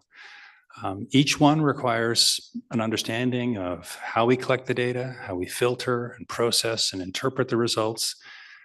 These are not fully developed yet. We have a lot of knowledge, and we want to be sure that we build out of that foundation, but we're asking of these technologies, we're asking to do things that haven't always been done. GPR is a good example. It works really well in cemeteries, in formal spaces with rectangular graves, where the landscape is chosen because it's relatively easy to dig a grave with hand tools. So it tends to be non-reflective to the radar. And the graves are usually rectangular, of a standard shape, standard size, and ordered in standardized rows. That's an ideal scenario for radar to work in, and it works really well. We know there's a population of residential school children in formal cemeteries, and so it's an important place to work. But we also know there are other places, clandestine spaces, informal spaces, where the geology is complicated and the graves may not look the same. They might be smaller, they might be of different shape. This is where the technology, which we know works in one place, we're asking a lot of it. We will get there, but it's not as easy as just turning the machine on and finding a result. We are, to use an analogy that we've used, kind of laying the train tracks as we're driving the train, a little bit. And that's where partnerships such as ours work well. We can bring a scholarship to this effort so that we can provide best practice guidance on how to do it. And we're not the only ones. There's teams across the country working on this very issue. The previous conversation about the S4 is a really good example of how a new technology with a lot of potential is now undergoing evaluation and assessment to see what it can do for this work. And this is a circle. We go back and around as we do it. We try, we talk, we think, we evaluate, and we layer different kinds of knowledge onto other forms of knowledge to build up an understanding of the places of interest where the children might be, or where we know the children are. And as always, we're not really finding a truth. You know the truth. We're simply finding the places on the land where the children are, by our methods, detectable. Oh, I'm pushing the wrong button. So GPR, the most common, it is undergoing its own form of technological innovation. The techniques that we have guided people on and recommended in the years past are being replaced by new technologies, including devices that run at different frequencies, multiple frequencies, and in multiple antenna arrays, what are called multi-channel devices. The multiple frequencies look at a broader range of signal types. The multiple channels create a deeper saturation of signal results, so we get more information. And these will likely become standard. We're going to try some out this summer. I know that other teams such as Keisha's are doing the same, and we'll be reporting back through the National Committee, through our partnerships, to you on what tools we might recommend. So even as you're encountering an array of technologies, those technologies will be updated and changed as we go. And as I say, it is a little bit daunting, but it is important to be attentive to that. This is a space where there is no technology that was invented for this purpose. There are no certification programs that you can take to become a ground search team. We offer one of the few courses on how to do this. The analog that we can look at is archives, right? We heard from Raymond before the break, before lunch. You can get a degree in archival studies. There are archives where people have staff and they have rules and they have best practice principles. We don't have that in ground searches. We have archaeologists who know a little bit about this kind of work. We have geophysicists who know about the technology, but less about the application in residential schools. So we are assembling, in the absence of this kind of knowledge, a way ahead, a way forward. And that makes the effort challenging, as I'm sure you're aware. And although it's not the only option, I'm going to spend most of my time left talking about radar. But here's just a list that you've heard from already from Sarah: magnetic conductivity, magnetic radiometry. We've heard of the S4, resistivity, LiDAR. These are all things that might become relevant in your work ahead. And just like radar, we're going to need to have understanding of how this works, develop best practices, build capacity, and get funding so that we can have training, that we can have an understanding of this technology, that we can acquire the technology, and that we can deploy it as you need to. And so it is a difficult path ahead. Let's take a look, though, at for each method, then, we want scholarship to figure out best practice, training so that communities can do it, and we want to find the results. We want to get to a point where we can report on what we have discovered. As I mentioned, none were developed for this task. There's no certification programs yet. We heard earlier from the Mohawk Institute, from Laura, that this is something that is desirable, and they're in conversation at Western. We're in conversation at UBC. There's clearly a need for this kind of evaluation. Right now, anybody can tell you that they can do this work, and they can offer a service to you, and there's no evaluation, and that makes it very difficult. We know that there are people who have overclaimed what they can do. We know that there have been even some bad actors who have misled communities. It's very difficult, and I don't have an answer for how to do this. As Keisha mentioned in the previous conversation, the National Advisory Committee may have a role to play, but it's beyond our mandate, and we're not a certification or evaluation entity, but clearly we need one of some sort in the country. We do have this guide, which is available on the Canadian Archaeological Association's website, and it's a pretty comprehensive summary as of 2023 of all of these technologies and how you can use them. So it's a good, somewhat into detail study. We have some introductory documents as well, but this is our most comprehensive piece. So there is work being done on GPR and other technologies to help you get to the points where you need to. It will take us time. And that's another message for my federal colleagues. It's going to take us decades to do this. It's going to take us it's going to take us a lot of time, and it's going to take a lot of money. And I was moved by the minister's comments at lunch about how he was moved by visiting Williams Lake and walking on the land of these residential schools. And his movement, his emotional response is important, but it's not enough. He needs to provide money, and a lot of money, for a long time for this work to be done. And I'm not sure that people in government understand the scale of what's being asked of you. It is enormous. And you have many other things to do that are equally important. And you've carried the weights of the violence and traumas of colonization. But it is the task that is before you, and I think the government must provide more than it is currently doing. And what it is currently doing, and they will always tell you the numbers, it's inadequate. It needs to be more. Let's pivot then into radar. I just want to show you this picture because we heard about LiDAR, and LiDAR is a good supplementary technology. Many of these technologies work side by side. And so while we all think of radar as being a useful solution, sometimes the solution, it isn't, but it is a good one, but it works in conjunction with others. And this is results, they're not really results, but just an illustration from our colleagues at Penelica Tribe, who have agreed to allow me to share it. The top images of LiDAR of a cemetery, and you can see in the results, the graves, even the unmarked ones, if they have a visible pattern on the surface shape. The LiDAR result, this was flown from a drone, provides us with guidance that supplements what's in the lower picture, which is not a complete image, but a partial image of the radar, of the subsurface. And we can put these two together, and that gives us a lot more insight as to what is there. We can define where the burials are more clearly. If we start adding in dogs, magnetometry, both conductivity and radiometry, and perhaps resistivity, then we have a lot of pieces of information that we think will work in a number of places. Sometimes you only need one if it works really well. But we want to know what the best practice might look like. And I think we want to consider all the possible methodological options that are available to us. Let's just take a look at radar. And I don't want to get too far into the weeds, but some of you are doing this work. We have a publication that came out last fall on how to do interpretation. It's not based on any study that we conducted of cemeteries. It's an assessment of all the publications that archaeologists and geophysicists have made on using radar to find burials. There were 77 publications that we located, and we asked the question, what is the signal look like of a burial in their results? And the answer is, it's complicated.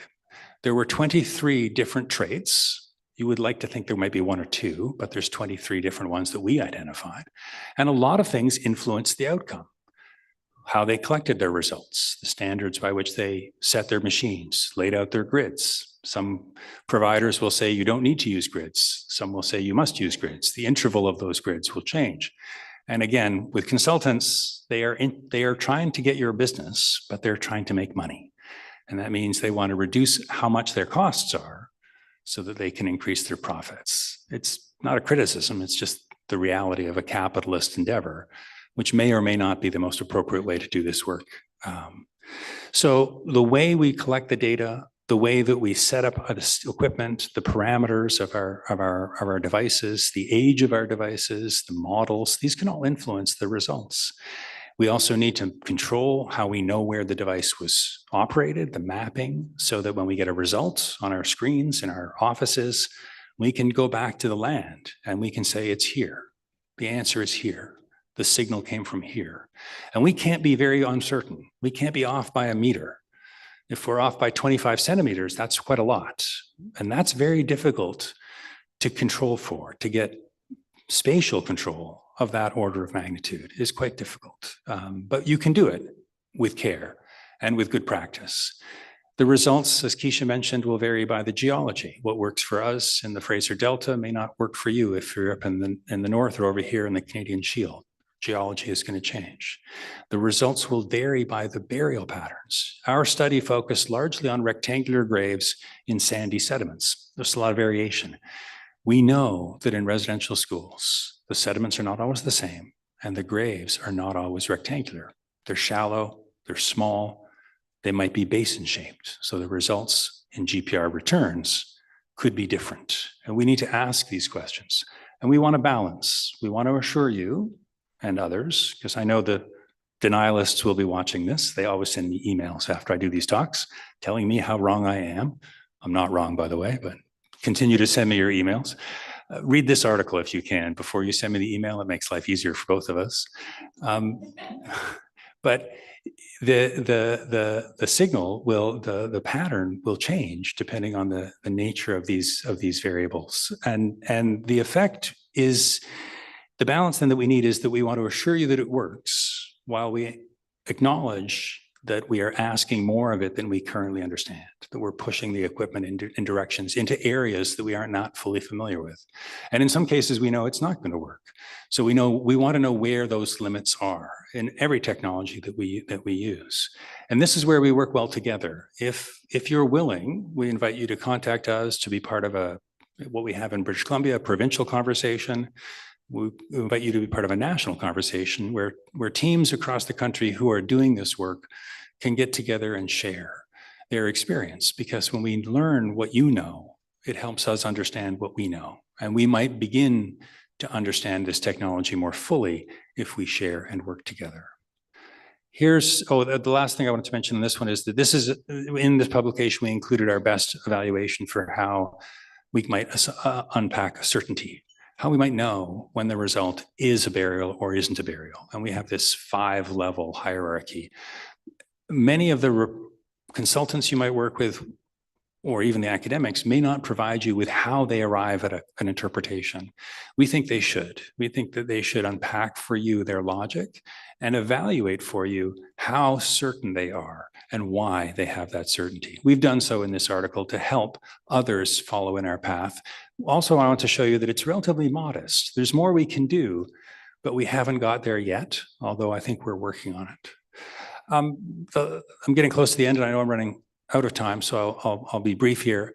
This is where we get into the weeds of the details. These are radargrams that we published from examples from the literature of burials using radar. And there really is no current standard for how to interpret graves in GPR. Ours are among the few. Expertise tends to come from experience. So people who've done this gain a capacity to do it. Most of the people who will offer to do it for you don't have experience working in residential school landscapes. So you will need to embark upon a learning journey with them. Of course, if you do this yourself, that's the endeavor, is to learn. We have also encountered consulting companies who don't reveal how they make their interpretations. They just give you a results table or a map, and they won't disclose the logic. A lot of what Keisha and I get asked to do is looking at legacy data.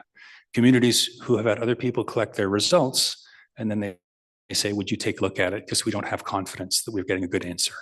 And so we go back, if we can, if they provide us with the data, and review what they have collected to try and get not necessarily a different answer, but just to try and provide the communities with a confidence that they're getting the best answer that they can. These principles are not widely understood in geophysics. Most geophysicists look at natural geology. They don't look at what we would call anthropogenic or engineered landscapes. And so they don't do the same things that we do with the data. They in fact try and eliminate kinds of information from the radargrams that are important to us when we identify a burial. So if you're talking to a geological geophysicist, it's often a very different understanding than what an archaeological geophysicist might have. Again, it's not a criticism, it's just experience is based on what we know and what our disciplines have kind of guided us to do. And there is no centralized area of expertise for this particular kind of work. This is, just by the way, these are the two main traits that you will see in your radar signals that are associated with burials. This is from our literary review. The upper one shows what we would call a stratigraphic discontinuity. And if you don't, you can tune me out for the next 2 minutes while I tell you what this is, if you're uninterested. That means that we see this pattern of sort of horizontal lines. And then in those horizontal lines, there are punctuated spaces of difference. Those are often associated with burials if they occur in patterns. These data are from cemeteries. The nature of that difference sometimes varies from cemetery to cemetery, from geology to geology. And this pattern occurs in about half of the results that we've seen. The lower picture shows an upside down curve. This is called a diffractive hyperbola. Some people say it is the trait that defines burials, and it does. When you see it, it's pretty convincing. What it defines actually is two vertical lines that are less than about a meter apart. And the signal as it proceeds through them bounces back and forth through diffractive reflection. I'm sorry, I'm boring you with language. It bounces back and forth and it creates that little shape on top, which is the very shape that most geologists want to get rid of. But for us, it's indicative of a burial. This occurs in the literature about a third of the time. So if you're relying exclusively on this, you could be missing quite a lot of actual graves. Again, we have evidence for where a grave is in the results. We have different patterns in different places, and we need a sophisticated understanding of them in order to provide you with the best results possible and to evaluate our own understanding of how confident we might be that these results are meaningful. Those are only two of 23 different traits that we have thus far encountered in our assessment of what other people have reported on in their work. So the task is large. And again, this is radar. We have other tools, other methods that we have to evaluate and that we have to understand to a similar level of sophistication. This work is just in development. We are expanding as we encounter new results, and I invite you to be part of this conversation. We can help you interpret your radar, and you can help us understand what burials from residential schools look like in radar in different places across the country. And I think together we can do good work. And I think it's one of the few paths that are in front of us that will work for the work that we need to do. I said that was the last slide, but I have one more. This is just some paths through the complexities of filtering and processing. When you get the result of a signal, it turns into these radargrams, but it doesn't just stop there. You can tweak the data in different ways to highlight interesting things that are of value to you and mute things that are not that important to you. And again, there's emerging conventions of what these look like. You have different options for how to visualize the data. We think this is a pathway where statistics and maybe even artificial intelligence or machine learning might help to automate this process for us. We think we were moving towards what we call trait-based analysis. So not, is this a grave in radar, but rather, what are the traits of this signal and are they associated with graves? So a different question, a slightly more complicated question. Our sample size is really small because I think together at Musqueam we've done maybe 600 or 700 graves. We have the voices of 600 to 700 ancestors to guide us in the work ahead. And this is the language that Musqueam provides for us that we are using. When we use radar, we're listening to the ancestors, and their voices will guide us in our efforts to locate children. But our sample is small, considering the number of graves and the places where these graves might be across the country. So we need to expand that, and with your help, we can. Your landscape will likely be very different from ours. Your experience will be different. Your results could be different. I think we can help each other. So these are the challenges then. This is my last slide. Money. You need a lot of money for the training, for the equipment, and it's not entirely forthcoming. You probably do need money for consultants, but I think we might want to think of money allocated in different ways. And I encounter people, you probably do too, that say, well, it's money. It's always difficult to find money. It's like, I don't think so. It's not difficult to find money, right? Because Canada is a wealthy country. And we know, you know, that the wealth of this nation came from the theft of your land. And residential schools were created to prevent you from getting it back. So there's money in this country. It's a question of priorities. It's not a question of whether there's money.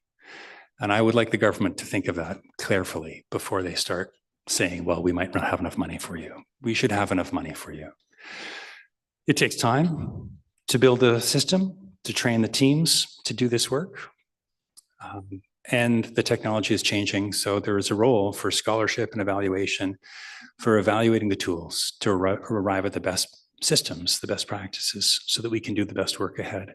With Keisha, we're developing a set of regional networks at universities in partnership with nations so that we can have these conversations in different places across the country and create a national conversation on how to do this work ahead. So I think when we work together, we can do the best. Thank you.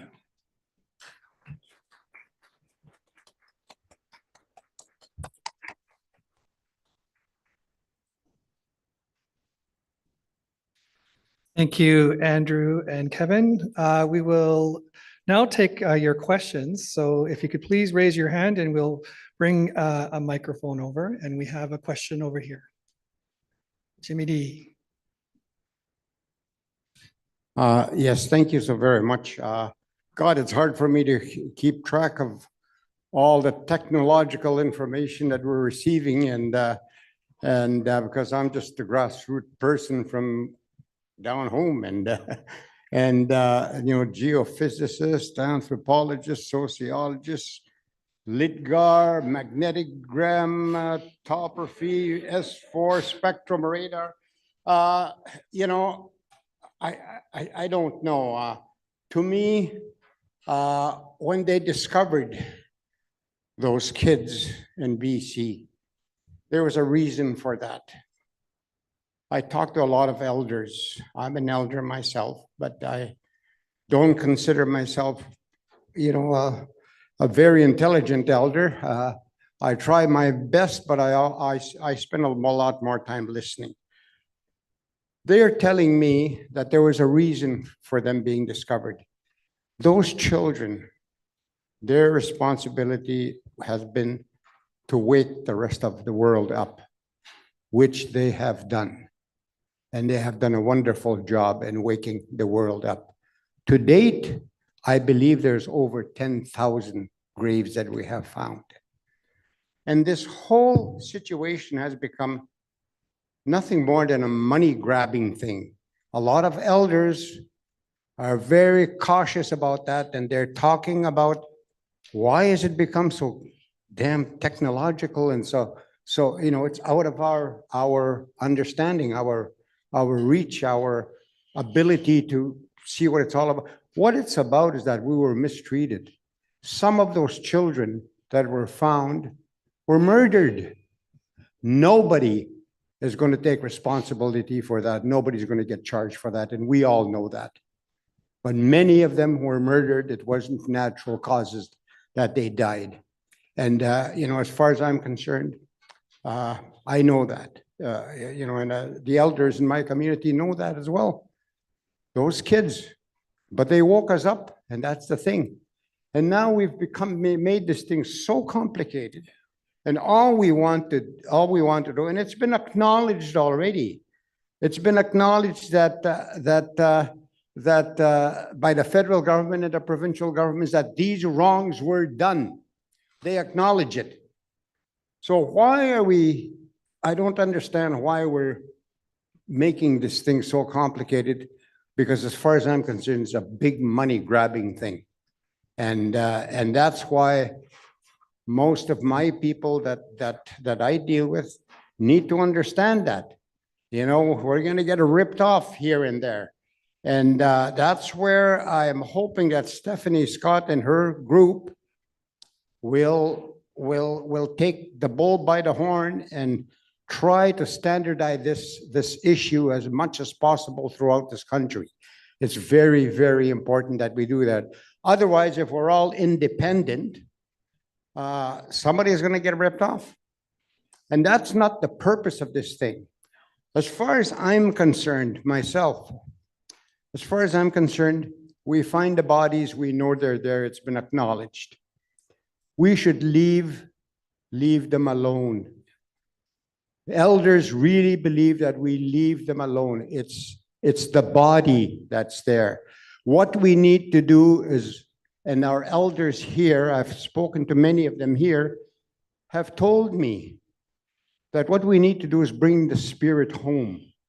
And they have drum songs that will help guide these children that were found in unmarked graves. The body is there, and it's probably all gone. It's probably all deteriorated, and the way bodies are. It's the spirit. That is what we need to be concerned about. And so many of our elders that I'm talking to here and there are concerned about this big money grabbing thing, and so technologically impossible for me to understand. So I just wanted to raise that issue, and I think that many people here will understand what I'm talking about. Thank you so very much. Thank you, Jimmy D. Just wanted to say thank you for sharing your words. If I can respond a little. Yes, it's very overwhelming. It is incredibly overwhelming, the work. As I talked about a little bit in my own work, trying to learn about GPR, and only one technology out of the many, many that have been talked about today. It was difficult.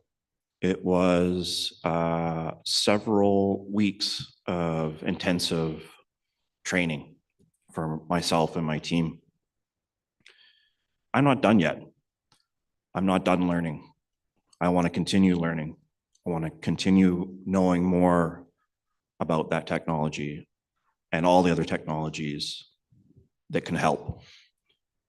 And I hear your words when you say that we know that those are burials and that those are children. And that might be where your community's work ends, and that's okay. That's where we stop. So I wouldn't push myself if I were to come, I haven't been asked to come, but I would respect that.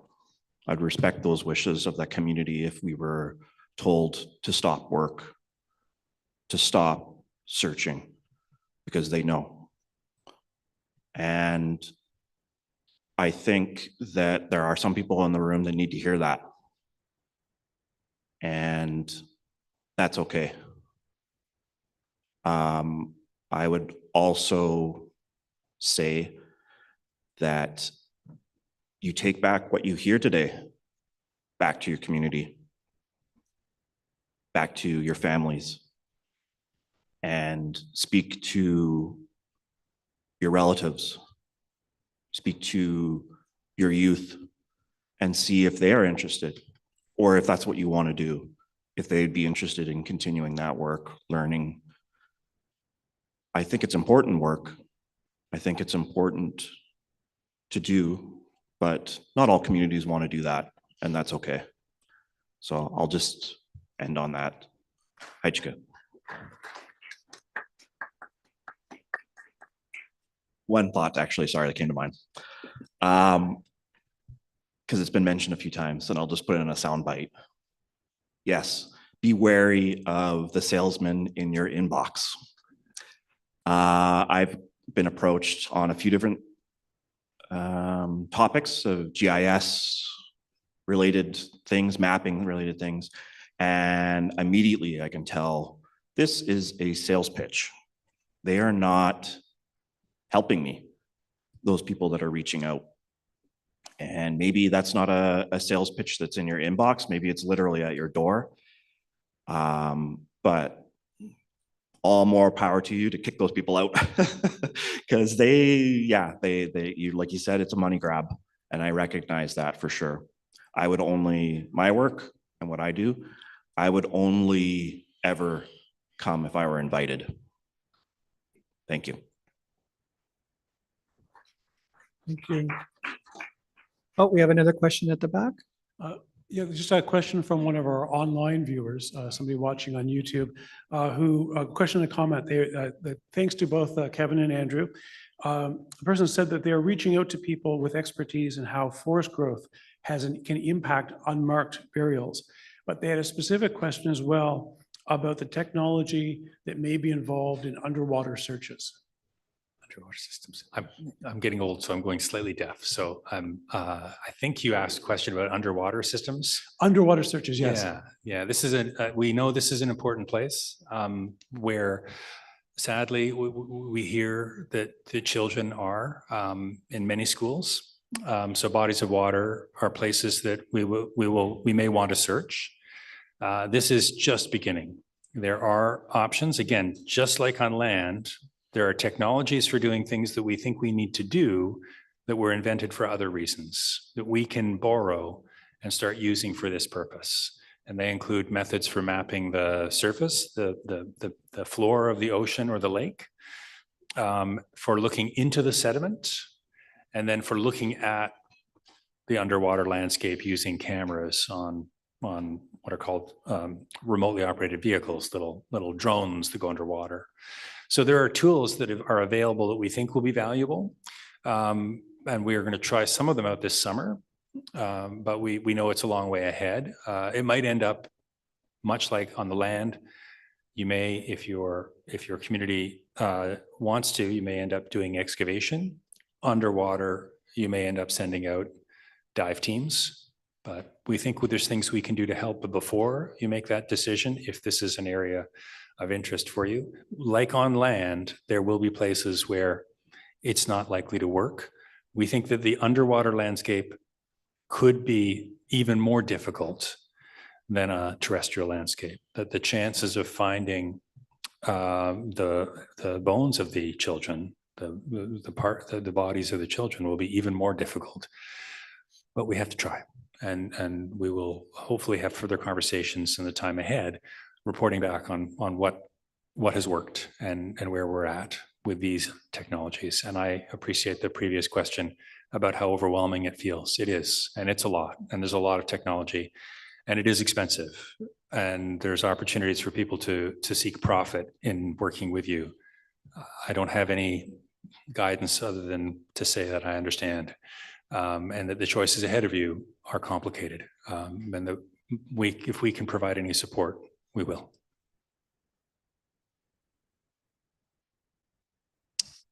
Are there any more questions?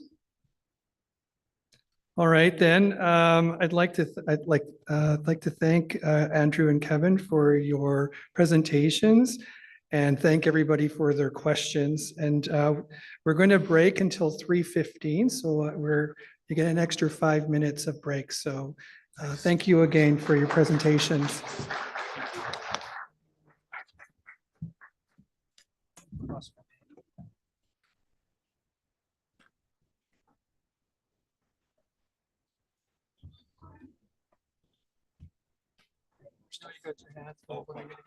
Okay, thank you so much.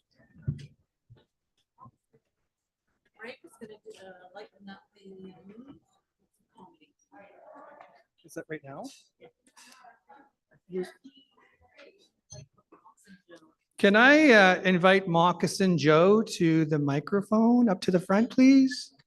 Moccasin Joe. I think I'm gonna I already like this guy already.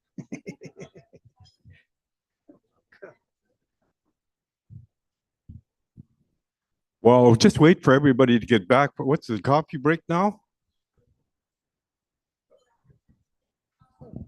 They're all checking me out like I'm single here.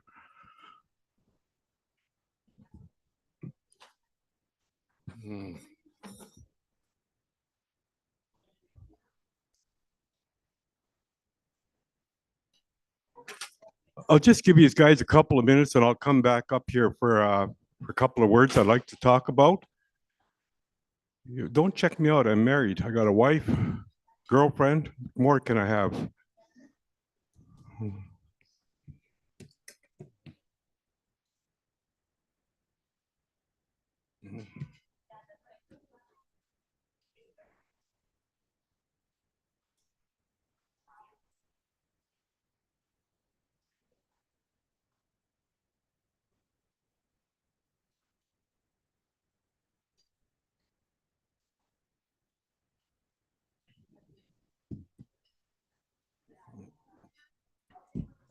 Yeah.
Just wanted to start asking people to start taking their seats for our next and final presentation.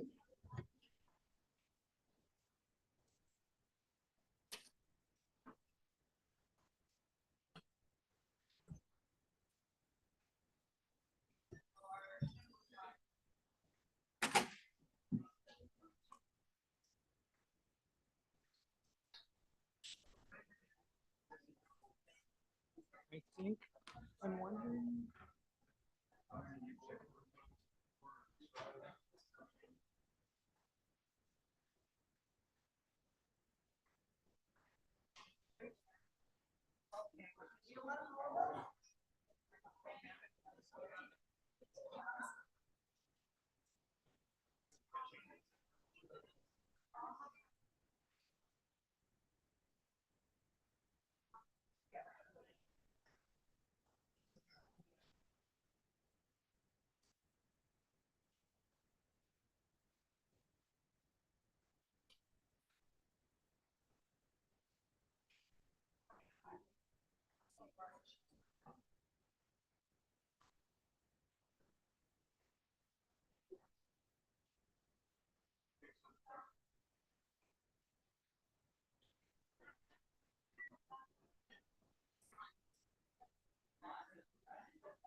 You need your own mic? You can grab one of those. While everybody's making their way back, I'd like to take this opportunity to introduce you to Moccasin Joe, who is going to entertain us for the next 5 minutes before our next presentation. How do you work this thing? Oh, there, I got it. So complicated. Holy cow. How are you? The former Miss Kamloopa. 1967. I remember you. Holy God, coming down the aisle there. I could not believe it, eh? And I remember you too, also up in the Arctic. You remember that night? We wanted to rub noses. Don't look at me like that. You're looking at me like I'm really in love with you or something. Oh God, it's so good, eh? So see many people out here. I'm telling you, it's so great to be here. It's the first time I've been to Ottawa since I ran for, I guess, deputy prime minister. Don't look at me like that either. You're checking me out all over from here up there, eh? I kind of think you must be from Isle Royal or Loon Lake. Yeah, well, I want to go say hi to these French people over there, okay? Hello, comment ça va, monsieur? Oui, je m'appelle Monsieur Pâté Chinois. Oh, I'm from the other side of Quebec. Do you know my dad? Yeah, Quebec. Oui, you know my papa? That's it. Je m'appelle mon papa, he's 74 years old.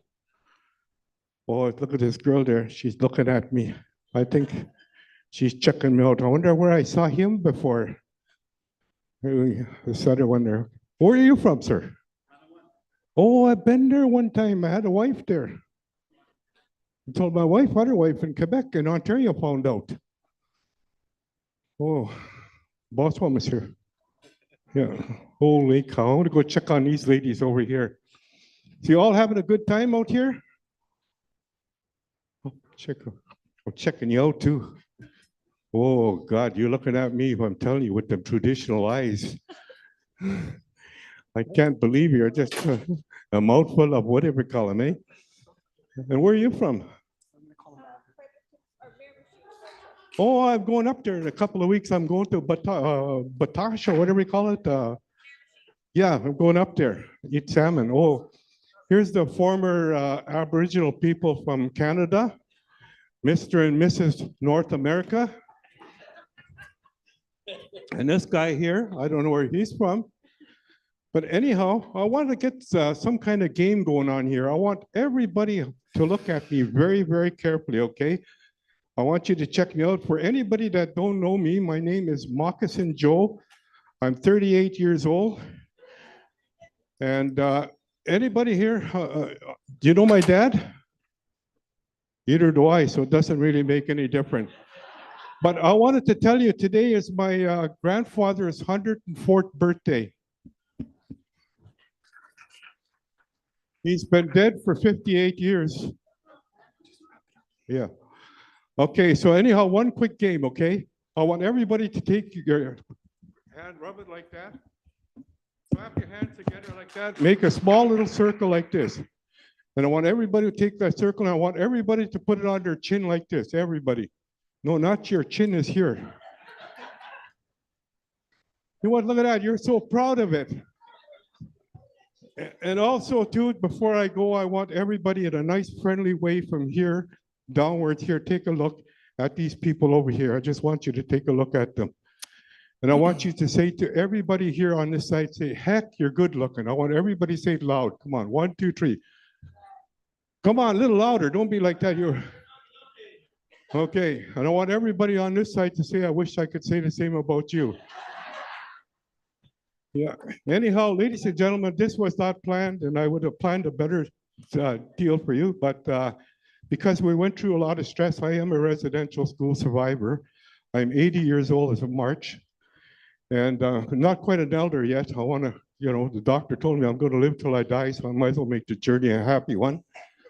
But I went to 2 residential schools, and I'm here with Fort William First Nation, and wish all you people out there the best. And remember, you can't live for yesterday, you got to live for today. And our journey, let it be a happy one, no matter what the heck happens in our life. And for the ones that we lost, the spirits will come to us and touch us in many ways. God bless you all. Thank you, Marcus and Joe. Thank you so much. So welcome back, everyone, for our last panel today. It's fitting that we will be learning about the experience of the Tk'emlúps Tessukawemuk First Nations, as well as we all know, it was their announcement that over 3 years ago, and the voices of the 215 children that urged us deeper into the work. We are joined by Jeanette Jules and Thomas James. If I can ask them to come up to the stage.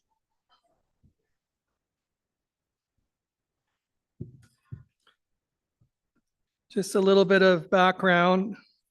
Jeanette is a traditional knowledge keeper of genealogy, spirituality, ceremonies, history, medicines, and more of the Shuswap people. She works in all areas of education, from the Kamloops Indian Band for 32 years before running for council in 2009. Jeanette served as a counselor for 12 years and held portfolios, many portfolios. Thomas James is a member of the Tk'emlúps band member, as well as the executive coordinator for Le Eswe, the missing. He's worked in universities and colleges, supporting Indigenous students across Turtle Island, providing financial, academic, and counseling services. Thomas is a published researcher and is currently in his final year of his neurobiology degree. Thomas has been accepted into the genetics program at Harvard Medical School to contribute to the research of Lies Wekwe. So please welcome both our panel discussions. Is this on now? White Jeanette Jules and Sklex Tk'emlúps to Sahwapim. Going to give you an overview of all that we've done since 2021. I'd like to acknowledge the lands that we are on and to the ancestors of this land of the Algonquin and Anishinaabe. Just a FYI, Savannah McGregor, who's the chief of their tribal council, is my niece. Her mom, Brenda, was married to my brother, John, for about 8 years. So I've known Savannah for quite a few years. Next. So I'm just going to go through what the timeline of how everything started. So in November of 2020, we reallocated the Pathways of Healing grant from the Department of Canadian Heritage. In December of 2020, we retained a GPR specialist. In April of 2021, the blessings of the Heritage Park with songs, dances, pipe ceremony, tobacco flags were placed around the park, and we continue to do our traditional ceremonies that we've done straight from the beginning. That's something that our elders have always said that we needed to do. And then in May of 2021, staff, knowledge keepers were on hand to accompany 2 acres, where it was originally supposed to be 1 acre, but we did 2 acres of GPR surveillance. Then on May 27th of 2021, news media leaks the revelation of Laaskwekwe, the missing. That's what our elders said that is how we say the missing, because all of the children that disappeared from residential school that are missing, so Laaskwekwe. And then in June of 2021, our 13 Grassroots Advisory Council was implemented. It's a community-driven approach for all of the findings. And then on June 2nd, due to significant response, TTS Chief and Council implemented our command posts. So here is the current Kamloops to Secwepemc Chief and Council that you can find on our website. And we're just kind of making sure that the pictures that we have, we're not putting them up because as Dr. Andrew stated, there are some denialists on and we don't want our elders harassed. We get enough of that as staff. We don't need that for our elders that are working with us. They're comprised of Kamloops to Secwepemc 13 grassroots, main grassroots families. And we've had that that's traditionally how we did things. We brought it back to life in the late 60s, early 70s. And there are always 13 on a mature eagle, whether it is a bald eagle or a golden eagle, there are 13 tail feathers. That's what our elders said that we needed to have with our families. They're advisory to Chief and Council and to Le'Esqueque. They have terms of reference. They've given us a recommendations document and they have all signed an oath of confidentiality. Next. So to Kamloops to Secwepemc jurisdiction over the investigation. Everything is conducted exclusively pursuant to the authority and jurisdiction of Kamloops to Secwepemc. TTS is not relying on any Indigenous organization or any provincial, federal, or international authorities to conduct our investigation. TTS controls and directs the involvement of and to the extent of the involvement of the external authorities, like the RCMP and the coroner. We've just started working with the coroner. We had initial meetings in July of 2021, but we just started working back with the coroner. We have not contacted the RCMP because there needs to be something done for the RCMP. The RCMP cannot investigate themselves. That's a Supreme Court ruling. And no one has really talked about the role of the RCMP in what they did through the residential school. I always tell everybody I was picked up on September 7th of 1971 and brought to the Kamloops Indian Residential School and lived there as a resident.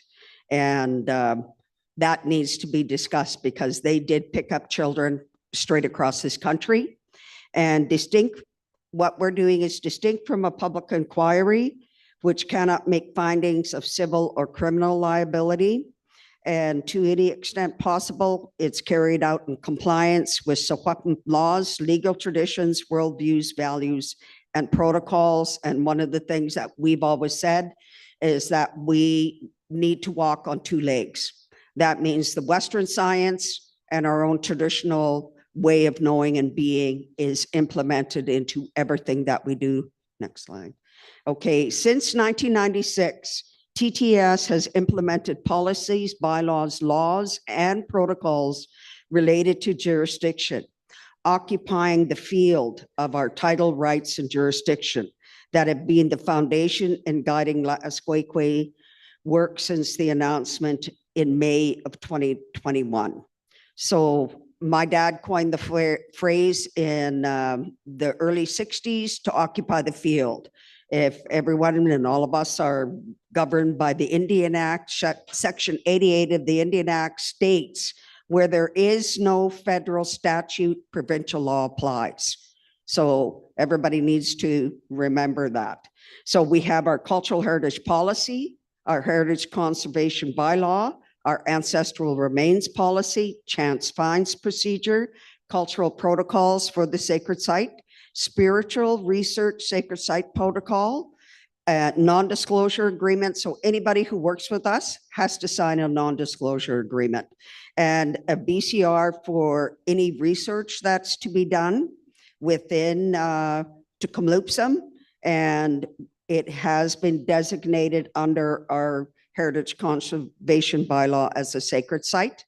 We have an intellectual proprietary and copyright document that needs to be signed off by anybody. So when you talk about institutions coming in, anybody that comes and works for our band, any students that want to come in and do any kind of research, anyone who has their master's or going on for their doctorate, any academics have to sign a intellectual proprietary and copyright.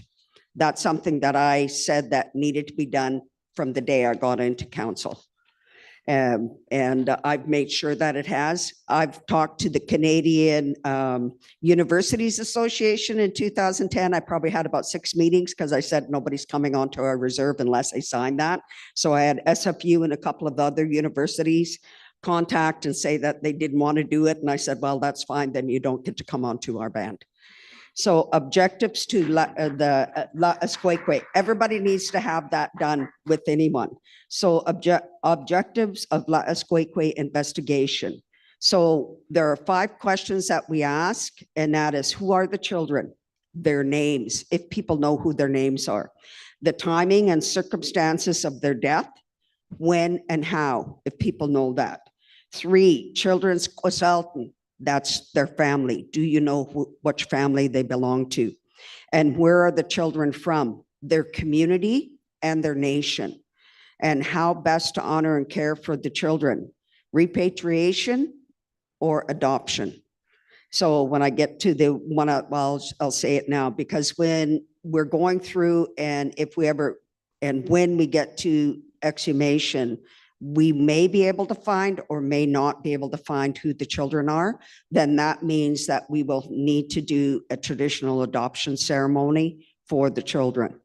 How to achieve justice for the children, memorialization, civil, criminal, and other proceedings. These are all the things that we are making sure that we have in place and are moving forward on. So the approach and methodology to our investigation is archival and documentary research and analysis. Wanakshchinam, which means truth-telling in Secwepemctsín with KRS survivors. Archaeological and anthropological surveys and studies. And potential DNA and other forensic methods. We are looking at all of those different areas. And all of this, again, under Secwepem laws, legal traditions, worldviews, values, and protocols. That's the foundation of everything that we're doing. And each of these disciplines informs the progress and approach of the others and ensures that evidence gathered through one discipline is, to the every extent possible, correlated, supported, or confirmed by another discipline in answering the investigative questions. So La Esqueque process to date. So the initial ground survey, the GPR, right now we're in the archival and documentary investigative phase and the Wanakshchinam, the truth telling. Then we can start moving into the archaeological and forensic investigation after we've completed this. And this is not, and that is what our elders have said, our survivors have all said, whether they come from Tk'emlúps or other Secwepem communities or other nations, is that this is not an academic exercise, what we're doing. This involves our relatives, our aunts, our uncles, our grandparents, our great-grandparents. So we have to look at it in that way. Archival and documentary research and analysis. Linda Vandenberg, Strategic Negotiations and Research Group, we've retained them for over 25 years. They've worked with our community for many years. Continues to obtain, process, digitize, and analyze school records to support the investigation. Through these records, an increasingly clear picture of each of the students' lives at KRS is emerging. Example, when students began attending, when and why students left the school, children who disappeared without any mention of their discharge or death. And then the National Center for Truth and Reconciliation in 22-23, TTS finalized and entered into the Memorandum of Understanding Agreement with the NCTR for direct access to the records held in the NCTR archives. And just a reminder, and everybody knows, I've said it at other meetings, it wasn't with the NCTR that we needed to negotiate. It was with the University of Manitoba lawyers that we needed to negotiate the memorandum of understanding. So again, here's universities trying to control things. We are also continuing to assist KRS survivors in obtaining their NCTR and independent appeals process records as part of the process of supporting the reclamation of survivor stories. So it's making sure, because when you get the paperwork that you need to sign, our Wanakshina staff fill out the paperwork. They sit with our survivors. We don't expect the survivors to fill out the forms. They sit, they fill them out. All our survivors have to do is sign the paperwork so that they can get theirs. Because when they look at the documents, it's 4 or 5 pages. Some of them are even longer. They just say, we're not going to sign any of that. I'm not looking at that. So when they fill it out, our people will do it a lot better for them. So archival and documentary research and analysis, other records that need to be done, and ISK needs to know this. So Minister Hadju and anybody else who is with Indigenous Service Canada, our adoption records, the A list. Yes, it needs to be held, it needs to be closed. We have an unwed mothers' homes, youth detentions, and convents. So when people don't really talk about it, so the babies that were born by students at the residential school that were taken away are on these adoption records, the A list that Indian Affairs has. Who signed those documents? Was it the priest? Was it the supervisor? Or was it the Indian agent? Many of our relatives, so they're missing. Many of our relatives that were born don't know that they're First Nations. They don't know where they come from. One of my relatives 20 years ago called us because she's one of the ones who was born, got sent away when she was at the residential school. She contacted, it took her 10 years to find out that she was Secwepemc from the interior British Columbia. She was told she was Inuit, and she searched all over Alaska and everywhere else that she could look, and into the up north. And then she found out she was from the interior British Columbia. And so we have people out there that are relatives. This is an area that does need to be looked at, because these are children, adults now who probably have children and grandchildren that need to come back home, need to know who they are. So other laws and research that we are doing is our data sovereignty law. And within all of this, to find the children and match them to who they are, is that genealogy is one of the keys that need to be done. Everyone needs to talk to the people who are their traditional genealogists in their community and in their nation, so that we can reconnect children to their families and to their nations. Once you find the records of who they are, where they're from, so that you can do that paper trail and move it forward. Wanakshinem truth telling, why?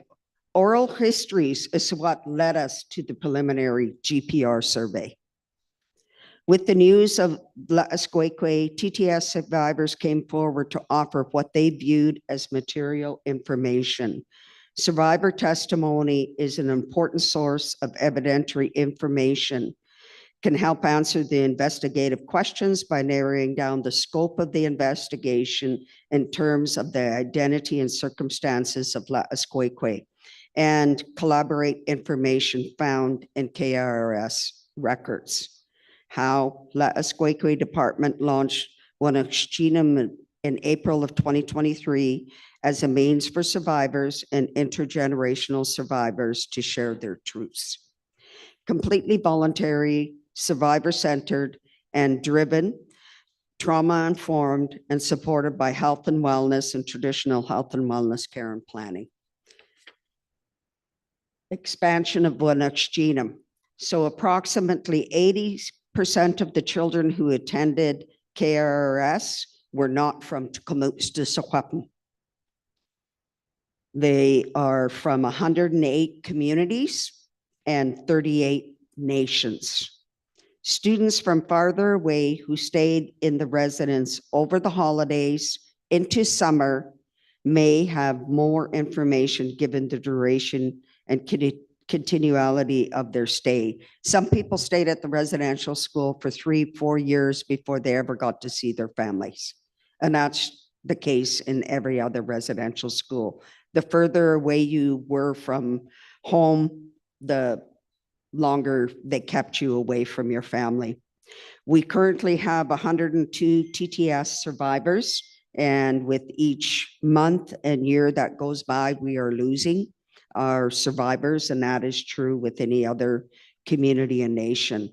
And since 2017, we have been calling our spirit ceremonies where the nations come in and they do the calling their spirit, calling their children. They go through, their knowledge keepers and their elders go through the residential school. We have a sacred fire burning. We always have a sacred fire. And they go through the school with those that can walk up the 4 flights of stairs and do the calling their spirit. And then they do the walk through what is now called the, I can't think of what the name of what is the park called? It's right straight across Leonard's. It's a trailer park. It never was there, but now it's there. We used to walk through there, go across the Red Bridge because the Yellowhead Bridge did not come into existence till the end of 1969. Go across there and down to Riverside Park. And then that's where people got to have, the first Sunday of every month, got to have 2 to 3 hour free time. That's where everybody goes, and then they go back to their home nations with their part of the ashes from the sacred fire so that they can light their sacred fire when they get back into their communities. And so Kamloops to Secwepemc in the center, Secwepemc and other adjacent communities and other care survivors with information relevant. The physical investigation conducted to date in May of 2021, preliminary GPR survey, subsequent and further GPR surveys. So we've had development that is moving forward within the Chief Louis Center, as we call it now. There was GPR surveys done to all of those grounds adjacent to the Kamloops Indian Residential School. There was originally 360 acres, then it went down to 160 acres, and we've only done probably 10 acres. We still have a lot more area to look at. So the next process that we are moving forward on is LiDAR specialists will come on site. We're looking at electromagnetic induction, historic human remains detection dogs, and then S4 technology, soil spectroscopy. So looking at all of those and moving forward. And one of the things that, the minister, I just got to hear what the last part of what he had to say. So ISCERNAC, Department of Indian Affairs, whatever they were changed their name to in the past and into the future, with Kamloops to Secwepemc, when the Kamloops Indian Residential School was formed, was 130 years ago. And they expect, because there's denialists, because there are other people questioning what we are doing and the work that we are doing all across the country, that 3 years we should be finished by now. Excuse me, 130 years to get to where we're at today. And you go to the Mohawk Institute, that's probably over 160 years, and you expect everything done in 3 years. You need to go back to the motion that was passed in the House of Commons the last week of June of 2021, that was passed unanimously by every single member of parliament, that they would fund for as long as it takes. They didn't say we're giving you 3 years, 4 years. They said for as long as it takes. And that is recorded, that is reported in every single major newspaper, and was put on the news with every major news channel. I have a really good memory, and I can remind everybody of all of those things. It's from me growing up and sitting with my grandparents and great-grandparents, and they used to always tell our spectaculars and our Stetlehem.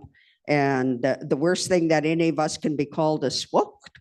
Swooked means that somebody who has a mental challenge is smarter than you are. So I never ever wanted anybody to say I was swooked. I always made sure that I got everything in at least one telling or at the most two. So physical investigation, despite surveys and searches conducted to date, one cannot confirm that a particular location holds burials without ground truthing, and that means excavation. Note that TTS will not permit nor proceed with any invasive measures without first seeking our expert advice, the advice and recommendations of our 13 grassroots advisory council and chief and council.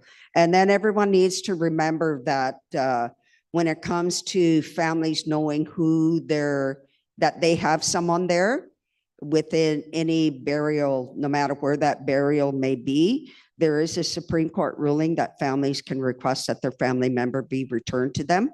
And then the other within UNDRIP, it states it within UNDRIP as well. I always like to remind everybody of that. So physical investigation, the next steps that we are going to be doing is conducting further analysis based on the data generated from the surveys and the searches, records analysis, and genome testimony, and mapping out further investigative steps. And we continue to review and remain appraised of new and emerging technologies that may be useful and appropriate in moving the ground investigations into Esqueque forward. So, preparing for the potential ground disturbance, the DNA. To prepare for and support potential ground disturbance, La Esqueque Department is in the process of developing our own DNA laws. Why? If TTS does decide to proceed with any physical investigation, there will be a robust framework in place governing such activities, including with respect to on-site security, health and safety, cultural protocols, and intellectual proprietary. The DNA law is currently in draft and is being developed by a law firm that I know has a lot of experience in doing intellectual proprietary and copyright and on DRIP. And then the physical investigation. So in February of 2022 of this year, we had genomics experts who are Indigenous, and that is one of the other things that the elders have told us is to look for Indigenous experts. An analytical decision tree has been provided to us, which includes next steps by our DNA experts. And Thomas and I, or no, it was Lucy and I, participated in the Global Leadership for Indigenous Peoples in Genomics Symposium in Vancouver, May 7th to 9th of 2024. And this was DNA experts, genetic experts, genomic experts from around the world. So Canada, US, New Zealand, Australia, the South Pacific Islands, the Sami people, all came together to come and go and take a look at that. So archival research will require a BCR to access your records. That's one of the things that people forget that we need to have, is that as a BCR, when you're going into some of the archival records, that's signed off by chief and council.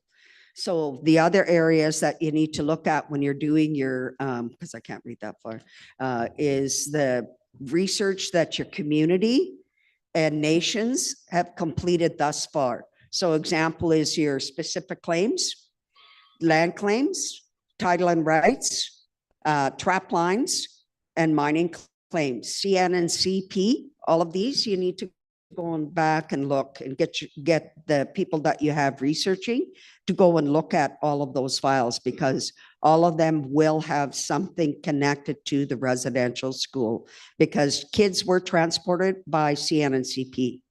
And so they'll have the list of people that were on those, and there were accidents. In 1948, we had 3 young people who ran away from the Kamloops Indian Residential School and were run over by, they took the CN train, but was run over by a CP train by Ashcroft.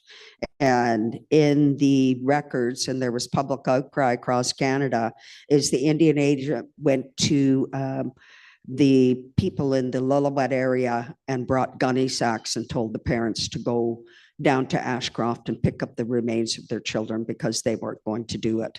So these are documented things that happen to our people. And then major archives, some sources may have duplicate records. Library and Archives Canada, LAC, and offices in Ottawa and Vancouver. That's where we have provincial museums, Royal BC, BC Archives, Ontario, it's Queen's Park, the National Centre for Truth and Reconciliation, and then getting all of those works together.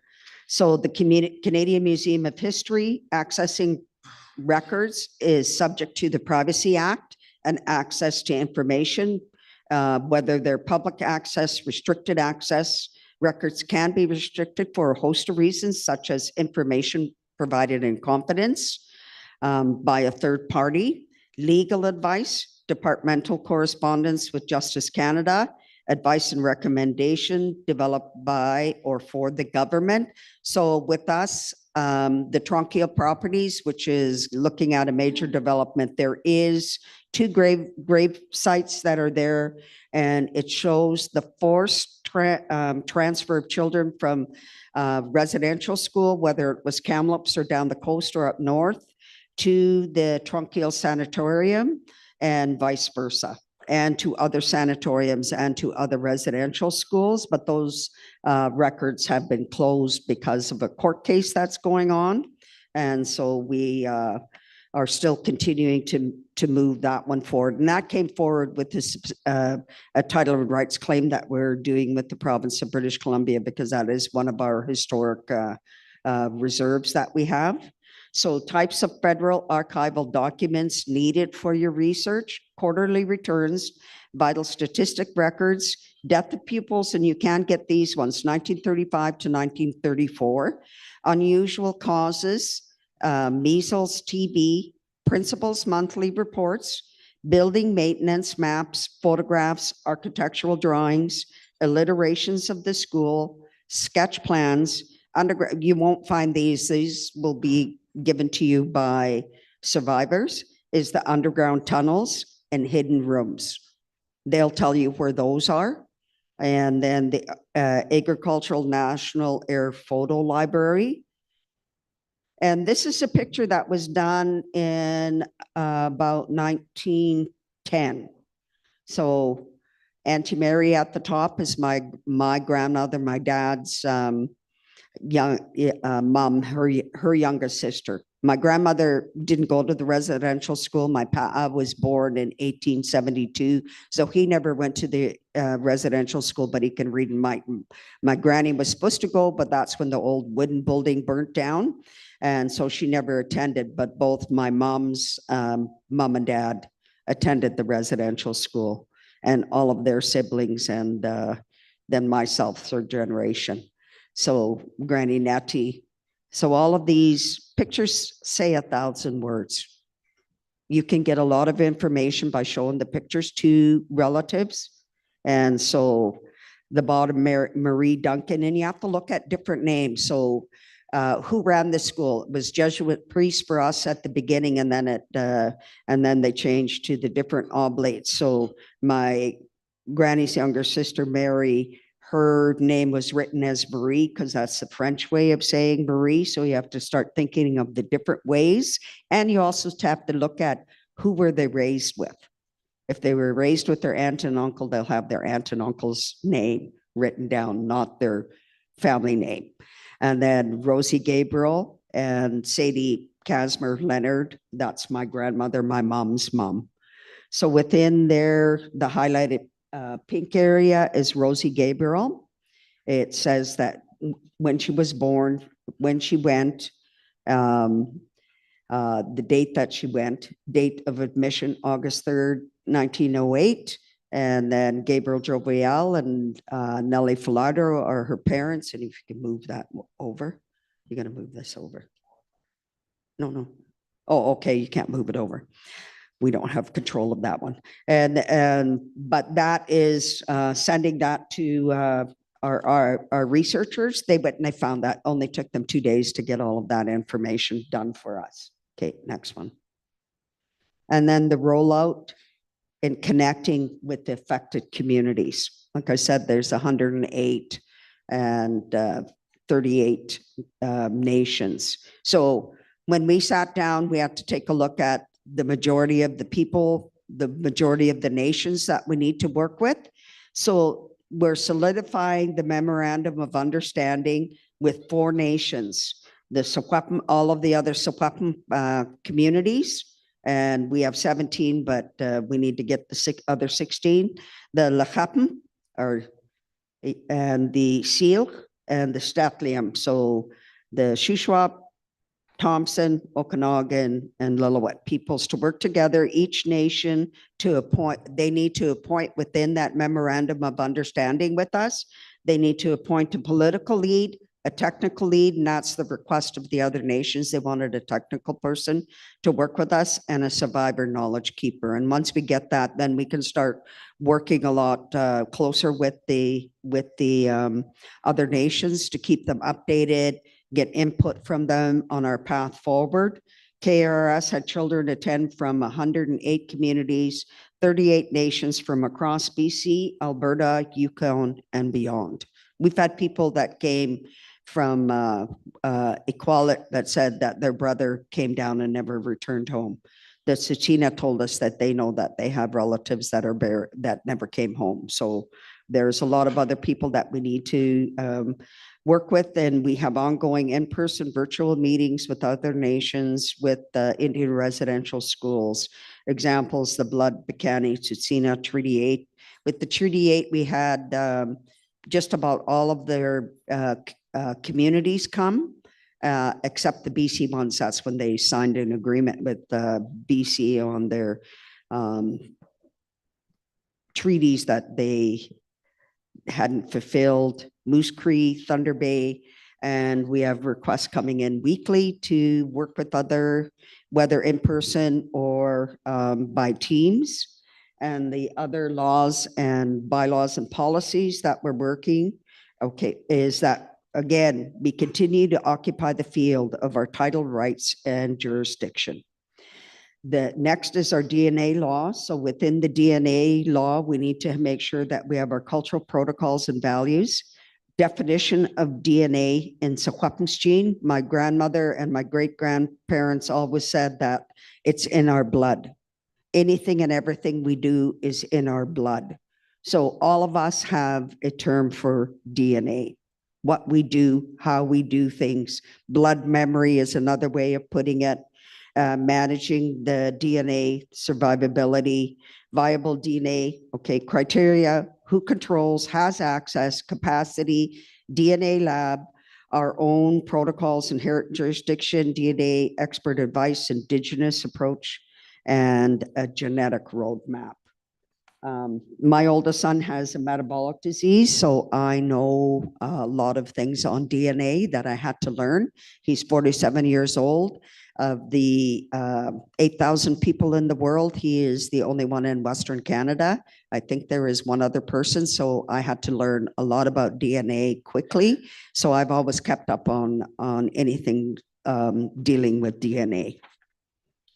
Summary of next steps for the investigation is continuing to obtain and analyzing KRS records and leveraging our sacred covenant to access the church records, expansion of Bonexchinum to the other nations and communities, accessing utility of other minimally intrusive physical investigation techniques and consultation with our experts, and continued data mapping and analysis of all information points obtained to date, documentary, oral, and physical evidence, continue to develop the necessary laws, agreements, and protocols to support the investigation into La Escueque, update the former Kamloops Indian Residential School. So since 2015, it was something that was stated by our elders when the residential school was closed down, was to get it designated as a National Historic Site. Our community has decided from our elders who were in the first group of people who attended the Kamloops Indian Residential School, that the residential school was to stay standing. In their words, it was they did not want the school taken down because they did not want people such as denialists to say this never happened. They wanted people from around the world, not just Canada, to know that Indian residential schools really happened and our people suffered.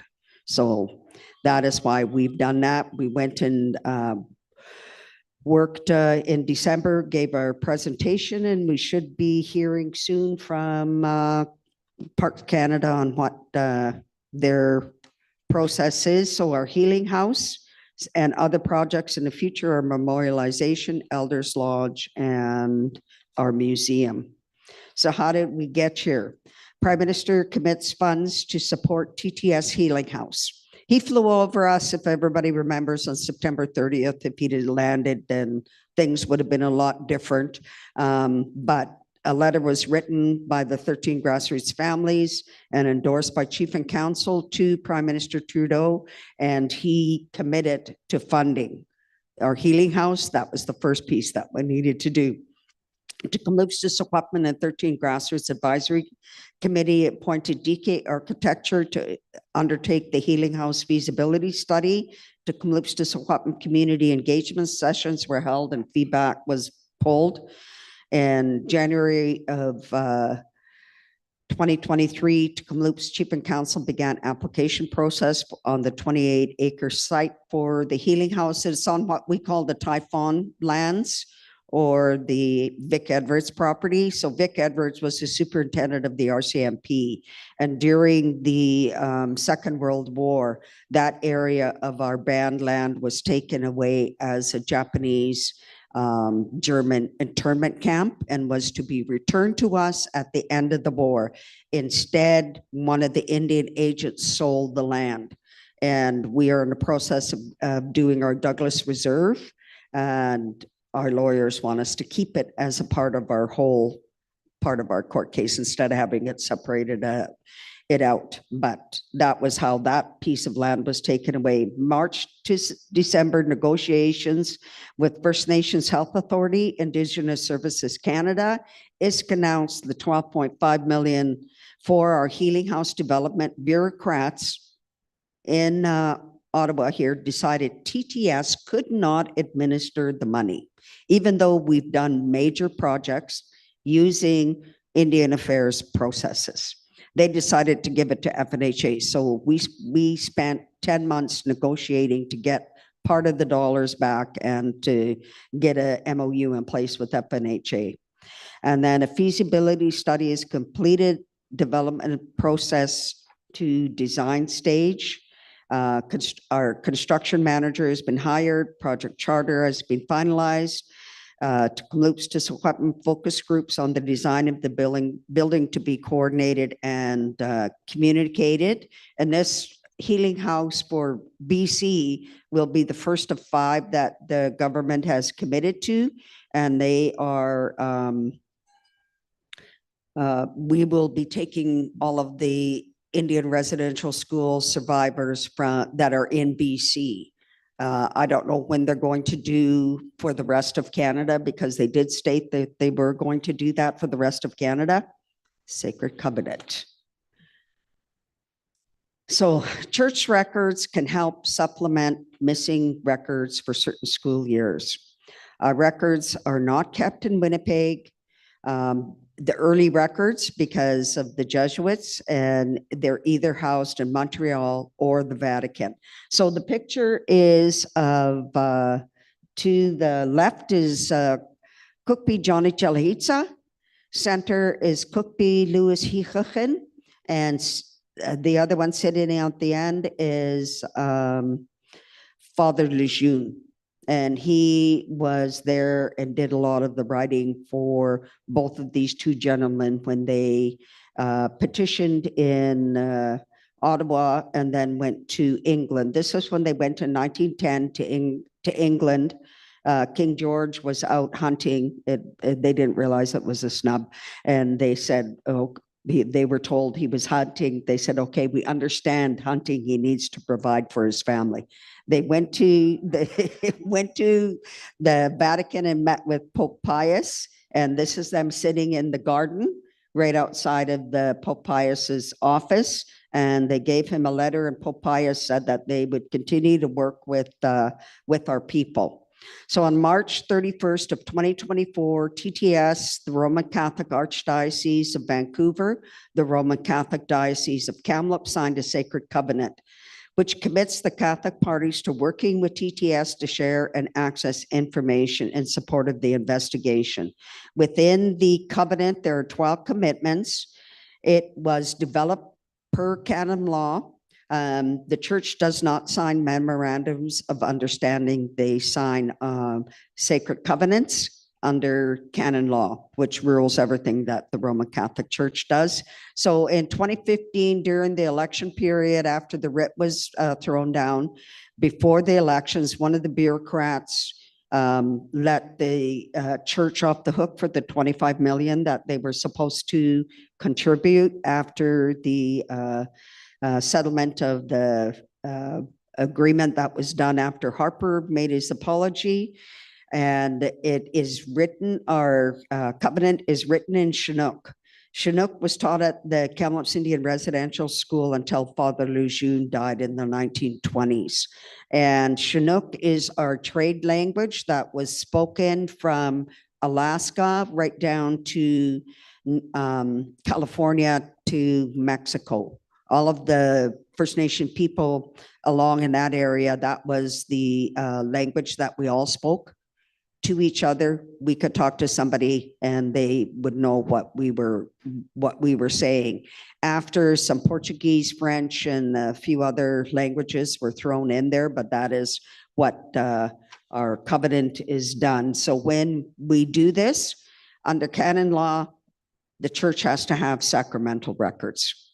So within those sacramental records is baptismal records, First Communion records, confirmation records, marriage records, last rites, and death rites are stored in the primary church, not the archdiocese. And for us, it's Our Lady of Perpetual Help, OLPH. And this will show what on some of the areas of some of our missing children. So the signing of the sacred covenant between Kamloops to Sohwapim, the Roman Catholic Archdiocese of Vancouver, and the Roman Catholic Diocese of Kamloops. So there I am speaking, I'm giving history of what our people did on how things were moved forward for us with the Catholic Church, and then that's Archbishop Miller and Bishop Joseph Nigmon. And in the end is a sash that the Roman Catholic Church priests use, and on there is pictographs of when the church first came to Sohwapim Uluk, right until present, to remind the Catholic Church, this is what you have done, this is what you've signed, and this is what you have committed and we have committed to. So here is a picture of the Sacred Covenant. The black font is the English and the red font is Chinook. There are 50 dioceses across Canada, and each of those dioceses are the ones that look after the Catholic Church and the dollars that they have, not the Catholic Church of Canada. So to Kamloops to Sohwapim and the Catholic Church reflect on the sacred covenant signing and the advancement of truth and reconciliation. So this was a media release that was done on April 1st. To Kamloops to Sohwapim, BC, it is an unprecedented unprecedented and historic ceremony that the Kamloops-Niitsitapi Roman Catholic Archdiocese of Vancouver and the Roman Catholic Diocese of Kamloops have signed a sacred covenant marking a significant step towards healing and reconciliation. And we are still working out the details on all of what they are doing. They're having a historian and a few other people to be working with our researchers and going and doing the work that we need to do. So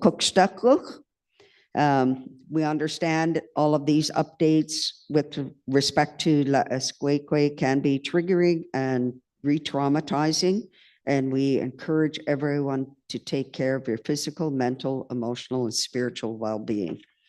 And a lot of people always ask me, how do I do this as a traditional knowledge keeper, as a pipe carrier? I've been a pipe carrier for 46 years. But I started going and doing my Etchkim and a lot of the other work that I do traditionally, culturally, and spiritually. I started doing when I was 6 years old. Despite residential school, my grandparents insisted that we learn who we are. We were still taught all of our spectaculars, our Stuckleham, our truths, our history. We still kept our spirituality intact, even though it was done underground. People still practiced our ceremonies, but they went up the mountains or went somewhere else so that people couldn't go and see and do. And all of my grandparents from my mom and my dad's side, both of them all went and did their Etchkim, their training. They continued to do that after the church really came in. That was really frowned upon and looked bad upon. And then when the banishment of the potlatches and other ceremonies that were done, people just went underground and did all of those things. But both sides of my family continued to carry on with the work that we needed to do and to work forward. I'm called what is called a silent speaker. We finally have a name for it. I grew up knowing Secwepemc, but after attending residential school, I don't speak it, but I can understand it. And there is a lot of our people that are like that because of residential schools. They don't carry those on, but all of those things will be brought back. That is a part of our healing and a part of us moving forward. But if I didn't go to sweat lodges every 2 weeks, because that's what we have a time, is every second week we have sweat lodges or we have other kind of traditional ceremonies, I wouldn't be able to do the work that I do and will continue to do. Your each jokes.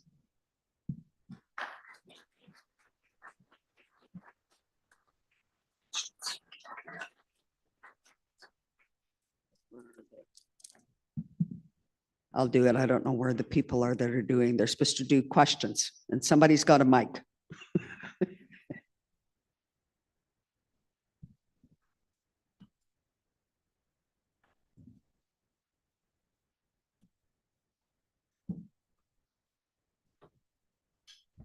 I guess we have time for one question. Yeah. I don't know who's got the. Yes.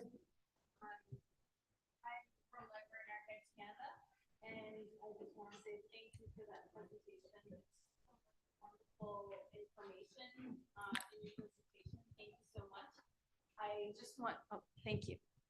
Hi, I'm from Library and Archives Canada, and I was wondering if I could just add a little information about doing research at LAC.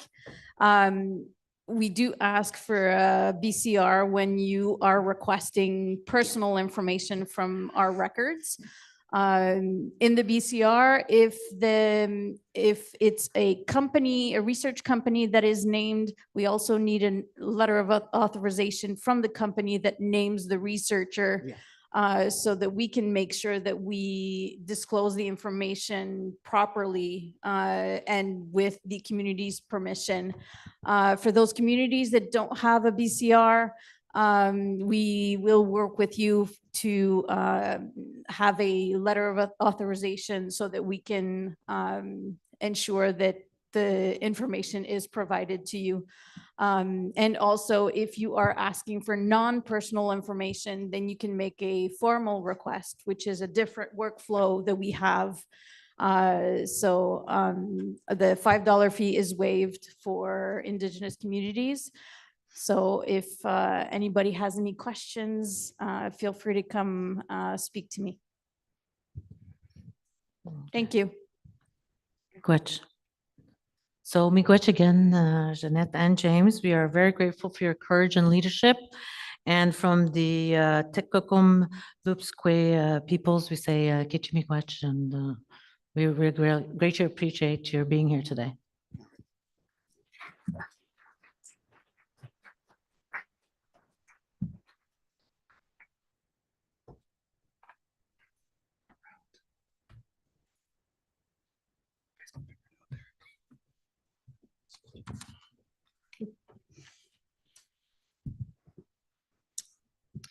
Our gratitude to all of you for your questions and to all of the experts who shared their head and heart learning with us today in this important work. We will begin our journey home with the performance from Inuk elder and drummer David Soroke. David was born on the northern part of Newland Lake, Nunavut, southwest of Arviat, Nunavut. David has worked in many levels in education as a teacher, primary and high schools, vice principal, and instructor. David spends much of his time making Inuit drums and teaching youth about the art of drum making. Can we please welcome Elder David to the stage?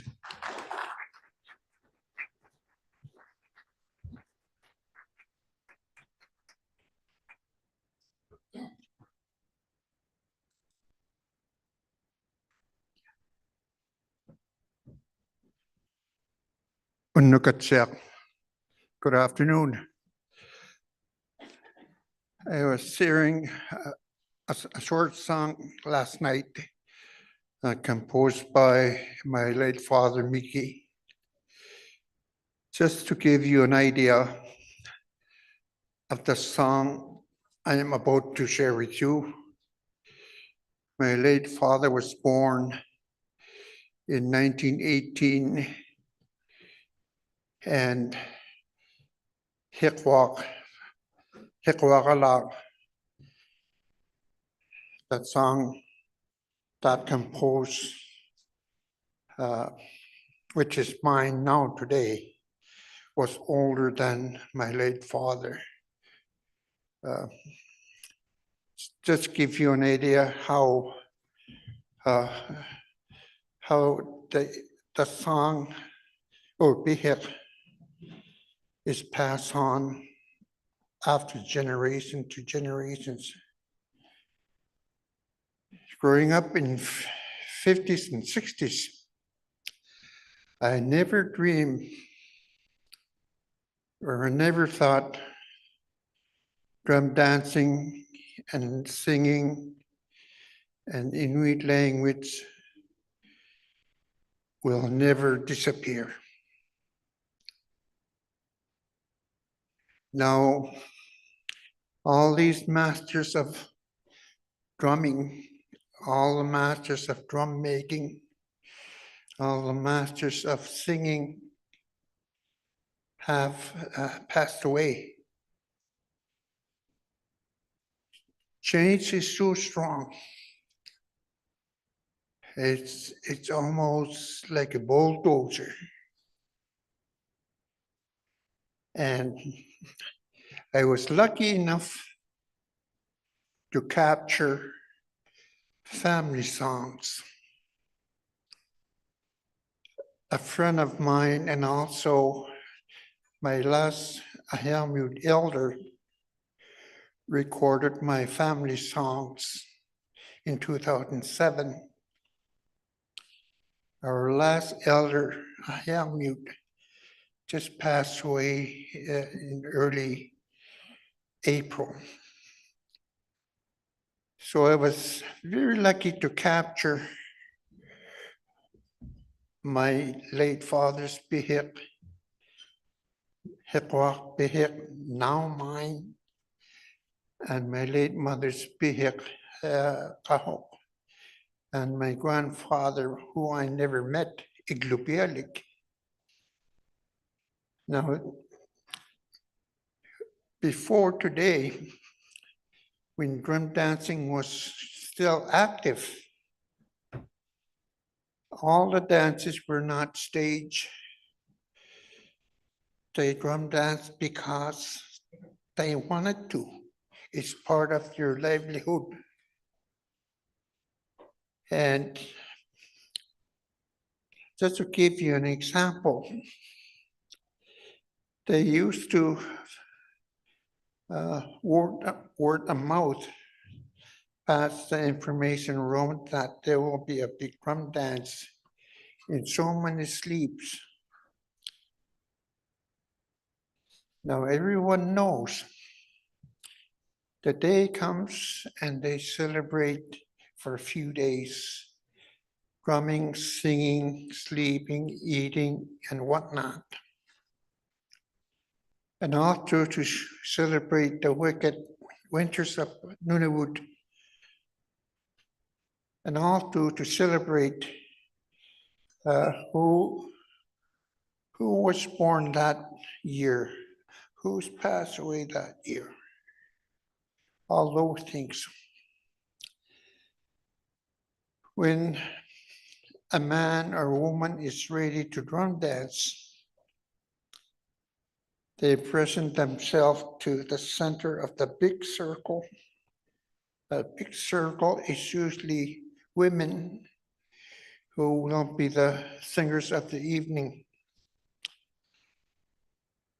As evening goes, sometimes both men and women and children participate throughout the evening.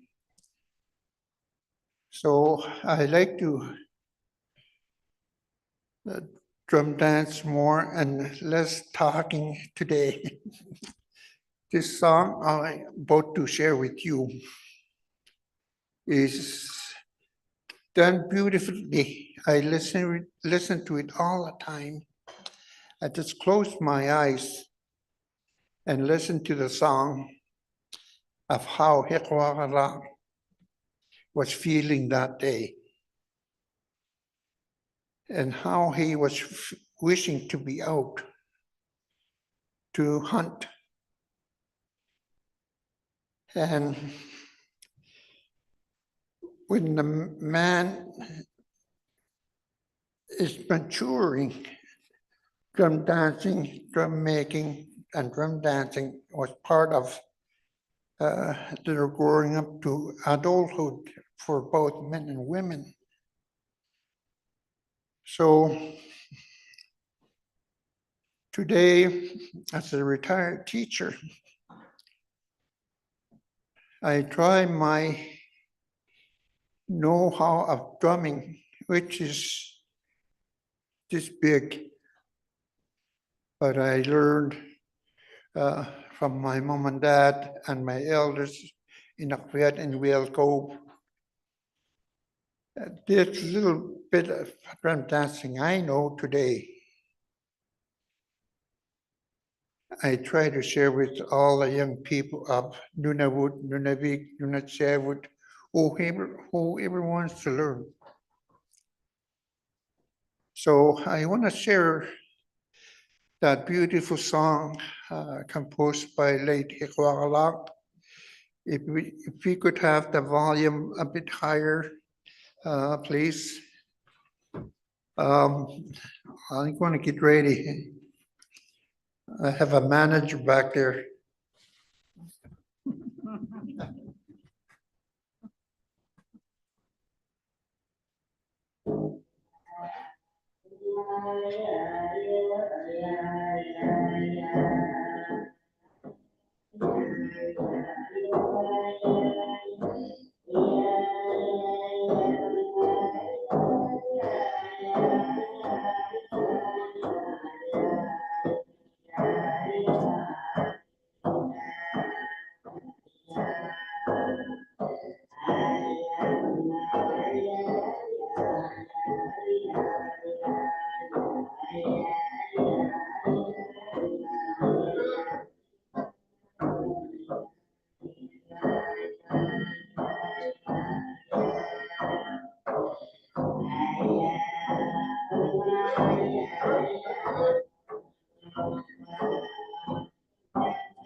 Good afternoon. If you just bear with me for a moment before we move to the closing prayers.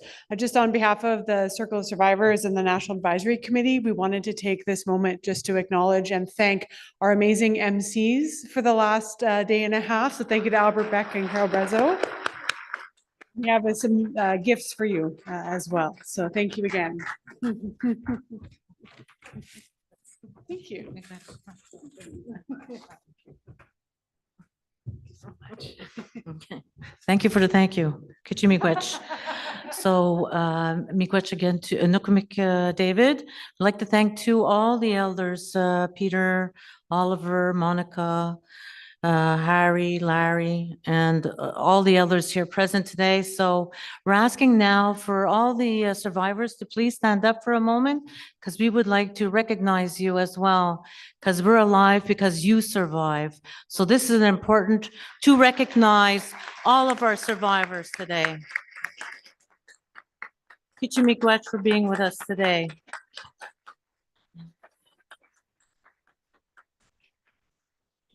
And thank you again to everybody that has been gathered here today for, because this is very important, all that information that you shared with us today is going to help us in our investigations. And now I'm going to ask my co-MC to give his final remarks as well. Kichi miigwech.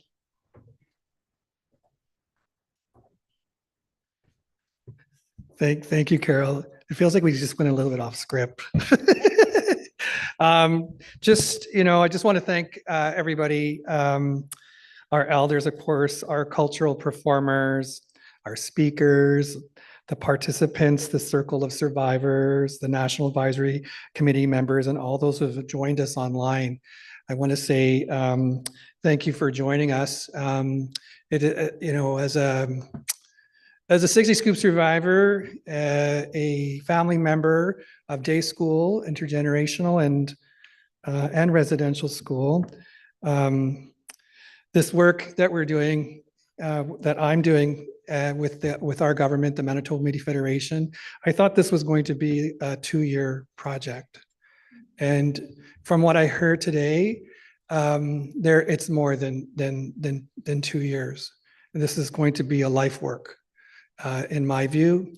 And I'm just grateful that we've had the opportunity to learn a lot. Lots of, like Jimmy D had mentioned, there's lots of terminologies and all kinds of stuff. And I sit with you in that chair. I too find it a bit overwhelming as a person that is looking, helping our community to search for children that have gone missing through Indian residential schools. So I want to take this opportunity to thank you for allowing us to be here, for me to be here. And I just want to thank my colleague Carol for taking the time to spend time with us and be my co-chair. So thank you. We will now like to invite Elder Peter DeConte to bring a closing prayer to our day. And this will be followed by Elder Oliver Boulette to give us a song for our journey home. And Elder Monica Ichusarjuet will extinguish the kulik. And I apologize for the names that failed to pronounce properly. I just wanted to acknowledge that. So please forgive me, and we'll invite the elders up for closing prayer.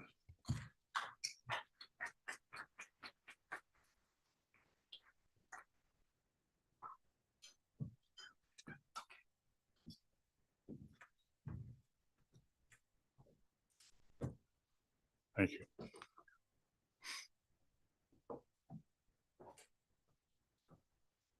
If I may say a few words before the prayer. A lot of good presentations here today, good advice and good teachings. And I'd like to thank the committee for inviting us, the wife and I inviting us to come here, take part. If I may take a few minutes of your time, I'd like to talk about ancestral remains. Now, I'm not talking about residential school children, or I'm talking about to where remains were found along the river from where we live up north here, and the river is called Gatineau River. So it comes south all the way to Ottawa River here. So that was the means of our people's travel many years ago. So naturally, they would camp at different places along the way down, and most likely someone would die once in a while and would be buried away from the river a bit. So for some reason, not too long ago, archaeologists were digging those remains out and brought them someplace to where they were kept. But our chief in council had them repatriated to our own community because the remains were so close to us. They took charge of taking care of them in a special way. Now, what they did was they cleared a new area, and these remains are buried there, and they're not buried in a regular cemetery. They're all by themselves. So this is our custom, our heritage, our spirituality also, to take care of remains that way. I could go on and explain the ceremonies that are done while the wake and the burial takes place. But I'll cut it short and let you know that in a short way, that's what we demand. The archaeologists and people responsible for these remains to come back into our community.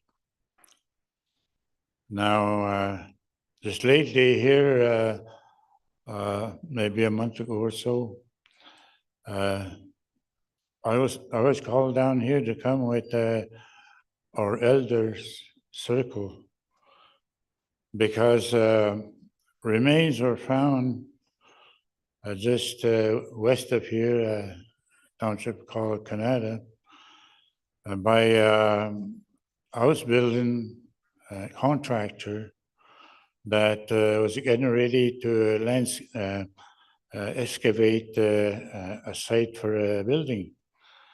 And so before they went too far, they found some remains of I say our ancestors now, but we weren't sure at first until they were carbon tested, and they proved to be many hundred years old before the settlers came around.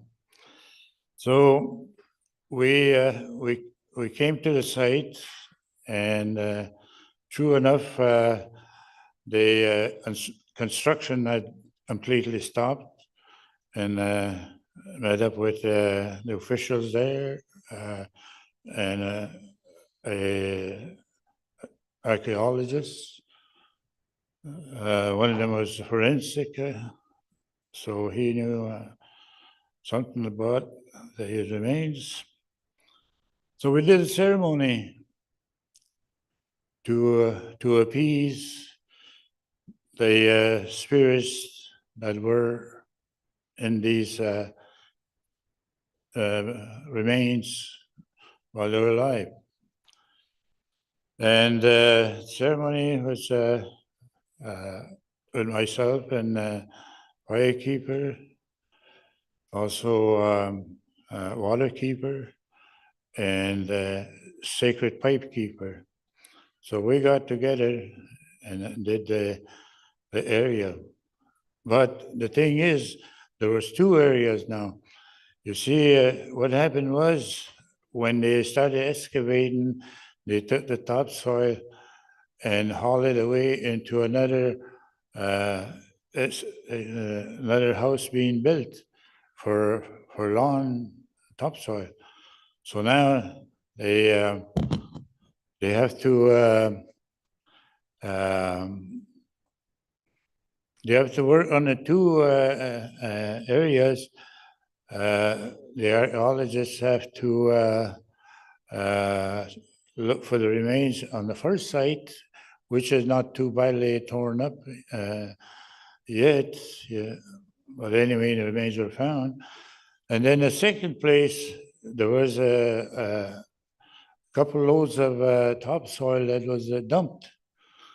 And there, again, the archaeologists thought there would be remains. So again, we went there and did a ceremony around there, and I was talking to the company representative and asked them what their procedures were to be.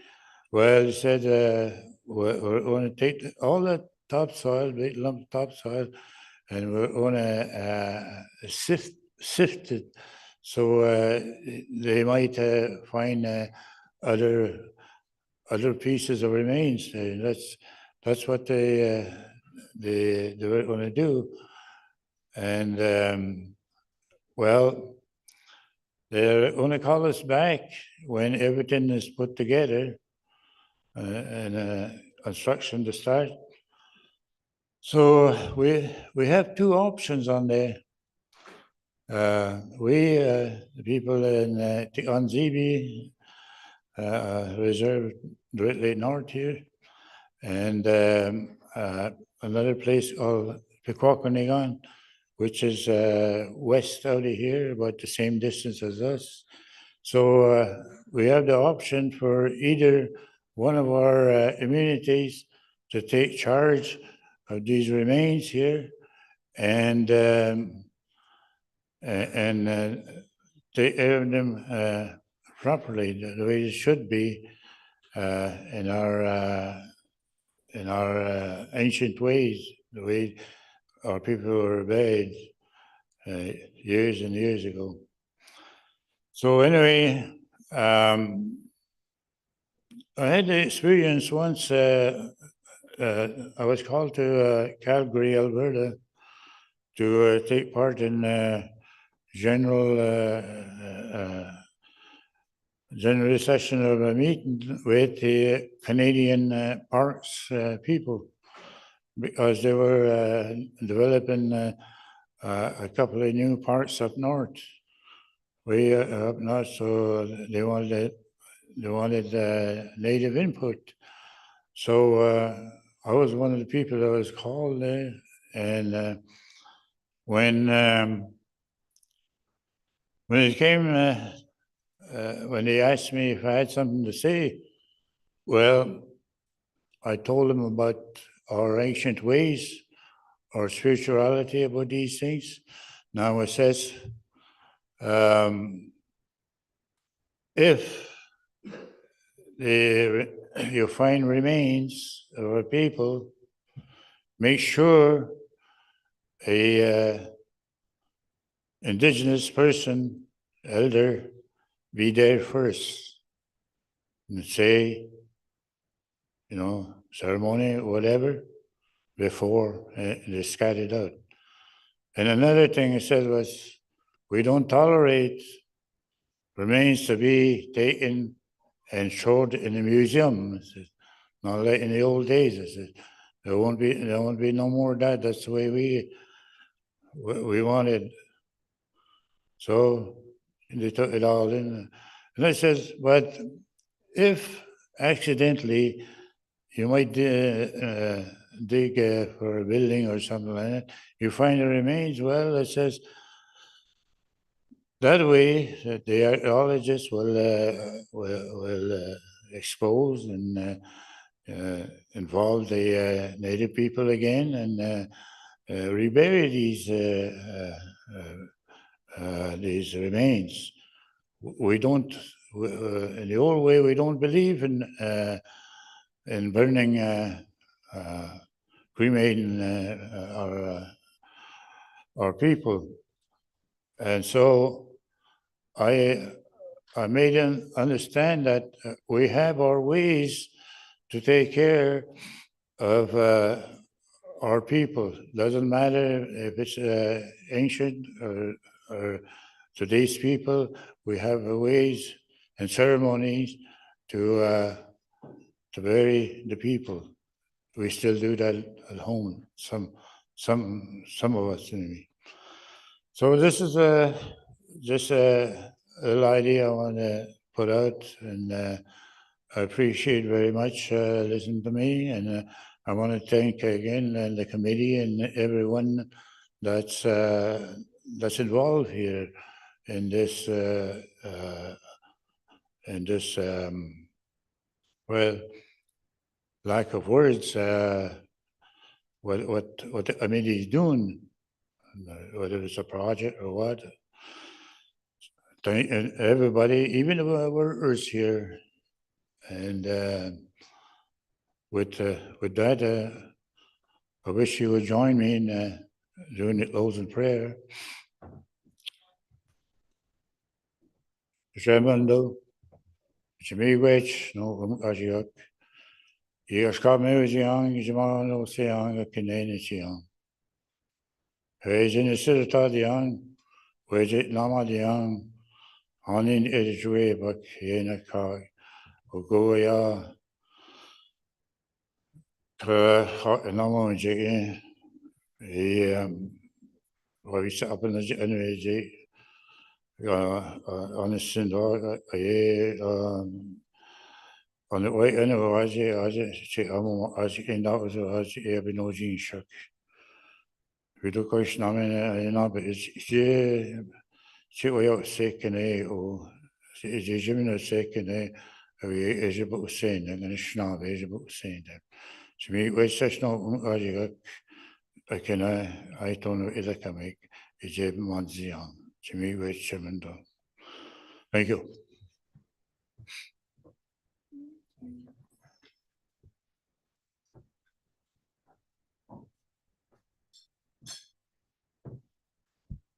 Thank you, Elder DeConte. I'd like to call up Oliver Boulette, Elder Oliver Boulette.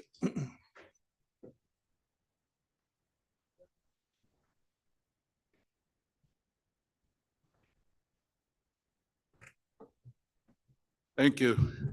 Well, we packed a lot into a full day and an evening. And we came and we heard the work and the progress that has been done on this complex file, this thing that happened to us. I just want to, some of the best teachers are your children, my little grandson. And this is what he says when I spend time with him, and I know many of you have it. Come on, Grandpa, hurry up, slowpoke. I heard that here today. People think that we are going too slow with the work that we are doing on this. But actually, there's been so much great work done in a short period of time. It's not that long ago that those committees had done their work, Truth and Reconciliation and so on. We had to get it right, and out of that came different committees and so on and so forth. And the host committee, the National Advisory Committee, got its stuff together and was able to host us. We came here, and a lot of the people, the technical people that are providing the work, and I heard Elder Jimmy D, saying we're going too slow. But there is our anecdotal and our oral history out there, but we also have to verify that. And that's the work that our technical people that we've sent to school to help us verify that work, and the great work that the people out at Kamloops are doing. They are modeling the way for us. That happened. That was one of the first places that was identified, and we're learning from that. So I would say, just like some of the people said, we don't like to hear that. It's going to be a slow process. We have to get it right. And I think an old Chinese proverb used to say, haste makes waste. So we can't be too fast and make too many mistakes. So we got to get it right. The other thing that I want to say, another little teaching that I had, is we're all tired. We've been listening, and the hardest thing to do is listen if you're not talking. It's a little bit easier when you're talking because you can get some energy out. But when you all get home and try this, I was taught this by an elder, you find a little kid, whether it's a grandson, a niece, nephew, if you don't, hug them, and they will take all your tiredness away. I didn't have a grandson for a long time, so my little nieces would come and they'd say, hey, uncle, do you want me to take your tiredness when I leave Ottawa and different places like this? And I tell you, the next time I see you, you come and tell me whether that works. You go find a child, hug them after you've been here a few days, and they will take your tiredness away.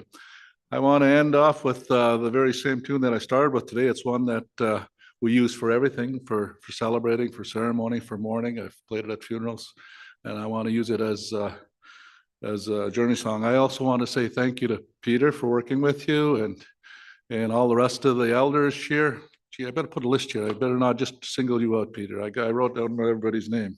I got a good memory, but it's short, eh? Yeah, there's Peter, David.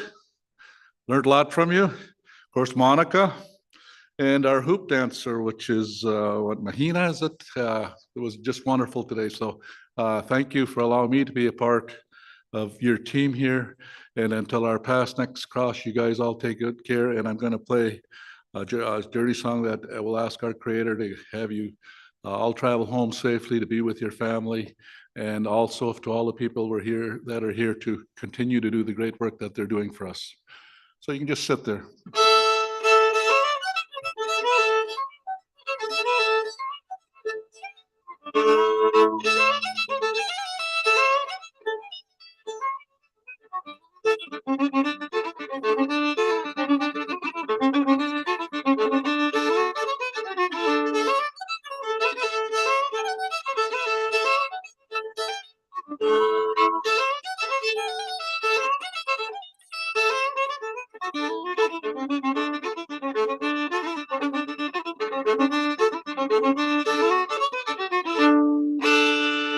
Amen. Good.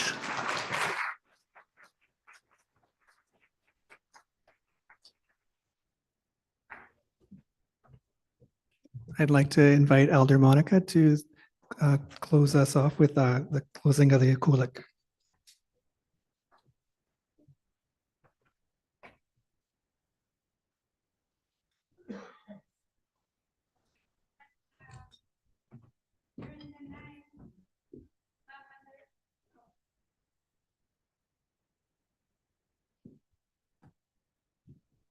During the night, my mother would put the wick at one side of the khulak like that.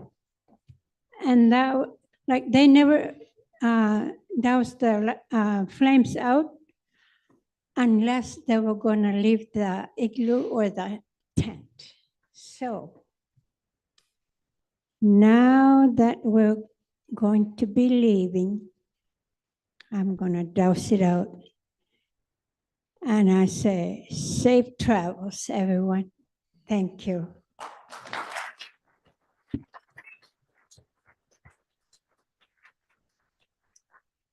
We are grateful to you elders, DeConte, Boulette, Ichu Sarjuet, Croshu, and Henaku. And thank you all again who have gathered here to share such a wealth of important information to help us bring our children home. We wish everyone a safe journey to your next destination. This meeting is adjourned. Miigwech.